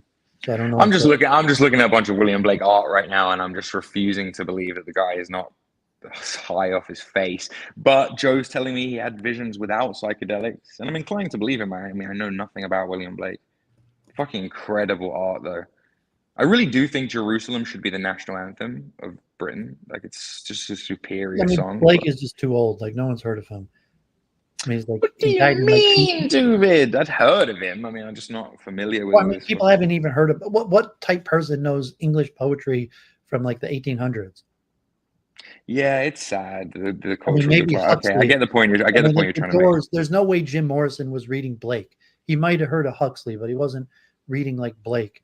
That was the point. That was the point I was trying to make. But yeah, I'm just saying, like, it's also the Doors is a dope band. I'm sure. I'm like whatever. Rare Joe W.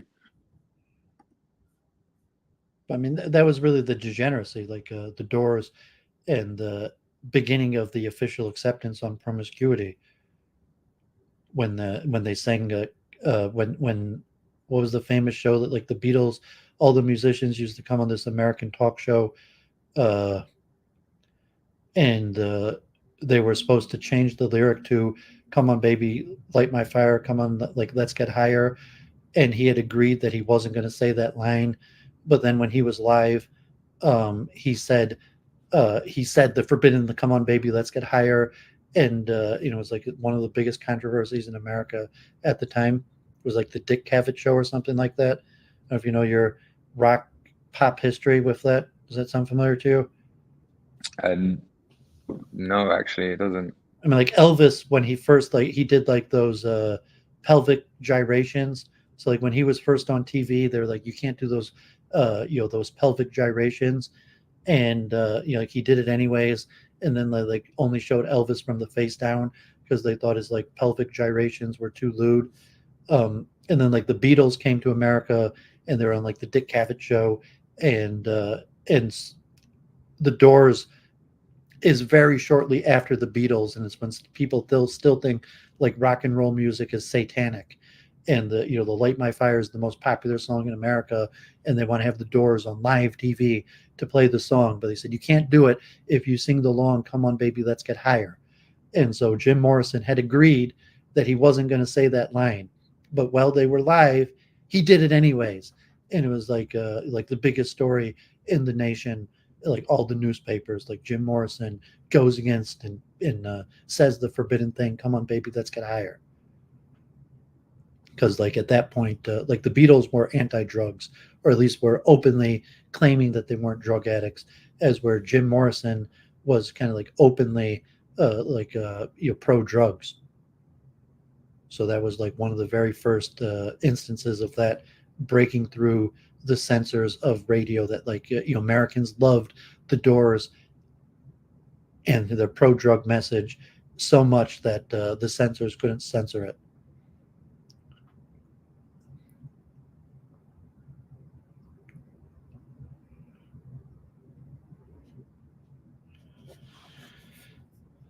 Sorry, I was listening to what you were saying. I just got sidetracked by reading about William Blake. Fascinating. Yeah, I'm not a poetry guy. I mean, I listen to John McWhorter, the African American linguist from the Glenn Show, the conservative African Americans, and he's saying like, 50 years ago, like your average American could have quoted like lines and lines of like famous poetry, but like these days, no one knows any poetry, and he says like rap is like your modern day American. It's not true that nobody knows any poetry, but yes, that stuff has been replaced. Yeah, no, but it's like your average like I agree. Your average like poor, low birth person could have quoted like lines and lines of poetry. David, who is your favorite poet? Tell us. Come on, it's your chance to show how cultured you are. Let's go. I don't read poet. Like I like some Hebrew songs, but like I'm not a poetry guy. I don't read fiction at all. Yeah, but you don't have a favorite poet or even a poem that you're just like, this is the shit. This is fucking slaps. No, I have no like I don't like poetry. So you are the problem that you're complaining about. What about you, Vincent? In fact, chat, let us know what your favorite poem is. Was Edgar Allan Poe a poet? Yes. Have you heard of Shel Silverstein? No. Like the man in the attic, like "Hello, I'm Nobody." I remember when I was a kid, my parents had this "Hello, I'm Nobody, are you nobody too?" Okay. But that was just that. Like I haven't read poetry since I had to last like assigned in high school. Although I think when I like had to actually read stuff, I did actually kind of enjoy some of the Edgar Allan Poe stuff, as opposed to like Shakespeare. Like I hated that. I just did it because I had to in school. Where like the Edgar Allan Poe thing, I actually seem to enjoy reading, but I haven't even perused that since high school. Over 25 years. Fucking hell, okay. And like music, I like Alice in Chains. Like sometimes the like you like Down in a Hole. You like Alice in Chains Dirt. I don't even know who Alice in Chains is. Their album Dirt. Like when I was in high school, I listened to Dirt like over and over again, probably like 200 times. And like if you want to call that poetry, like The Rooster was the most popular song, but like a whole bunch of it was pretty dark, like suicidal stuff. Like Nirvana was pretty popular, but like I was an Alice in Chains guy, and I don't know if you'd consider that poetry, but like for like a modern day, like I listened to a lot of Led Zeppelin and type stuff, but their lyrics didn't mean anything to me. Like it was all like Paul McCartney. Like most of Led Zeppelin was kind of like silly love songs that didn't have like deep meaning. So I mean, maybe George's the kind of guy who likes silly love songs. You know, I'm definitely I'm a romantic man. I love a silly love song. That's fascinating. That was a real insightful little window into David's mind. I feel like. You know that Thank you for song? that. Thank you for that, dude. I have no idea what song you're singing. That's Paul McCartney's Silly Love Songs. You take the road with your silly love songs. Where he's making fun of the fact that like all the Beatles songs are like silly love songs. So when he broke off from the Beatles, one of his early popular songs was called Silly Love Songs, like I love you. But you know, if you think like the Beatles, Led Zeppelin, like half of their songs are just silly love songs. Slay. Okay. And maybe that's like the type stuff you like. I think there's certainly a place for it. I don't think everything has to be like a fucking like big, serious, deep ballad about like some story that some hero's journey that we can all learn from. Or cause like I don't, you know, I think people are really way too harsh on pop music. I think there's a time and a place for pop music. And yeah, I guess that includes silly love songs. David, when was the last time you were in love? God forbid Duva's never been in love. No, there's been girls that I've been attracted to, but you know, it's probably why I'm still single. I've never been in love. I've been attracted to women, but well, let me just tell you, you're missing out on one of nature's great chemical imbalances, chemical and hormonal imbalances. Big flood rush of dopamine, serotonin, oxytocin. You're missing out. Yeah, you should definitely try and fall in love with someone, David. I think it will change your whole life. You can't. I mean, but it's an involuntary. Love is an involuntary reaction. Yeah, maybe. It's similar to laughter. Laughter's it's an involuntary reaction. Do you feel like you're incapable of love? I'm not sure. I mean, some people you say you can't love others if you don't love yourself, and so I don't love myself. Maybe that's why I don't love others. Fucking deep, bro.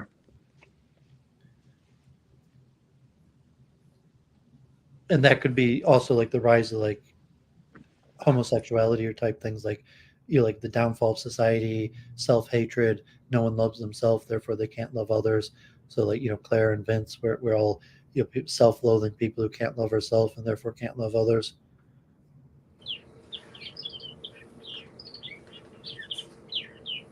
Maybe Vince loves his birds, or he just has that, you know, maternal instinct to care for people, but he doesn't really love his birds. He's just fulfilling a little maternal instinct to care for others. Brutal psychoanalysis of Vincent from David there. It's not brutal. I mean, I saying it's like a symptom of our times. I'm saying like, David doesn't love myself, therefore I can't love others. The bachelor crisis, so many unmarried people not having kids, and saying, well, I hate myself. Like when I used to have that poster, you're talking like Nirvana, the Kurt Cobain, that I hate myself and want to die. I don't know if you remember that Kurt Cobain, you know, quote, that I hate myself and want to die. But it started with like the 90s grunge music. It was like, you know, just like glorifying self-loathing. The hero's journey turned into the anti-hero. I covered that in Week in Review, where I said that like musically, you used to have the hero's journey. So like the Beatles, Led Zeppelin, half of their songs are just silly love songs, like boy meets girl, falls in love, and makes a song. Or like hero's journey, overcoming. And then in the 80s, like Billy Joel, I mentioned Layla. Like Layla, you're familiar with the Layla? David, I'm going to be honest with you, bro. I'm still getting over the fact that you've never been in love. Joe in the chat is telling me that you've never laughed, and you were the one who drew the comparison between these two things being involuntary, autonomous responses. So I'm just fascinated. I'm questioning at the moment whether or not you even have a soul. I'm having a whole existential thing. I'm like looking at you and trying to see if there's any light behind your eyes, and then you're talking about fucking 70s pop music. I couldn't give less of a fuck. I'll be honest with you. Yeah, I mean, I'll be honest with you. My rabbi in Israel actually told me, he's like, what's wrong with you? There's no light in your eyes. You're like dead on the inside.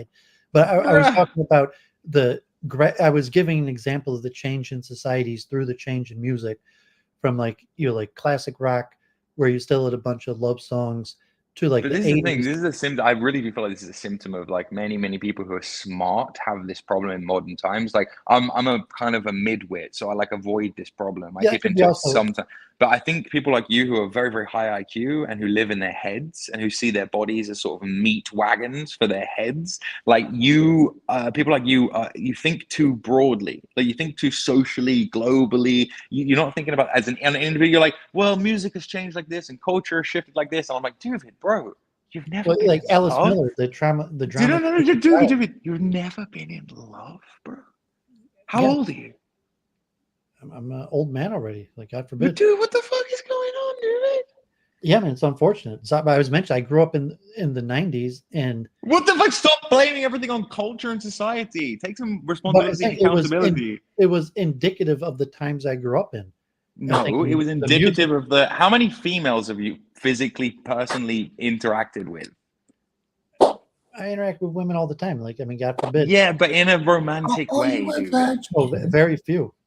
But, that's why maybe get your numbers up, bro. I don't know what the fuck to say. This is insane. Like the fuck, but like, dude, but you've never been in love. God forbid. That's why I fell into Orthodox Judaism. So this is heartbreaking. Unironically, this is fucking heartbreaking. Like we can all talk about like. I think David doesn't want to fall in love because he anticipates it will be a painful experience. No, but love is an involuntary reaction. Like that's the point. You fall in love. It's involuntary. No, actually, but David, like you're quite sneezing is an involuntary guy. reaction. Like, you know what I mean? I see Not pictures really. of you. You can look the Chad. In fact, there was a picture of you, and somebody said, "Oh, there's." I'm just saying that sexual. But like, it's like saying, "Look, dude, sneezing is an involuntary reaction. If you put yourself, like, yeah, we can say Vincent's a fucking determinist. We could sit here all day talking about how free will doesn't exist. I think it's very sad that a man of your age has had such limited social interaction that he's never fallen in love with a woman. I think that's sad. I'm sorry, you won't change my opinion on this. Okay, give a fuck what he wants. Clearly, he doesn't know what's best for him. Fucking hell. Okay, well, you think what you want. Like, okay, I'm glad you think it's sad. You know, like Duvid, I'm an analytical mind. I'm analyzing this analytically. So, like, dude, sexual I'm sad, attraction dude, is also I'm sad for you. I'm not sad at you. I'm not like, oh, he's a sad guy. I'm not like, no. down on you. I'm a sad guy. I lean towards depressant. That's why. That's dude, fucking hell, cheer up, buddy. What the hell, man? Okay, like no, George, you know, like, Duvid was going to go on holiday with Jen. Get more serious, like George. Duvid, wait, Duvid, shush. Claire's talking about you. What do you say, Claire? Well, Duvid was going to pay for Jen to come with him to Sicily, but she refused. And she got angry with Duvid. That wasn't romantic. I wasn't and he said, you can't afford a conference. Yeah, because you don't know if you would have fallen. You don't know if you would have fallen in love with Jen at the conference in Sicily because you didn't go because you fucked it up. Fucking Duvid. No. And then I thought, Duvid just wants some female company, and I offered to come with him if he paid for my fare. And he was clearly not interested in me accompanying him to Sicily. Yeah, and he only wanted Jen. Nothing about. I mean, like, at least that's her area of expertise. Like, we work together on the same topic. I pay for you to go to a conference. You could care less about the subject matter, know nothing about. I could have pretended. Yeah, but it'd be way too money. Like, I wasn't inviting her to have female companionship. It was strictly business. But I thought. Be more Jewish, seriously. What the fuck? What do you mean? But they do like a couple when they're on together. If I wanted to, like, I would just invite Claire to like Detroit or something. If I wanted to like make a move on Claire, I would invite her to Detroit. Like I wouldn't invite her to some conference on consciousness. Okay, dude, I don't want to discuss the specifics. I just find it very sad. I would make a trip to London. I would just show up in London and meet up with Claire and decide if I wanted to make a move on her. Like I wouldn't waste money. Like Duvid is not in the habit of wasting money. I wouldn't waste money like flying Claire to Italy. Oh my god, that's what money's for, to be wasted on women and children. I don't get it. But he was going to but it's not even a good strategy. New Zealand to Sicily. You're not going to ask someone on a date to some sort of intellectual conference. Yeah, and then Jen got angry with you because I remember she was complaining that people might attack her and you couldn't afford bodyguards for her or something. It was something weird like that. Yeah, but it had nothing to do with like something romantic. It was talking business of a conference or conferences. You know, like one track mind. Like you get George here, like one track mind. Like George's a romantic. He can't be serious. Whoa. I'm not incapable of it. Like, see, here you have to do is paint me out as a fucking, like, I just think people are You're a best. romantic. No, I think yes, I am a romantic, but I think And- people and it- function optimally when they use both hemispheres of their brain. Like I just feel like you can be super cold and analytical and like I've never fallen in love because it's an automatic response and it just hasn't happened to me. Or you can take some fucking accountability, like you do use some free will and just go out in the world and like I don't know. I just find it. Look, who am I to judge me? Like maybe Claire's right. Maybe you are happier that way, and maybe that's a good thing. But like it makes me sad that there aren't going to be little Duvids running around, or even that you just haven't felt that like biochemical fucking thing of like I have a strong you know, desire to reproduce and have children. I just haven't fell in love. I mean, you got Machine Gun Michelle. God forbid we got Machine Gun Michelle here. yeah, I had to bring a woman in to talk to you because I Is feel she like you gonna won't hear it sing- from a man. She's gonna sing silly love songs.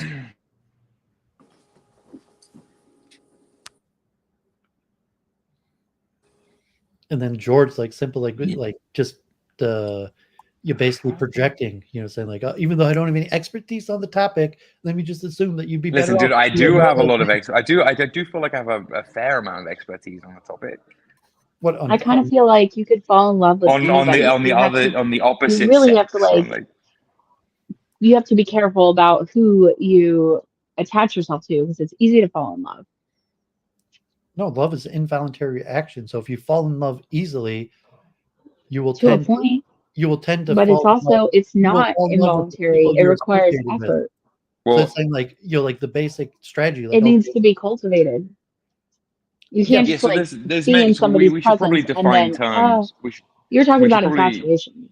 Well, yeah you yeah. could We say, should probably okay, like define my terms, parents right? might have a loveless relation. There's a lot of people I know that have had relatively happy loveless Well, marriages. David, your parents probably don't have. That's what I mean. The ancient Greeks had like 6 different words for love, right? There's like agape, Yeah. which is like universal love for God, and there's like philos, which is like loving you on an intellectual level, or eros, which is like a lust kind of love. And the idea is that you have as many of these types of loves as possible for one person. There's one called pragma, which is like what old couples have when they've just been together for so long that they're basically one person. It's kind of like a codependency thing. I don't know all about all the Greek different types of love, but I know that their understanding of love was much more nuanced than a kind of Western idea of like, I love you, Hollywood romantic bullshit. When you say you've never been in love, what I take you to mean by that is that you've never had the eros, like the primal lust attraction that has led you to fall deeply romantically in love with someone. And of course, from there, you've never had the long lasting love where you've tried to build something with someone and you've grown attached and bonded with someone. Now, I don't agree necessarily with Michelle. I think that the human being only has so much serotonin and dopamine and oxytocin in the head. I think you can only spunk those You chemicals know that I'm so like many times. exaggerating. No, Of yeah, of course, you can't just yeah, like, yeah. find some random bum on the street and fall in love with them. But yeah, if you have somebody But that if you've you never connect felt with, them before, you have you've probably got a similar. bunch stored up in your pituitary gland or something. I don't know where they come from, but you know what I mean. I don't know about that. I mean, it's not like he's gonna fall in love like a teenager. Who knows? If you've never felt it before, it might be like crack, right? It might be like crack cocaine. I literally don't know. How fascinating. So I've never had crack before. Does that mean that I've spent my whole life like storing up the ability to flip out Well, under crack? what it means is that if you smoked crack tomorrow, you'd have a hell of a lot more of a good time than I don't know Daquan, who's been Yeah. smoking rocks since 5th grade. Like, yeah, I mean, like Okay, well that's you built up an immunity to it. yes, exactly. That's People what I'm saying. don't The get same an is true for immunity people. to love. Yeah, honestly, I believe they do. And if you look at women, particularly, and you look at pair bonding, if you look at biochemical pair bonding, women tend to be That's so different. much more. No, I think it's the same thing. You're spunking your love chemicals, basically. You're spunking them early. I don't want to be too You're not black about becoming it, but I do immune to feel them. You're producing less of them. that's true. That's true. Yeah, it's probably a quantity thing. It's probably a quantity thing. I don't know how it works, honestly. Like on a biological Which level, would I go don't know to how it say works. that if you could maybe like take a break and do some self-reflection and get in a better headspace, then when you could bond with somebody because Yeah, probably. It's your probably just brain like is drugs. Like if you stopped taking crack for a really long time, then you did crack again, you would feel it again. Yeah, it's probably like that. I don't know. But what I'm saying is for Duvid, a guy who's never smoked crack, to continue this analogy, him going out on a bender and smoking some crack probably wouldn't be a bad thing for him at this point, given, by the way, just for YouTube, I do not endorse drug use.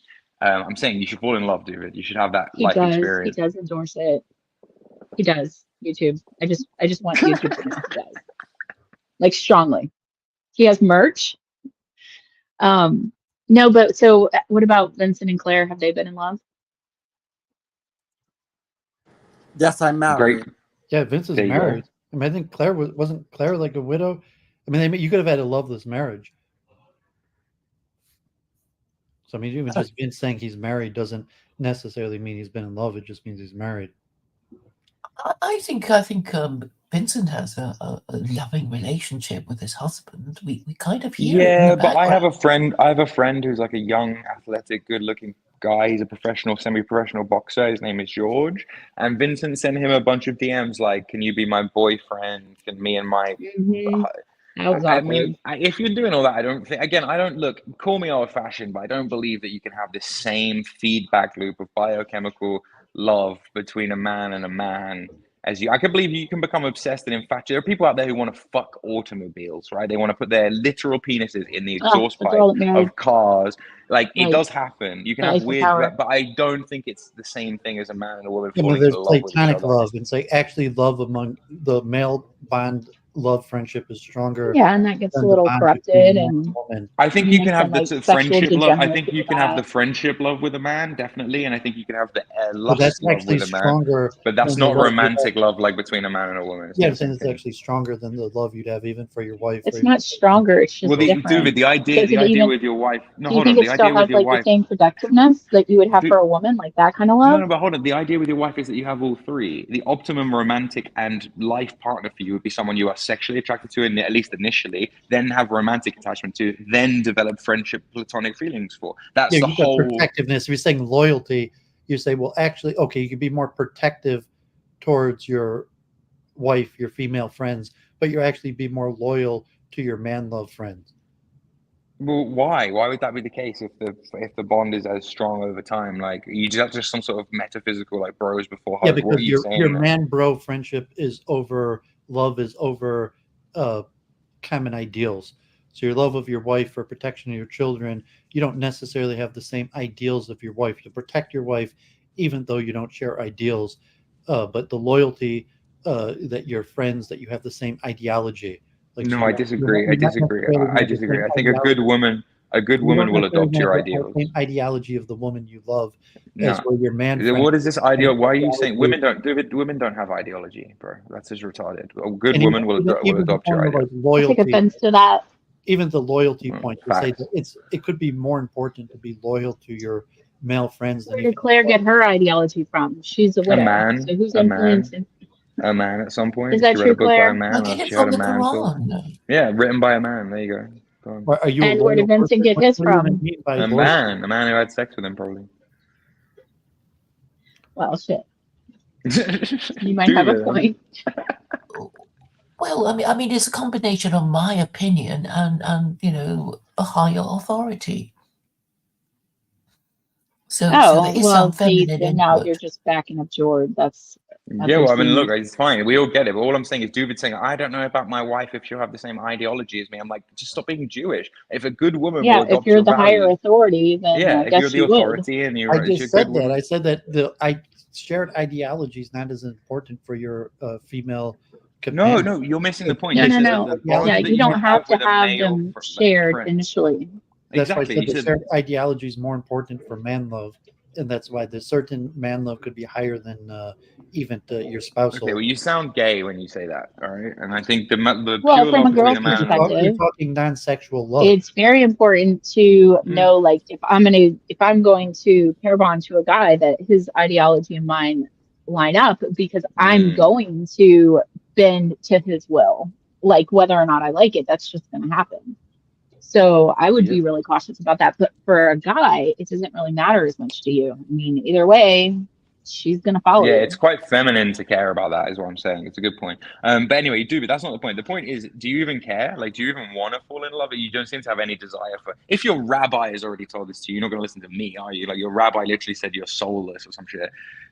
Base rabbi, by the way. I think That's fair. How would he know what he wants if he's never love had is it an before? involuntary reaction. I would like to crap. meet the woman that's right for me and raise up a family, and whether I would say like the word "I love you," but love is an involuntary reaction. So I don't know if I'm not capable of love, I'm not going to fall in love. But it doesn't. Okay, but again, it's like I don't know how you can that, I don't know how you can say you're not capable of it when you haven't allowed for the conditions to be present for it to occur.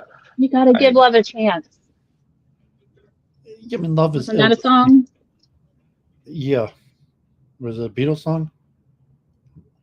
One of the silly love songs? I don't know. I'm not caught up on my boomer music.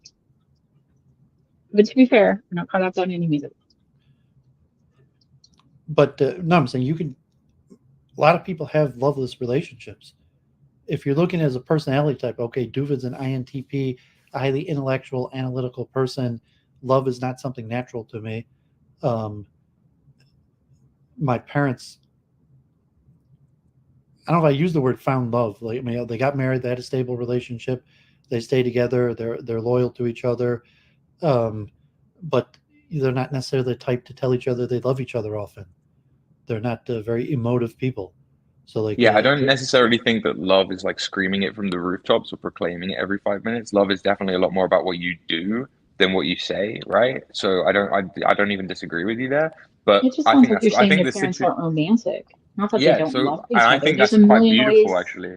that they tell each other they love each other. You know, Yeah, like That love is, maybe generation, your your parents are dad boomers, knows right? that your mom like wants her coffee at 10 o'clock, not right when she wakes up at 10 o'clock, you know, and he makes that for her. Mm. And love you would is, never notice that, but that's like the way that he's like perceived that. Or when they're out and about and he'll look at her and he just knows like, oh, you know what? She's tired. We need to go home. Like it's Yeah, been too much older of a day. generations are less And they leave a emotive party. anyway. yeah, They're love less is in an their Yeah. feelings anyway. ill-defined term. You're saying if love is an emotion, and you're saying if a person's not very emotional, then they're not going to be a loving person. It doesn't necessarily mean that No, they're going to he's be saying that they're mean not or they're not emotive. going to They be don't caring. They're not going to be express it in a protective. way that you would see it. But to them, it's an unspoken language between them that they do have. Yeah, but you're just defining love according to your own way. Well, duh. Obviously, like it's like, literally just two people's subjective. That's all you Well, I got, right? mean, Yeah, I mean, but it's like, we've been that's in why love before, Duvid's so an you might want analytical. to just That's why you give us a Duvid's an little. analytical person. David, why would you try and like bring something like objective truth into like two people's role play fantasy fun time? Because Like it that's my just it doesn't. personality type. That's why I haven't fallen in love. Okay, but then you then just go for like a super analytical, nerdy girl who's gonna find that really quirky and charming, Yeah, if I you know? found that one, I'd be married and build up a But you're not family. looking for that one, are Of you? course, You're not I'm making. looking. Okay, Oh where are my you gosh, looking? you're so likely Talk to me through your find that strat. girl now more than Talk, ever. yeah, exactly. Talk me through your strategy. You have like internet clout. People know who you are. You could definitely pull some riz. Claire's right. You're pushing women away. You're like those chicks who wear like their hair up and wear glasses, and they're like, "Don't talk to me." Like that's what you're like. You're like, you know, the one. Like, yeah. I saw this girl today that was wearing a hoodie with the hood up, like inside, and you could barely see her face. I was like, what the hell's happening here? And that is him. He's like, just Yeah. stay away from God me. forbid Don't you get a interact number with to me. set her up with Duvid. Dude, Joe says in chat, the first step towards finding love is not referring to yourself in the third person. And I think he has a point. You may have to come down a little bit off the whole ego ledge and just kind of make yourself available to people more, a little bit, tiny bit. Dating coach Jord.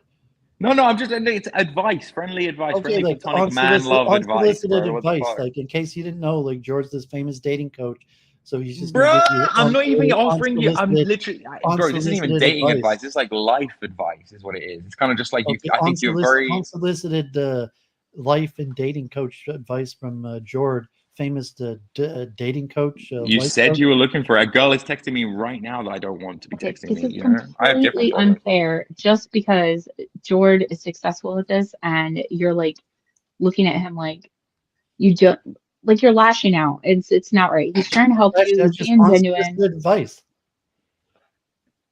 And so, okay, maybe Jord is this great dating coach, but like you might have a lot of So customers. there's this thing I'm called not the internet where listing people Jord. interact, and Like, unsolicited advice is basically like God everything. forbid. I mean, like, you know, like God forbid, like Jord, like give your dating coach advice to someone else. Dude, I'm not even giving you advice. I'm not even giving you dating coach. I'm not telling you how to rizz up women. I'm simply saying that I think you would be happier if you opened up that possibility to yourself. That's all. I'm not even. What the fuck? Like, I'm not trying to sell you a course. Why does everyone think I'm a fucking snake oil God salesman forbid, just like because I'm Alex charismatic? Fuck playing with me. fire. Like, Look, are stupid. you in You his even chat agree group? with me. You even agree with me. You even said that you are looking for it. So I'm not even saying anything that's contrary to Yeah, what I'm you're always saying. looking. I'm always keeping my eyes out. Like, yeah, like I Whoa. believe there's a right woman out there, and eventually I'll find her, and I'll build up a family. Okay. Well, I think the belief is important, but also taking But like, action no, is I'm equally not a important. romantic. I'm probably not going to like read poetry. Nobody said you have to read poetry. The fuck?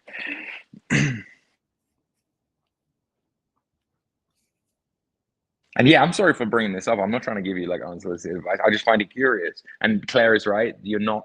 There's nothing physically wrong with you that should preclude you from attracting women. I think even in the right circumstances, you would be attractive to certain women. So I think you're cock blocking yourself, but that's okay. You clearly don't want to have that discussion. All good. Yeah, I mean, generally, I try to keep these things away from being too personal online, anyways. But That I can thanks for the understand. concern, Jord.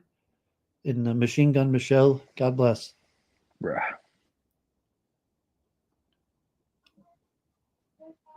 I feel personally attacked. I'm gonna change my picture. It's awful. That's what I get for hanging out with people who've never been in love. Claire, does your avatar say Shiksa on it? Yes, it does. Was this the first time? This isn't the first time Michelle and Jord have had this conversation. There's like a conversation. you've No, had- David, you're right. We talk about you all the time, Michelle I and I. didn't We say actually about have me, a but about the issue. Oh, issue so we of have a what? YouTube channel that's just about you, and I'm gonna link it in the chat. Oh, great. It's called David's Love Journey. We're up to like 5 subscribers. I'm pretty impressed. Well, after this, maybe 7, maybe 6 or 7. Anyway, you never know. Okay, we got the machine gun dating coach here. I mean, there's certain Look, you can cope all you like, but you know you would be happier with a Mrs. David the in your life. grandma Look. machine gun. George's the dating coach. I'm the matchmaker. Let's not So mix up true. these roles. Well, fear the matchmaker. So how did you come to be in these circles, Michelle? Oh, I blacked that out. Oh, you're a cubist. Michelle's a cubist. Yes. What was she sounds? Is that was George? Is Michelle a cubist? Look, I wouldn't want to talk about anybody's I don't know. Wait, is she part of your cube? Is she part She's of your her own cube? woman. She's her own woman. Jesus, I didn't mean dude. I she's think I not just like your own- wandered into a chat and I haven't been able to escape yet. But it's not the cube. You were talking about this group of cubists, so I thought maybe she's a cubist. I think Michelle is in the queue, but I actually know Michelle from a long time ago. Almost as long as I've known Claire. Okay, well, God bless. Nice to meet you, Michelle. Thanks for joining our circles. Far longer than I've known Like Vincent. if you're friends with George, that's got to say something good about you. George's a relatively reasonable guy. Just like in David and Claire's like analytical circles, his romanticism does not get far. So George, do you want to tell us about what happened with your ex? While we're on the subject. I mean, I like David. Don't really do the public relationship drama thing. And plus, it's not that interesting. I don't want to bore you with my. Oh no, you don't have to give us gaudy detail. I suppose it's sort of sometimes. No, we just broke up after. Sentence. Yeah, of course, 2-year relationship, broke up. It was my sort of failings, I think, like emotionally, but it was also me who initiated it, like as in the breakup. So I walked away from it not feeling too bad about it. I hope she's okay. I wish her the best. Lovely girl. And out of all the girls I've ever dated, the girl I have the least bad things to say about. It's like genuinely good person. Lovely. Sad that it didn't work out. Like from my perspective, that's it. That's all I have to say about it.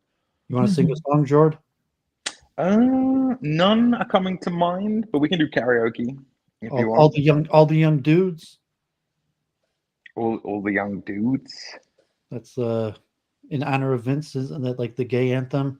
You're referencing tunes I just don't know from a time from a bygone time. David Bowie. I thought Dubit sang quite well. Stairway to Heaven, Once Upon a Time. Yeah, I do feel like Dubit has some lungs on him. Yeah. Carry the news. You don't know all the young dudes carry the news? David Bowie, Mata Happel.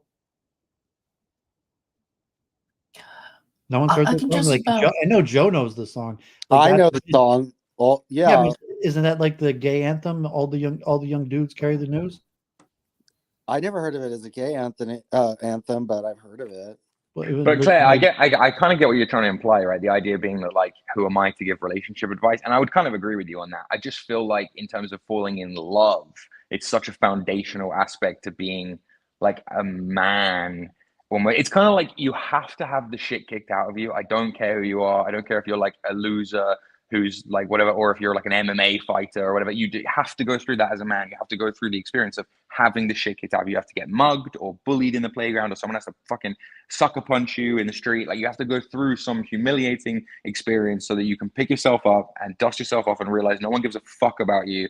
And you have to just go through that. And right? you And have to survive the pain of the aftermath. fucking not only survive it, but channel it into something productive and do it integrate it again. into your yes. And next time be able to deal with the rejection better as a consequence, right? Whatever form that takes. So the love thing is very similar, and it just makes me sad that someone as smart as Duvid, and I thought it was in Duvid's culture, the smart people are the ones who are supposed to pass on their genes. So I'm very confused how Duvid isn't. I don't know, whatever. But yeah, Actually, a lot of smart people are not Is he passing got on their so genes. black-pilled? I'm not trying to be. That's the thing. I'm thinking there's a white pill in this, which is that it's not too late, and that Duvid could still meet a nice Jewish woman that his mother would approve of, and at least have a relationship, and if not, even kids and a family and stuff like that. Could Well, be man, I based. appreciate that. In the Hey, days of my David, are you youth, like? I was told what it means to be a man. Doo-doo-doo-doo. Now I've reached that age. I try to do all those things the best I can. Doo-doo-doo-doo.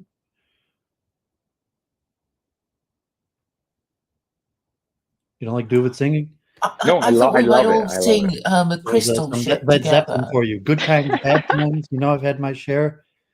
In the days of my youth, I was told what it means to be a man. You know that one? I don't, but I got to go. Keep singing, Duvid. More singing. I don't know. More I singing. mean, maybe I'd do classic rock. I don't know what George, you got to do a song. I But don't know. maybe we can sing the crystal shit together, David, if you know it. I don't know that one. You don't know that one. George rapped It's it. a Put Doors George. song. He's the gone. I just know. Let me try. I think it's just within my Hear Claire sing. vocal range. And it goes, before you slip into unconsciousness, I'd like to have another kiss, another flashing chance at bliss, another kiss, another kiss. That one, you don't know that one. Anyway, it's not that good. Was that a Doors song? Yeah. Why you don't know it? And then it goes, the days are bright and filled with pain, enclose me in your gentle rain. The time you ran was too insane. Okay, I've got the wrong. We'll meet again. We'll meet again. Okay. So anyway, I forgot the tune, but I think you get the idea. It's one of the better ones, I think. Yeah, I'm very impressed, Claire. Bravo. God bless. Vince, you got a song? Michelle, you got a song? I was singing Jehovah's Witness songs to Claire the other day. I had that one. I sang her the one. I'm trying to think if there's another Those one. like German marches. Those are. I went to my local Kingdom Hall a few times. They got the old like German marches. They were kind of interesting. Yeah, they're very like, yes, exactly. They were German songs, right? Most of them were written in Germany, or they were they weren't German, but they were old like Protestant hymns of a different style that you'd hardly hear anymore. Yeah, in fact, I went my local Kingdom Hall. It was really because like it was like a few times it was 100% African American besides for me, but like almost it was like 95% African American, and them all singing like these old like German or like Protestant folk hymns was interesting. But what do you got, Vince? Let's hear it. Unless Michelle's got some. Oh no, I'm not singing. You're not going to sing? Claire didn't inspire you to want to sing? Who let the dogs I'm out? not inspired. You can How much is appreciate that somebody doggy in else the being a window? good singer without having to like get in there and do it yourself. How much is that doggy in the window? I mean, she does have a really great voice. You do, Claire. I'm actually not known for it, but and I used to be so scared to sing it, but I did go to a few a drama summer summer school, a drama summer school, and they kind of gave me a few hints about how to control the voice and everything. But yeah, Well, I mean, clearly I'd go to sucks. karaoke and the people would tell me to shut up. No, are you serious? But you have a nice voice, Michelle, so I'm sure you can sing very well if you put your mind to it. Yes. Well, I only sing to my kids, so. Right. Do you have a particular lullaby? Their demands change all the time. Right now, we're stuck on Twinkle Twinkle Little Star, so. Yes, there's a I, Mozart version of it. You might know that. no, but I'm gonna look it up. Well, I think Mozart, played the, really complicated piano version of Twinkle Twinkle Little Star, which Give you might variations on it. Yeah. You guys have all heard this? It's just me that hasn't heard about It's a this. famous piece. I mean, Mozart did, because like Twinkle, I forget what key it's in, but he does like 10 different variations of the same tune or something like that. It's old Oh, song. cool. ABCD is also the Twinkle Twinkle Little Star song. So Vince, what's your song? I don't really have one. I'm trying to think if there's one. Well, I'll just hold You go on. Hindu. You know, No. like Kali Ma, Kali Ma, Kali Ma, Kali Ma, Kali Ma. Wait, hold on. Here, I'll sing the thing for. I'm really bad. Okay, You don't here. have any Hindu chants you used to like to revive your anti-Hinduism with some of the old Hindu bhajans? Here, I'll sing the Jehovah's Witness one for you. Hold on. Let's see. You're going to do something Hindu. What, that Jehovah's Witness still more meaningful than your years in Hinduism? No, they were both. Any song is good. But There's a really nice one that you sang to me that I remember. I mean, I remember liking it, but I can't remember what it was called now. Yeah, the Jehovah's Witness one I sang to you. Yes, I thought that was charming.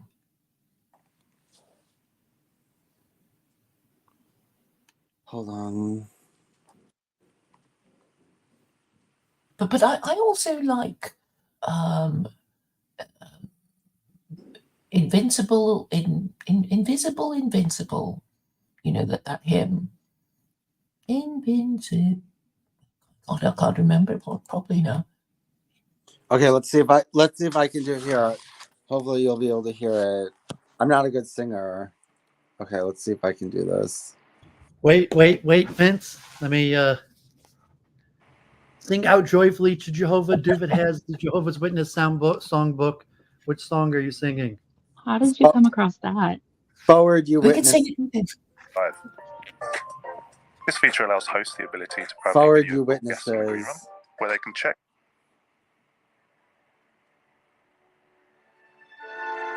Wait.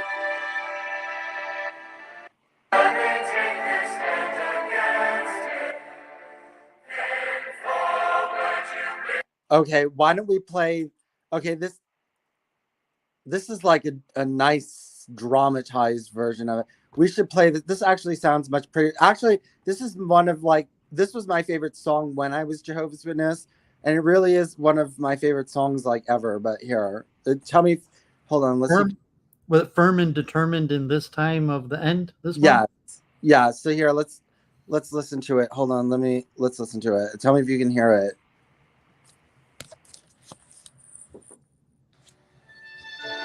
What's coming through?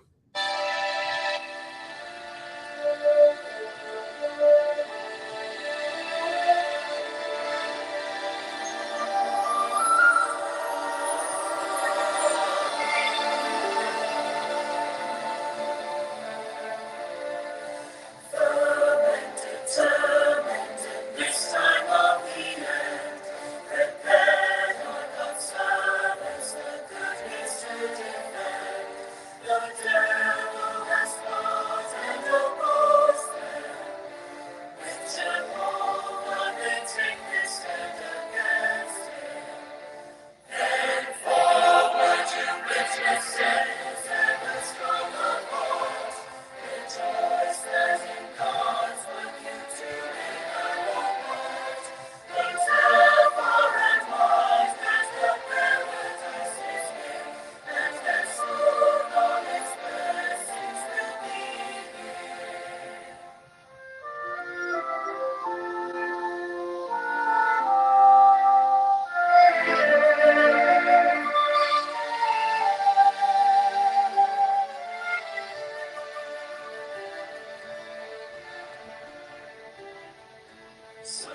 servants of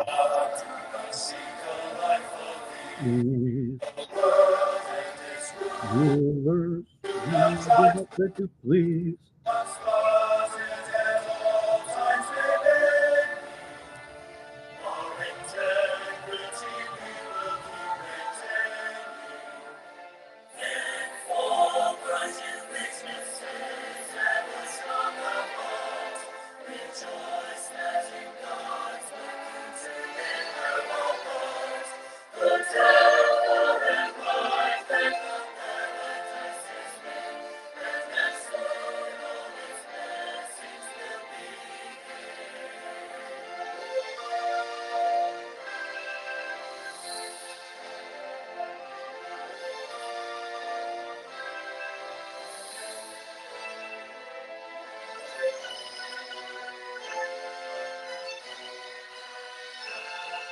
This is a dramatized version of it. I'd rather. Okay, well, I preferred your version of it Yeah. when you did Okay. sing it. Yeah. I'll sing. I'll sing my version of it.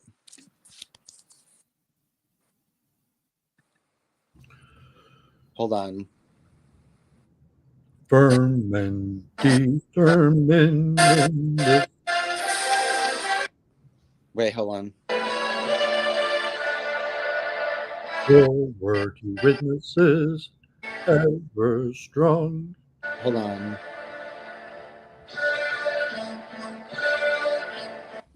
Okay. Here. Okay. Here. I'll sing it. No, good day. Hold on.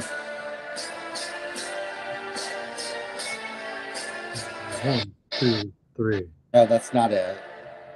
Forward. Hold on. I gotta find it. I'll sing it to you in a second. Would you have this same book still? Page 61? Yeah, it's the same one, but I'm just looking for the. I thought I. Okay, I'll just have to sing it with this one. I'm a little. It's fine. I'll just use this one.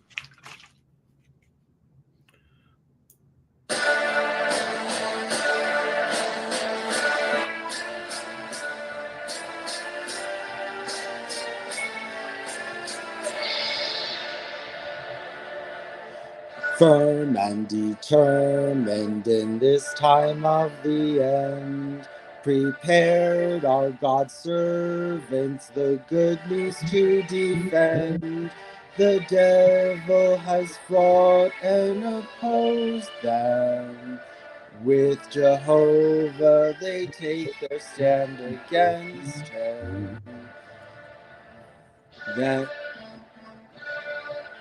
No, this isn't it.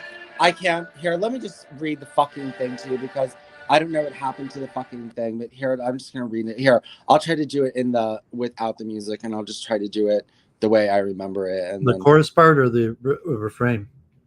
Everything about that. I can't find the. Well, this might be it. This might be it. This is it. Okay. Then forward, you witness. Okay, here we go.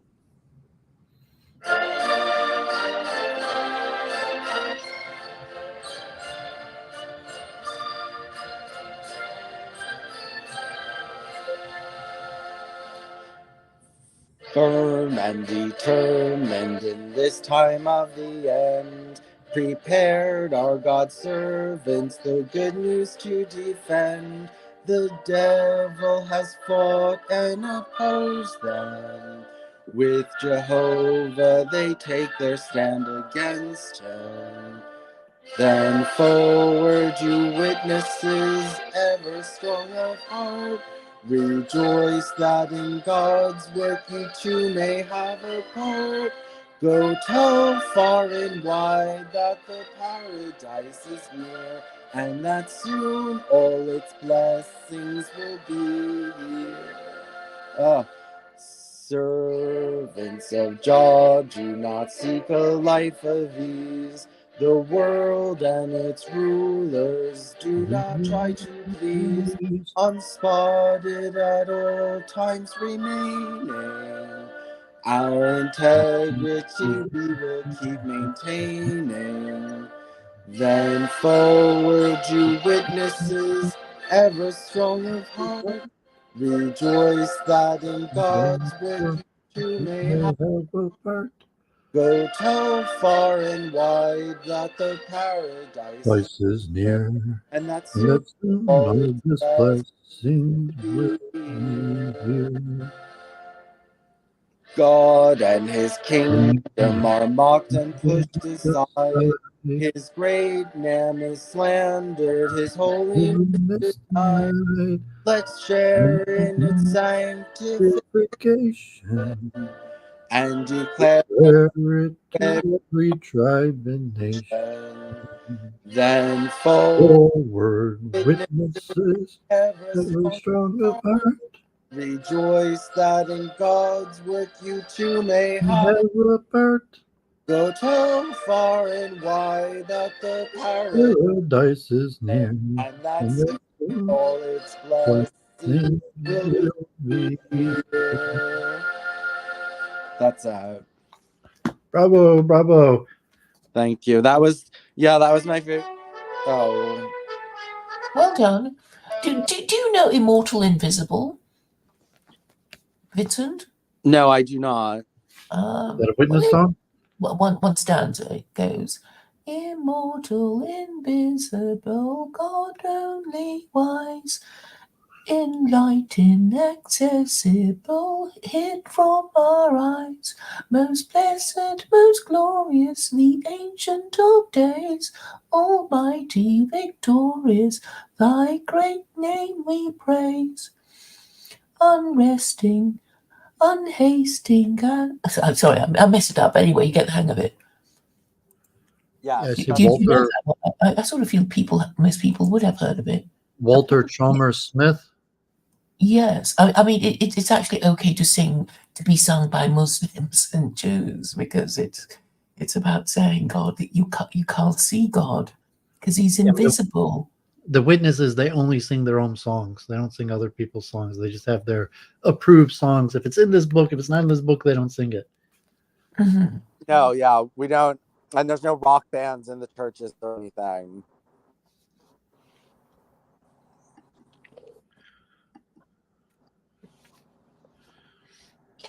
No rock bands. Well, I think that and like you would that see, that's what Claire would like about them. That I was thinking about Claire when I read that line. Our integrity, we are always maintaining that. Like they like to be so, we don't shift with the times, and we don't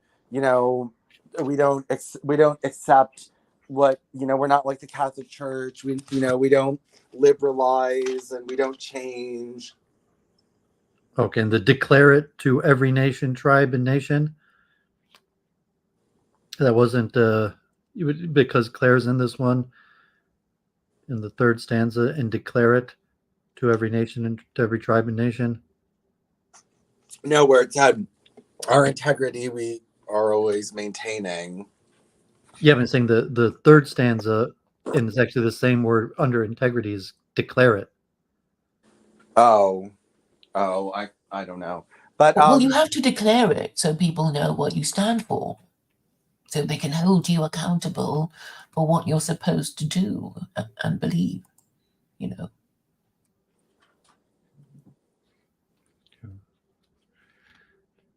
I mean that was the whole purpose of religion. It's like, well, you're in this religious group, you people are supposed to do this, and then people will say, do you do this thing you're supposed to do, or not do this thing you're not supposed to do?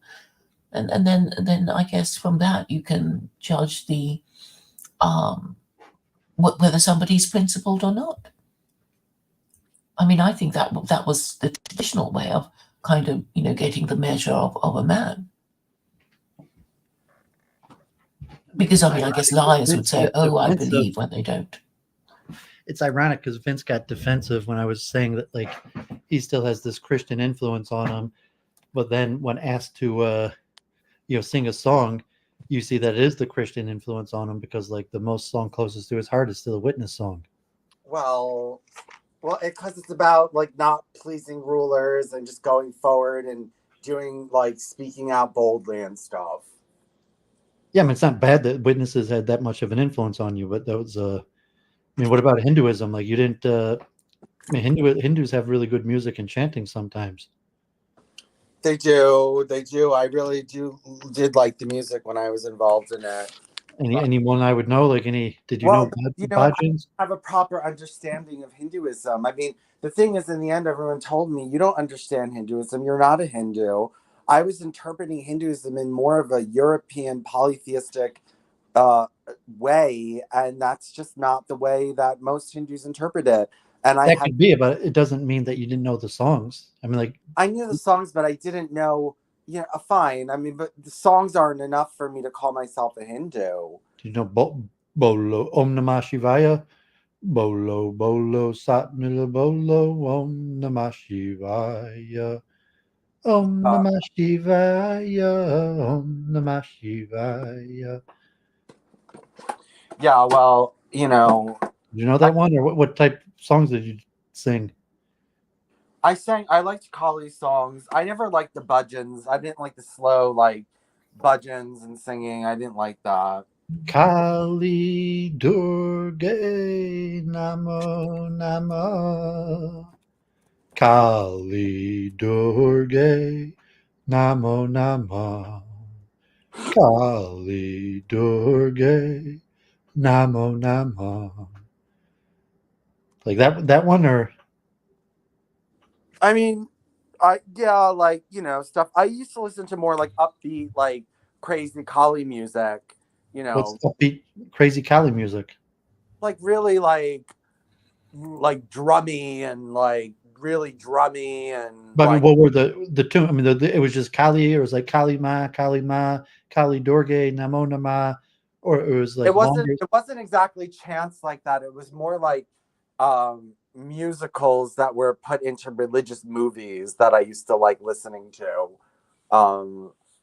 It was always in a movie. It was a musical like a Okay, you weren't a temple guy. Is that like temple music, like chanting temple music? not as much. No, not so much. I wasn't so much into that. I was into the temples themselves. I liked the temples themselves, but You never like participate in the temple band where you like sit next to the guy with the harmonium, no, pick up a murdenga or something or a kartal and sing along. I like Hindu music.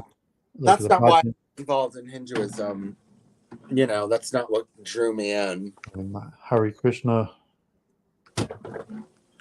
Hare Krishna, Hare Krishna. Krishna, that's not. Krishna, Hare Hare. You are only drawn by the music, but I mean the philosophy. Or you saying you were drawn in? You don't even know why you were drawn in. So you were drawn by the philosophy. What you thought was the philosophy, and which I didn't understand, and which I just projected onto. And at this point, the Hindu Jen's right. I don't know a fucking thing about Hinduism. Did you ever hear of John Morgan? No. Claire, you remember John Morgan? No, I don't. Who is he? He was the co-editor of Countercurrents for like 2 years. I met him. He was at University of Michigan when I was there. He used to come to the Hare Krishna temple. But he was like a white dude, a blue-eyed man from New York who got his master's degree in University of Michigan. But he became a Hare Krishna, and he lived in India for a few years, and he was pretty intellectual. And then when he was in India, he figured out like he's not really Hindu. He's kind of just like this white body person that doesn't fit in, where either he pretends to be Indian or he's like an outsider who doesn't really get Hinduism. And then he became like a identitarian white nationalist. He was the co-editor. He was the co-founder of Arctos Media. And then he was the co-editor at Countercurrents with Greg Johnson. And he moved to Hungary. He's like a minorly renowned author, but most of what he does is like editing and publishing forbidden books. But he became he went from like the Hindu to white nationalist pipeline, kind of going through what Vince went through. But he actually lived in India and was like a full-fledged Hare Krishna for a few years, and then he realized like, what am I? Just like some scientific Nordic white guy pretending to be Indian, and it wasn't working out. But he pivoted from there to white nationalism, and he became semi.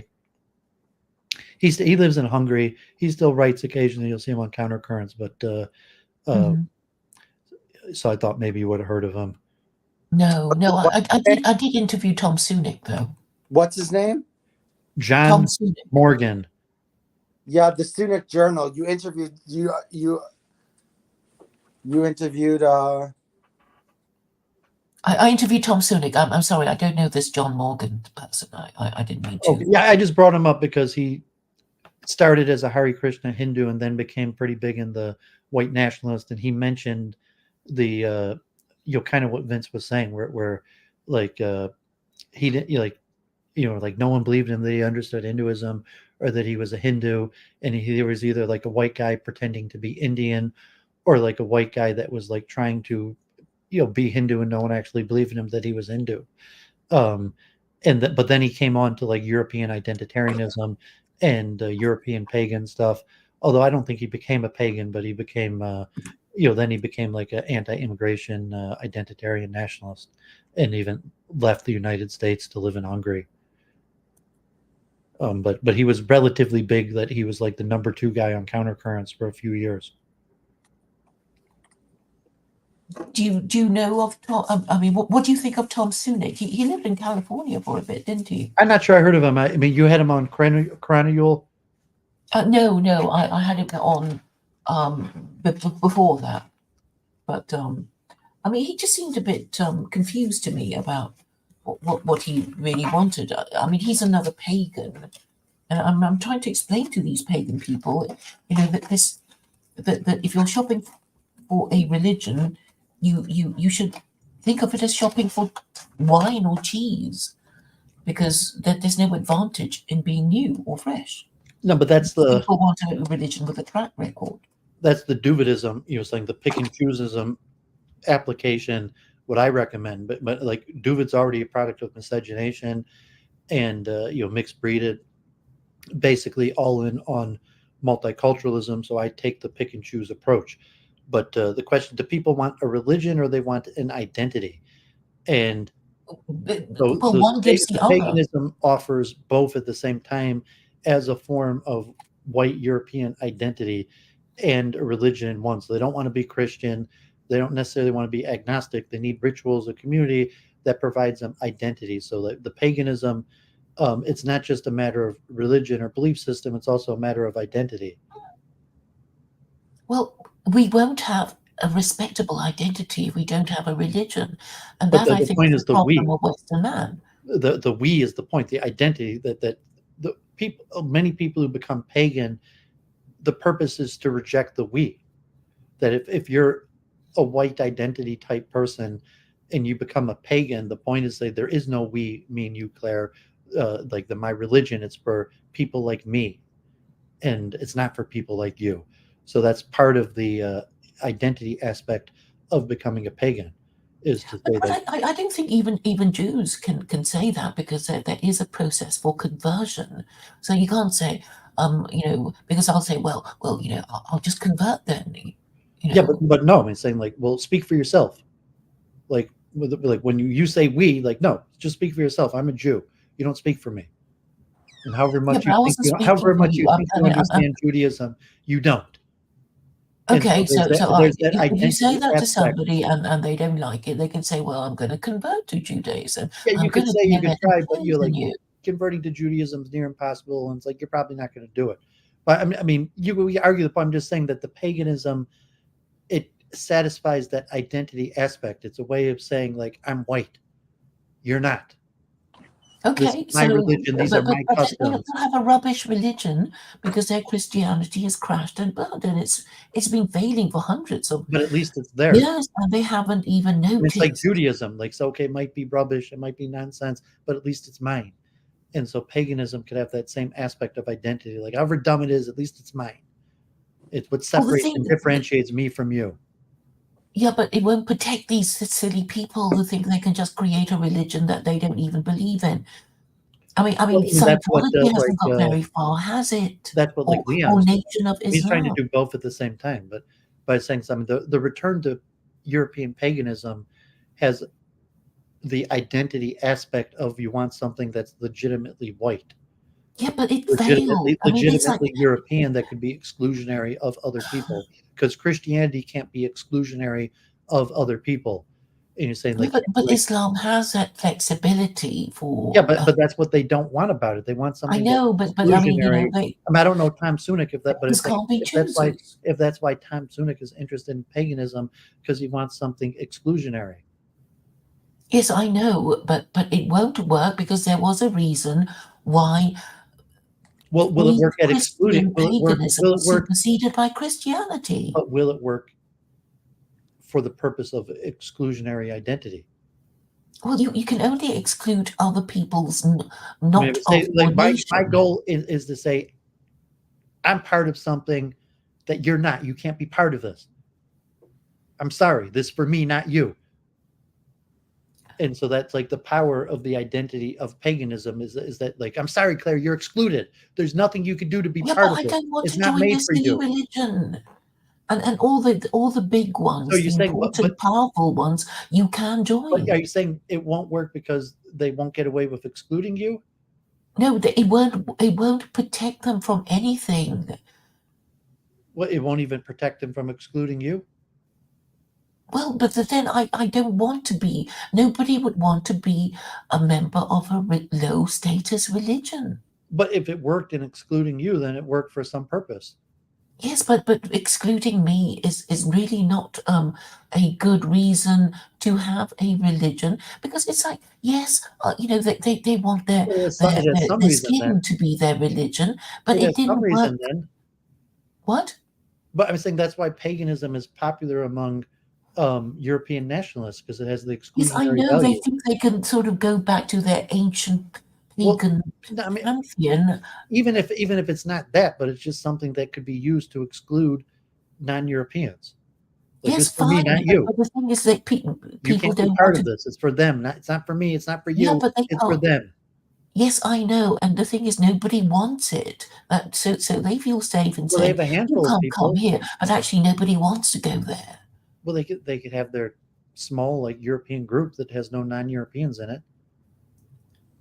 Well, I mean, if they're You thinking may in not be terms of winning over kicking the everyone Europeans in out, they masses, but have it's to got. be in government in order to do that, and they're not even thinking of that. They're just LARPing as pre-Christian pagans, Well, it may not be which is winning them. a It sign of may not be winning them stupidity. power, but it's at least creating for them all European spaces. Okay, they can just retreat and into fantasy and all that. I mean, I'm just saying, Now, are you it rejecting? only Are you encourages their rejecting at least that it enemies. has the utility that I'm claiming it has? Yes, I mean, Or yes, you you can admit say, that "Oh, at you least it can't serves that. come into You my admit that it at treehouse. least You serves that can't come minimum into my utility. dollhouse." Well, I don't want to come into your stupid treehouse or dollhouse or your shed. I don't want to go there. Yeah, so at least it has that utility for them. Yes, but it won't help them do the thing. I mean, really, what they want is to be Now in you're office. psychoanalyzing them. Yes, I You're am saying really what they want is psychoanalyzing power, them. but you're saying on a lower, really all they want is just to have their own place where it's just people like them. Yeah, what they want to live on a reservation, like a Native American. It would appear so, Yeah, I but mean, they might rather be in charge that and is have power, ultimately but white flight, well, which yes, is unsustainable. The more you retreat, the more your invaders will advance. yeah, but So I'm offering a permanent solution that is viable and has the right elements of inclusivity and exclusivity, I think. I mean, basically, people want to be able to exclude non-citizens from their country. That is the least that they want to do. I mean, of course, they want to, exclude, people not in their club from their club. But the most effective thing that they probably want is to exclude non-citizens from their country. And yeah, they don't if they even don't know have that. if they don't have that power, at least they could have their little It's club. That's not even allowed. That's not even allowed because Now we Trump got Liam. is a Liam has civic finally found his nationalist. way here. What? Liam has finally found his way here someone to represent the blue-eyed people. Yes, I'll give him the link because I think he The wants to blue-eyed join us. people deserve their representation. No, but I'm glad he came along because Who's Liam? Liam. I've spoken to him. He's on Twitter, Liam Jarrett. He's a former Catholic theologian. He has a master's degree in theology, and then he left Catholicism. He's a big Adam Green fan, and now he's kind of like anti-Catholic, and he's creating what he calls Aquarianism. I'm not sure if it's quite pagan, but yeah, he's a dissident Catholic fan of Adam Green, a little bit counter Abrahamic, and he's created what he's calling Aquarianism. Come on, I'm supposed to go on his show sometime soon. He actually mentioned you the other day because he is familiar with you from your he agrees with you on the anti-Noahide stuff, anti-Abrahamism. He usually refers to as anti-Abrahamism as opposed to Noahidism. And Adam Green has also taken he'll talk about the Noahide, but he thinks the danger is just Abrahamism in general, in that Noahidism, whatever, is just part of Abrahamism in general. That if you got rid of Abrahamism, you wouldn't have Noahidism. And I don't know if the opposite is true. If you got rid of Noahidism, you'd still have Abrahamism. Liam, you're here? No, I put the link. Yes. Okay. Am I audible? Yeah, yes. We hear you. Excellent. It's great to be on with you all, some of my new little community that I thank you for having me a part of it. I appreciate it. Yeah. Actually, I was just explaining how even though Vince is like the foremost world expert in anti-Noahidism, that Liam would refer to himself as anti-Abrahamism, but I'm sure he's also anti-Noahidism in general. If Noahidism didn't include somebody else pushing their belief systems onto people unwilling or even unsuspectingly, I wouldn't be so against that ideology that some of these laws are good for people to go by. But from the very first one, saying that you have no idolatry or no blaspheming, this is anything that isn't worshiping the God of the Israelites, of the Jewish people of the Bible, is idolatry, or talking out against that is blaspheme. And then in order to get that, you even have to go to the leaders who will dictate it to you. So that whole thing is it loses right on that first very law to me, which is just my opinion. Yeah, but Islam does, give Jews and there's a category of people that the Quran calls people of the book, meaning people with divine revelation, i.e., Jews and Christians. So and basically, there is no requirement to, close down people's places of worship, because Islam is an imperial religion and also supports the First Amendment, because there is a verse, chapter 2, verse 256, which says there is no compulsion in belief. Truth stands clear from error. So I would say that Islam would have to tolerate idolatry because of that verse alone, and also people who have imperial religions have to be inclusive, because otherwise they'll be spending all their time and energy and men fighting people to make them agree with their religion, and that's stupid, because as long as people pay your tribute, that should be good enough, and for most empires that is good enough. That's a lot to break down, but I'll just start off with the idea. I'm going to sign off too. God bless. Thanks for talking. Thanks for having me on. Thanks for coming, David. Bye. Bye, David.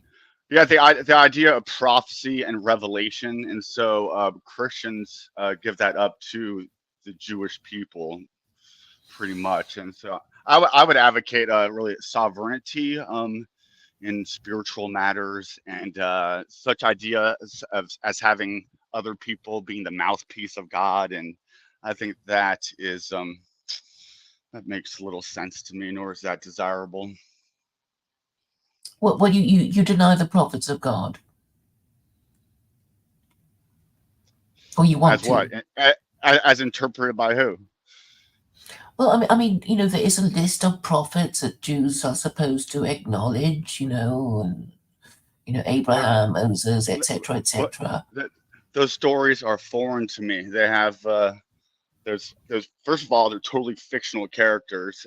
Second of all, they're my people aren't from the Middle East or anywhere near there, so that's a totally foreign concept to me that we But it only is a adopted universal through God. Christianity. The idea is that the Abrahamic God created the universe, and therefore everything in the universe belongs to him. So, you can say you don't, you think he's a Jewish God or something, but Islam would say, oh, Allah is Lord of the worlds. You could go to Vedic scriptures and the East, and you will find similar things said about Brahma and other deities of being the all creator one. So this is nothing novel with the Judaism, and I would even argue it was probably hijacked from the East, or at least Egypt. Egypt had the idea of the God who spoke.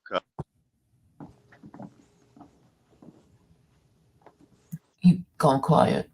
Yeah, I can't hear you, Liam. Yeah, he's cut out. The point is the simplicity and strength of this narrative structure. Because anything else is just pales in comparison. You can't, the scripture is the all important thing. It's a scripture that makes it organized. You want to comment? Yeah. Because they say it's the word of God. It's a directly revealed word of God, and therefore it trumps everything else. So there's just only the Torah and Quran, in the contest. Sorry, Vincent, you were going to say something. No. Well, I don't know if Liam is still listening. Liam, are you there? Yeah. Oh, now I can hear him.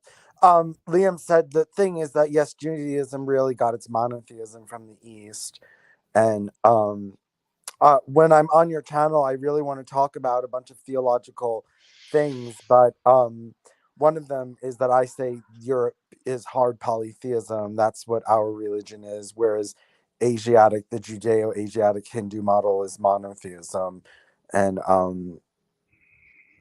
immaterialism, the idea that God cannot take shape.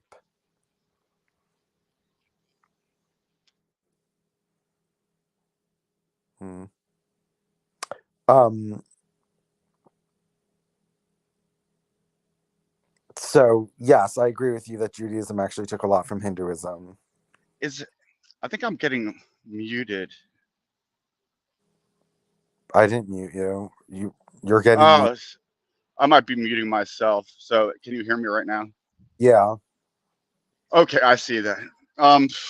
The idea of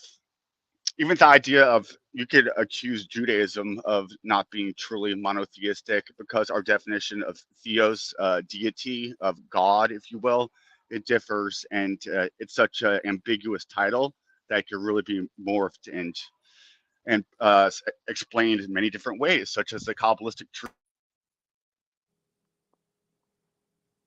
We've gone quiet again. You've gone quiet again. Oh, wait. Hello? Is this working? Yeah, it's working. I think I had a trouble with my Bluetooth headset, but hopefully that's fixed. The idea of God is so not well defined, and purposely so, that you could interpret it as polytheistic, monotheistic. Is God immanent? Is it held? Is it light that it takes up a vessel in the material world? These things are all mysterious, and to have Oh, you cut out again. You cut out again. I don't know what happened. Liam, if you're listening, I sent you. Hello? Yeah. Okay. Am I don't know. I'm having some technological problems, I guess. I apologize. It's okay.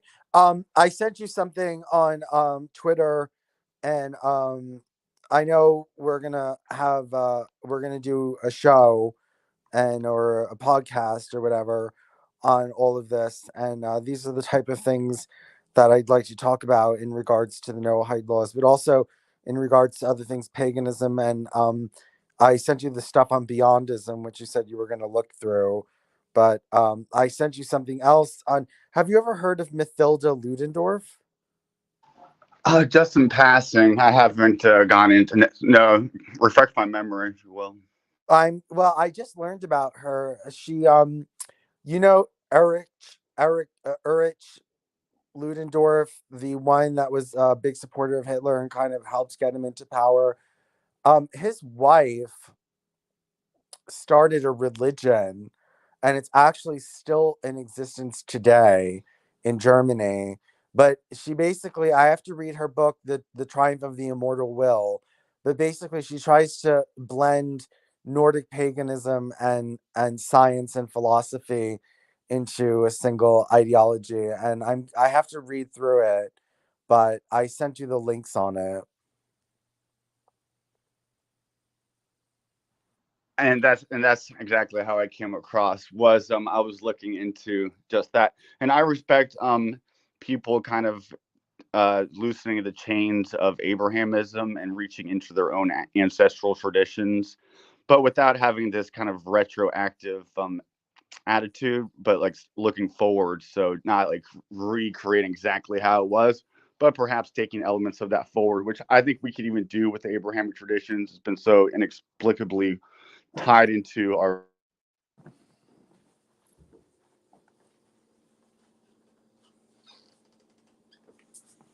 You've cut out again. You've cut out. I'm gonna leave and come back. I don't know what's happening. Sorry. It's okay.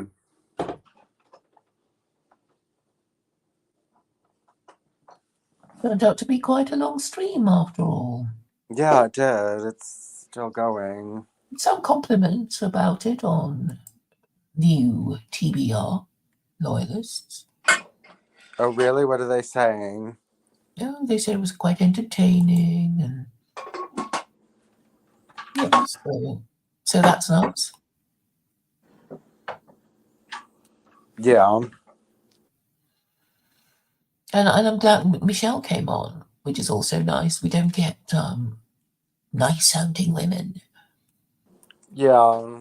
Yeah, well, there's not that many women who come on, or many women who are interested in these circles, and even right-wing women don't want to talk to these men, especially, I'm sorry, like, if you're a woman and you know go on a stream and the men in there have all scruffy beards and are picking up 25 bottles of vodka off the floor because they have been partying for 2 days and have drinking about $300 or $400 worth of alcohol, you know, maybe you wouldn't want to stick around there either, because you know girls are looking for something. They're a little bit smarter. They're looking for, like, you know, basically looking for someone who could provide or is worth their time. And I think it applies to everything. I don't think a woman just has higher standards for men when she's looking to get married. She has it all the time. And you know, usually it's the women who have all the standards when it comes to sex. I mean, you know, men will kind of go for anything, but it's the women who are picky and choosy, right? It's the women who get to. Yeah, I mean, women have to be practical because I think they have to think of, you know, will this man I choose, will he have, you know, desirable heritable traits? Will he stick around? Will he provide and protect me? And, you know, they can't be, you know, airy fairy and, you know, think about metaphysics and shit like that. Yeah, you know, they have to think of practical things like survival and the next generation. Well, Liam, I mean, have you noticed that in amongst particularly amongst white men, particularly in the right, and even the ones there. I mean, they've become so infantile and like so stupid and so anti-intellectual. I mean, it's hard to find someone like you who can have like a decent conversation about something serious. And I mean, it's just it's a really big problem, and me and Claire talk about it a lot. And I mean, I think I she thinks it's because they don't have a proper religion in order to like focus them. I mean, what do you think about that? I appreciate that, and these are things that I think about often. The necessity for religion. In school, we talked about something. As man as homo religioso, meaning innately geared towards religiosity. And so when that is taken out, the idea of the sacred and expressing that in community, then it's replaced with a consumerism, materialism, nihilistic. There's something that will fill that void. So that's an interesting question. And I think ultimately we do have this propensity towards community, but then having a transcendent kind of idea in it, you know. Hmm. Yeah, I mean, so are you familiar with Claire's secular Quranism? Are you familiar with it? I just from what I've talked to her briefly about when I talked to her last, it was mostly we didn't get a chance to really go into it that much, but I did ask about it, and from what I've put together is that using the Quran as in a secular way to be a guiding outline for how society could be run. And I appreciate the ingenuity of it, the forward thinking of it, and I don't I'm critical of it, but I appreciate her for doing that. Yeah, I know. I mean, it's very interesting, and I don't necessarily see if you are a monotheist who wants a conservative kind of society, then I don't see why you would reject it. Other It's than it's I've, it's built upon Abrahamism, so it has Judaism as its foundation stone, which I reject wholeheartedly for being totally supremic and genocidal, and we see the fruits of that today. And so then Christianity and Islam being merely spawns from that sick tree. It's I, I don't I don't think the Bible's the word of God or divine prophecy, revelation, nor the New Testament, nor the Quran. Rather, I see it as actually propaganda and used to control and not ultimately for the liberation of people. It's the opposite. yeah, I mean, the problem to get around the Quran is that a lot of it is very good advice and a lot of it is actually very positive. And I mean, my problems with it are so there's the sexist laws, like women's testimonies half that of a man, she could be beaten, she gets half that of a man in inheritance. The anti-gay statements in there, the allowance for slavery and things like that, the openness to slavery. But a lot of it is actually like, you know, a lot of it can't actually be put into legislation. And a lot of it is just kind of stuff that anyone could come up secularly, like, divorce laws and things like that, like, stuff that you don't necessarily need a god, to tell you. These would just be kind of like secular institutional laws. And it's actually, if you're just using the Quran, it's very, very basic. So Claire basically thinks that she's going to fix this society by one, banning usury, two, banning fornication, and to the point that if you have a child out of wedlock, you're whipped in public 100 times. Three, the allowance for prostitution. Four, using the government using slavery to help people who can't get jobs and are poor, and eliminating birth control.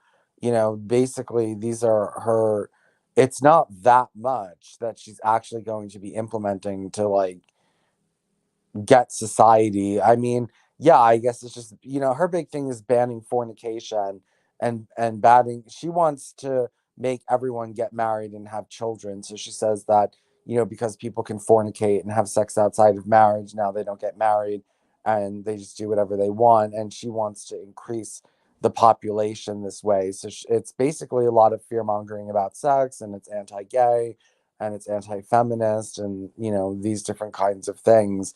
And I guess this is it's just about the type of society that the Quran would impose.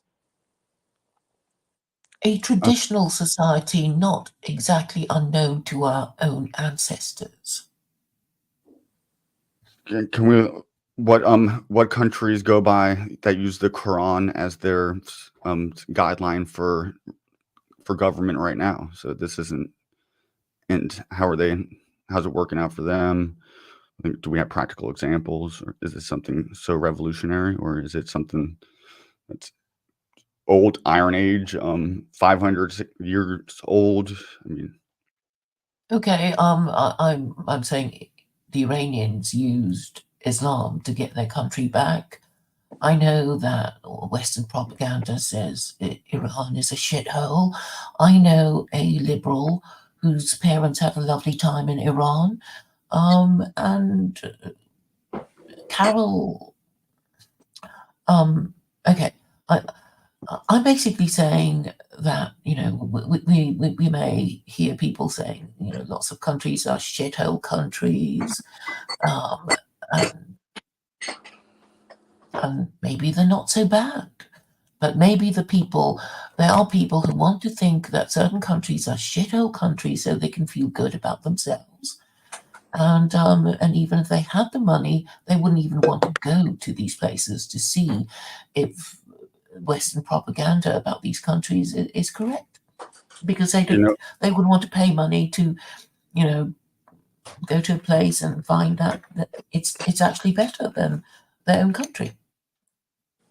So I'm saying there are all these problems of people refusing to acknowledge that maybe there is something really bad has gone wrong in the West.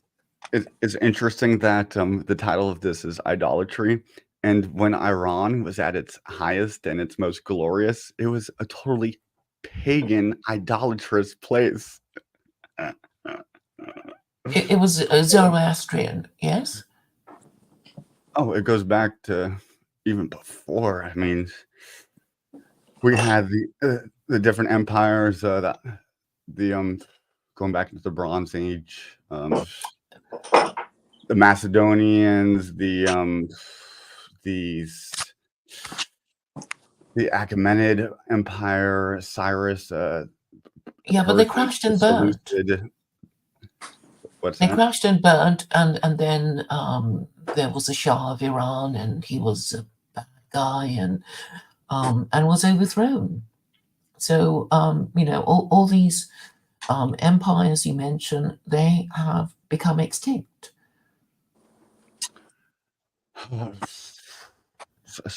Such is the nature of this world. Change, the only constant that we have. But we have to kind of compare all these different religions to see, which one works and why, and which one doesn't and why. And I'm saying it's not that hard. There are only 5 world religions. And Christians with their 3 global empires still complain about Jews, and so do Muslims. And that's probably because they're still around to annoy them. But when you think of Jews, sorry. I do. I mean, but we praise a people whose holy book teaches them to, like, trickery and deception is their means of prolonging themselves throughout history, and just their okay. What have they? They're what have they tricked, and who have they tricked and deceived about what? Jacob, who was Isaac, and how he deceived Esau of his birthright, and Esau, who is Edom, who is Rome, who is the West, who is Europe. So that's the very foundational story of their existence, and they implement that and look to it as a source of inspiration and a guidebook to even go by. Yes, yes, because Esau didn't value his inheritance, but Jacob did. Esau was the firstborn, and he didn't give a shit. I'll sell you my birthright for a mess of pottage, because he was hungry, right? He sold his birthright. He didn't give a shit about it, and then afterwards he got angry. He's just a dumb shit person. Totally real people and a totally real story that happened historically that we should really look to as the foundation for giving somebody a birthright or taken. It's so ridiculous that we even talk about these things like they're a thing.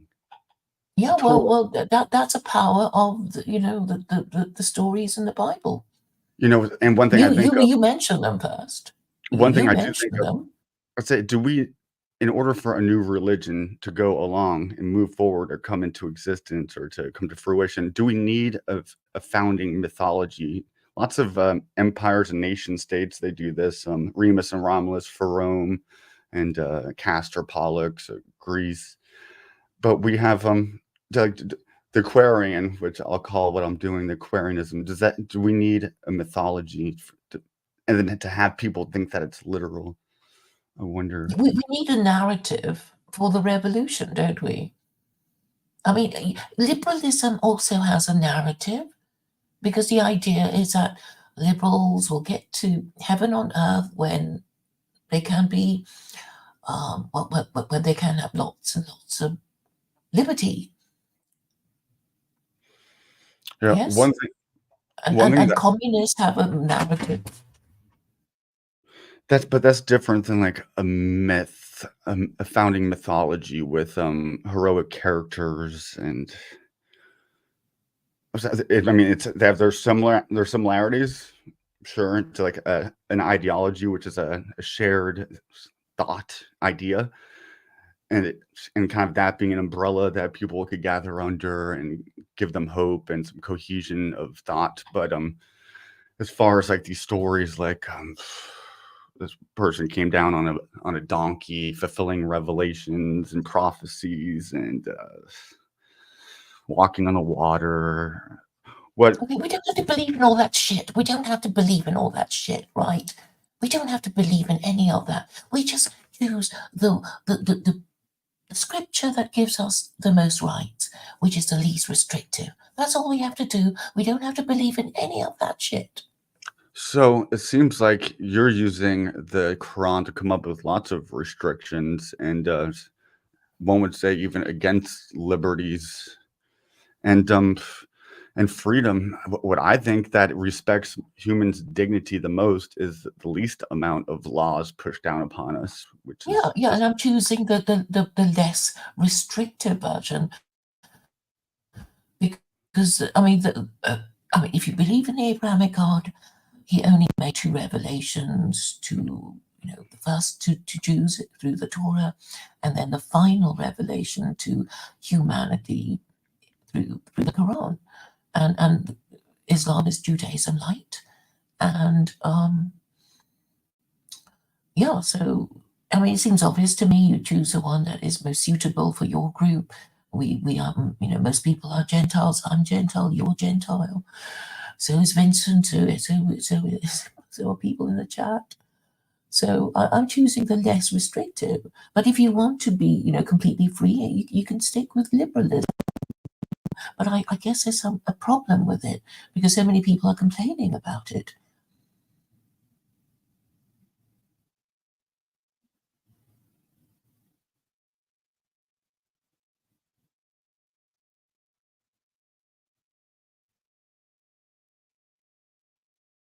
You're on mute. You're on mute. No one can hear you. First of all, I think that we should not be so identitarian in our politics and even in sexual preference. If somebody has a sexual preference for whatever, another guy or same sex, whatever, I think we should not flog them in the streets 100 times. But then when they come and they push it onto, say, my children in a school setting, then that would be that somebody pushing their own whatever onto somebody else against their will. And I mean, small Okay, I change. mean, maybe you don't see the point of marrying before having children, but our ancestors did, right? People just. I mean, there was a reason for the eugenic filter of marriage. So you believe that we need to grow our population, and who is the we in that? All of humanity, or just those who are Western countries who are always complaining about immigration. They're the ones who, there doesn't seem to be any realization of the connection between demographics and immigration. I think I look for. I think we could find a middle ground on most things without going to either extreme. So should we be pushing pornography out onto everybody from the moment they're conscious, or It should we would be be, banned. or should we cover Yes. people in bed sheets and not let their eyes see the light of day in public? There's So always a happy medium. I think so. There And is it a comes happy along, medium. and it comes along with reason, rationality, logic, things that when we bring that to the realm of religion, it's going to bring a fine-tooth comb through it, and those that are unhealthy towards us human people living together in harmony and for the growth and of humanity, and those things that we weed out, and those things that are simply irrational and illogical. And we could do that without stripping out spirituality and the idea of a spiritual, even mystical life or a soul. I believe that could be done. Yeah, what do you mean by spirituality? I mean, I define spirituality as a desire for justice. So obviously, a lot of Americans don't think it's fair the way their government is being run. Stealing elections from Trump supporters, and maybe feminism. That a lot of white men don't think it's fair, and that is, a cause for spiritual unease. So obviously, the rules have to be fair enough. And I'm saying it will be fairer under my system than under the current system. That's all I'm saying. And people who want to be married parents might agree with me, but obviously, if you want to be gay, LGBT, and transgender, you wouldn't agree with me because you want to do your thing as a gay man or a transgender woman or whatever. But I mean, it's all about who we have sex with, and that's what religion has always been about scaring people into marrying early, sticking with their choice, and marrying only once. How Preferably. does secular Quranism differ from Sharia law? Is it just your version of Sharia law? Yes, I'm saying I'm going to interpret it in a more liberal way and a more rational way, and they can't pretend I'm not, because I'm not Muslim, so they're going to have to say that it is my interpretation. But I'm saying my interpretation will be more Western friendly than their interpretation. So you're not Muslim. Do you identify with any religious tradition? My parents are Taoist Buddhist. Sweet. I could get behind that. I like a lot of their stuff. But I do have a habit of glorifying the Eastern traditions when there's lots of the same downfalls that we could find in lots of those scriptures. But still, I think we could learn a lot from them. Well, China has changed its religion, right? I mean, people want, they ask, China's not Buddhist, it doesn't. So when it chose communism, they were being rational because they probably thought, we can't have stupid Hinduism, we can't have stupid Buddhism, we're not Jews, we can't be Christians because it's impossible to believe, and and it's like, oh, Muslims, we don't see that they've done anything much, but Marxism, oh, it's by a Jew. It's Western, and if we adopt Marxism, then and if it works, we'll get to a workers' paradise before the Westerners do. I'm sure that was why they adopted Marxism rather than, anything else. So I think, the Chinese leaders of the time were making a rational decision. It might, be a bit shallow, but I think that was how they chose. Yeah.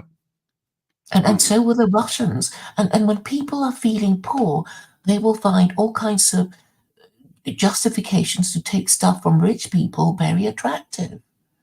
I mean, the Russians found it attractive, the Chinese found it attractive. And I think now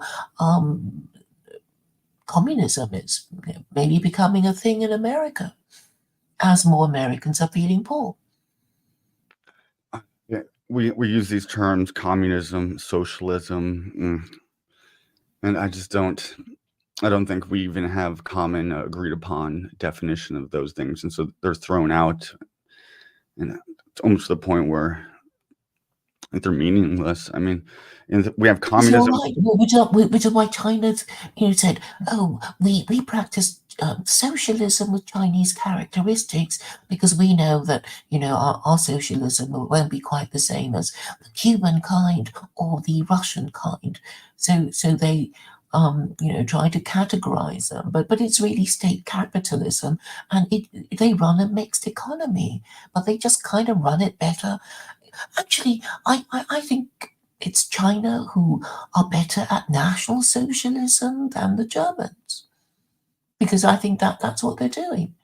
They're using National Socialism. Of course, they're not going to call it that because of its Nazi, anti-Semitic, failed associations.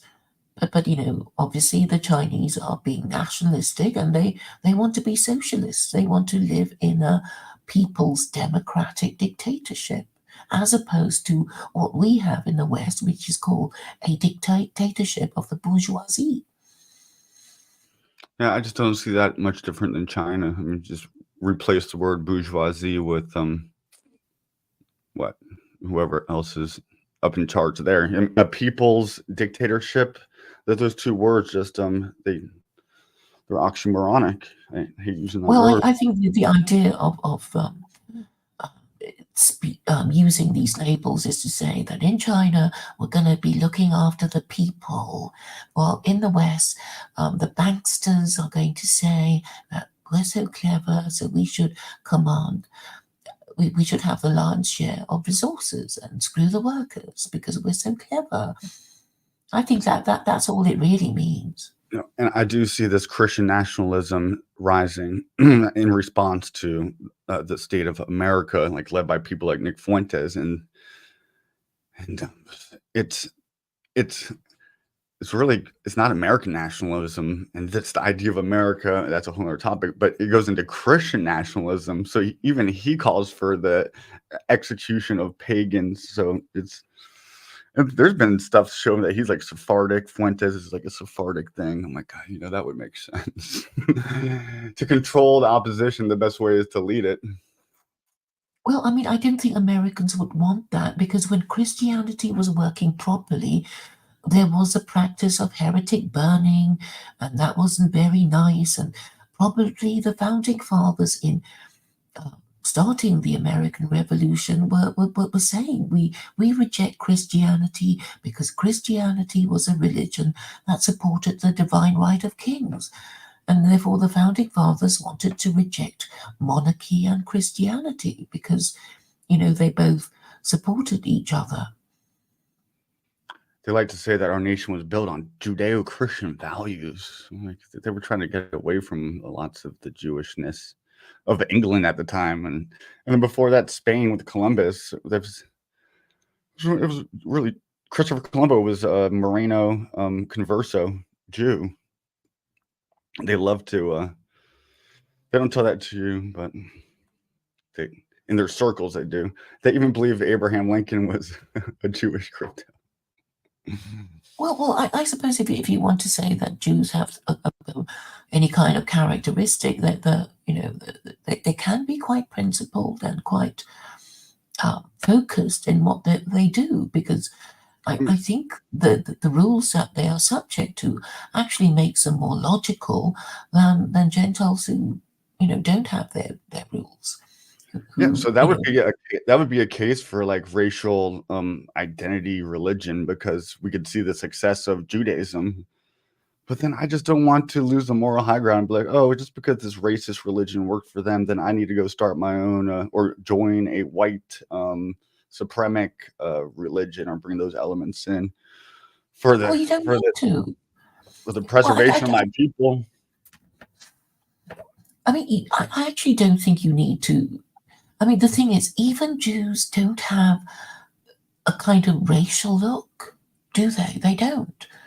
Jews can be black and yellow and brown and white, right? There's no Jewish look. Well, I mean, okay, the stereotypical, big nose and whatever, but that's just the look of the Ashkenazim that you're talking about. That Sephardic Jews look different. And there are Cochin Jews in India and Kaifeng Jews in China. That's part of the power is its ability to be a race and a religion, but also different at the same time. So it's like hard to pin it down to be critical of it, because then you're either racist or you're against religious freedom, and that's an interesting kind of but Americans should be firmer about their First Amendment rights. It means that they can they should be able to criticize any group within reason. The first law of the Noahide laws is no idolatry, and along with that goes blaspheming, which is totally against of the First Amendment. Facets. I mean that's why the First Amendment basically, like, if you were to make that statement, Claire, that the Americans should be, and there are Christian Americans who are for the First Amendment, and there is some reprehensible speech and reprehensible behavior that you're forced to tolerate with when you stick with that position. So there's always a consequence to making a stand with a statement like that. Yes, you're supposed to. I mean, the Jews have this idea of martyrdom, Kiddush Hashem, sanctification of the name of God. So that they're expected to martyr themselves in the name of their religion. I mean, martyrdom is actually quite an old idea. I mean, the Christians took it up, the Muslims took it up. I mean, but a lot of these ideas come from Judaism. But obviously, a lot of them have forgotten about it, because most of them, well, half of them anyway, are secular. It's not really worth to be a martyr for nowadays. Oh, but if you don't believe in God, then you wouldn't be a martyr. I mean, so you, John, have to decide whether you believe in God. Like being like forced into being in these like sectarian like divides of like Christianity, Islam, Judaism to some extent, with the Orthodox Jews and the secular Jews, like you don't really have a coherent message with any of these groups of people and ideologies. When you subscribe to an ideology, either if you call yourself a Muslim, Christian, or Judaism, you're always going to have a inherent kind of intrinsic pushback and divide for calling yourself as such, and therefore you're just basically running uphill with the wind at your face, and you're not really going to get really too far. Really, okay, so you assume defeat. It's just basically people are going to click up. But people are going to click up with what they want to click up with, and they will fight to the death, when it is popular with their clique, whatever that may be. And this Liam guy mentioned Christian nationalism. We are heading towards like a Christian kind of Reich in America, whether you like it or not. Even though the media might be suppressing that, the media plays a role in it too, kind of like the controlled opposition or Yeah. So Americans have to decide whether they want to go back to heretic burning, which was practiced when Christianity worked, or they're going to have a see I how mean, we could secular play what if, Quranism what goes. aboutism, but we're just saying what Your, is, your, your what audio is is. crap. Can you do Can something you hear about me? you're bubbling? Hello? Yeah, I can hear. We can hear you, but it's sort of bubbling. Not very good. Oh, okay. I'll go back, but anyway. Okay. All right. I'll just leave him. Come back maybe. Yeah.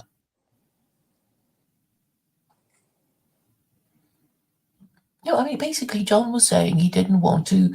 If it didn't look like he was going to win, he's not going to, make the sacrifices. But it's like, well, I mean, there is a purpose to martyrdom, to show people you mean business. But if you're going to say, oh, it doesn't look like it's going to work, I better not, and everybody thinks like that, then of course you're not going to be organizing to fight the enemy or to defend your principles. And that is what makes the enemy advance. I mean, religion is an organizing force.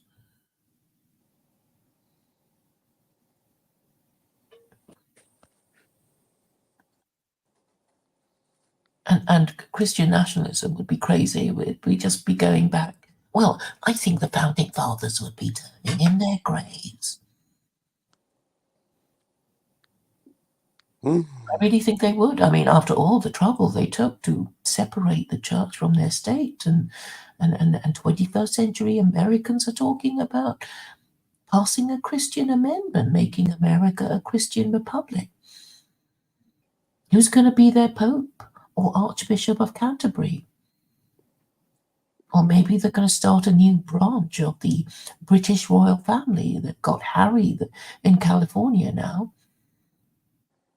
I suppose they could have a House of Windsor, the American branch.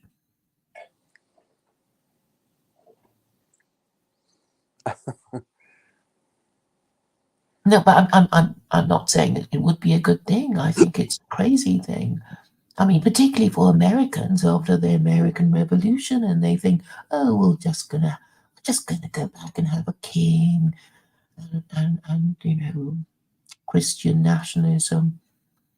Without realizing it's crashed and burned, and all these revolutions, the American, the French, and the Russian revolutions were about, vomiting forth Christianity because they couldn't stand it anymore. I mean, the Russians got so fed up they killed their entire royal family. So they knew what they were doing. They weren't thinking, "Oops, we killed our Tsar." They really meant to kill all of them. Okay, so John Vance is saying, why not Christian nationalism? It's what the collective wants. Is it really? I mean, I don't know what John wants. I think he just wants, an easy and quick success. But it's not going to be easy, particularly if you won't say things like you mean it, and you keep chopping and changing and taking on a different extreme position.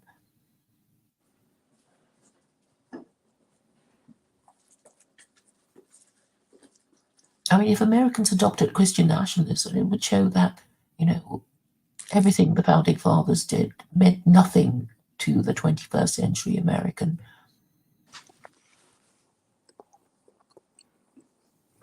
Because, when Christianity was working properly, it just wasn't very nice for the subject of the Christian absolute monarch.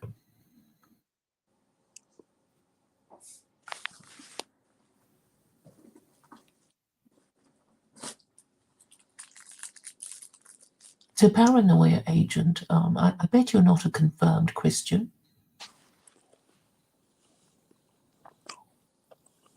And he says, America is a majority Christian. Are you sure? How many Americans are actually confirmed Christians?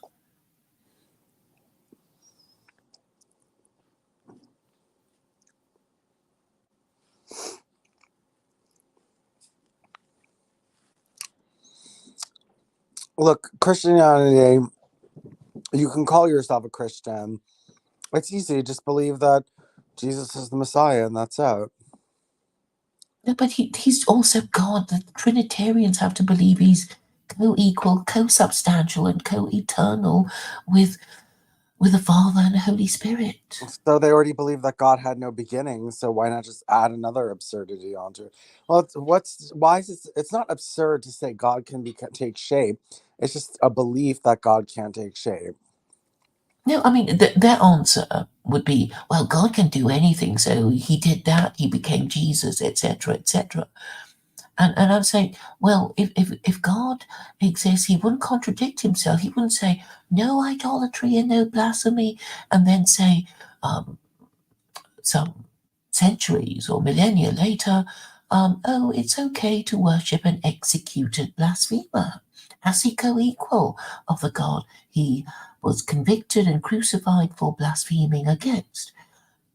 You know, an all-knowing God wouldn't contradict himself like that. And anyway, there's no evidence that he did, because the New Testament is not from God. It's only written by mortal and fallible men. You know, with men called Matthew, Mark, Luke, John, Paul, etc. I mean, we don't even know who they are, these people. Who's James? Who's Mark? Who's Matthew? We don't know anything about them. And so I think that, this reluctance to acknowledge this horrible absurdity is because, okay, I understand you don't want to think that after all these generations, these centuries, tens or hundreds of years, you've been lied to by your government, who never even believed in it. They just made it up. And that's why it's so hard to defend. That's why Christians could only burn heretics when these people were asking awkward questions like, oh, excuse me, how is Jesus God? Can you explain? It's not in the Bible, is it? None of it is in the Bible. Where did you get that big idea of the Trinity from? Who gave it to you? Was it Athanasius? Isn't he another dead white man? Did he just pull it out of his ass? Trinity thing? And it seems he did. I mean, the whole thing about the Trinity is basically we can't lose the theological argument to Jews, because the Jews are just going to say, our God of Israel didn't have to die. He wasn't a blasphemer. Nobody convicted him of blasphemy. And he's okay. He never was crucified. He never died. He was never guilty of blasphemy. He wasn't convicted of it. And that explains the whole purpose of the Trinity, because the Christian theologians must have said, we can't have these Jews saying that Jesus is lower in status to God, because then they'll always laugh at us. So we have to say that Jesus is co-equal to the Holy Father and the Holy Spirit. I mean, that's the only reason.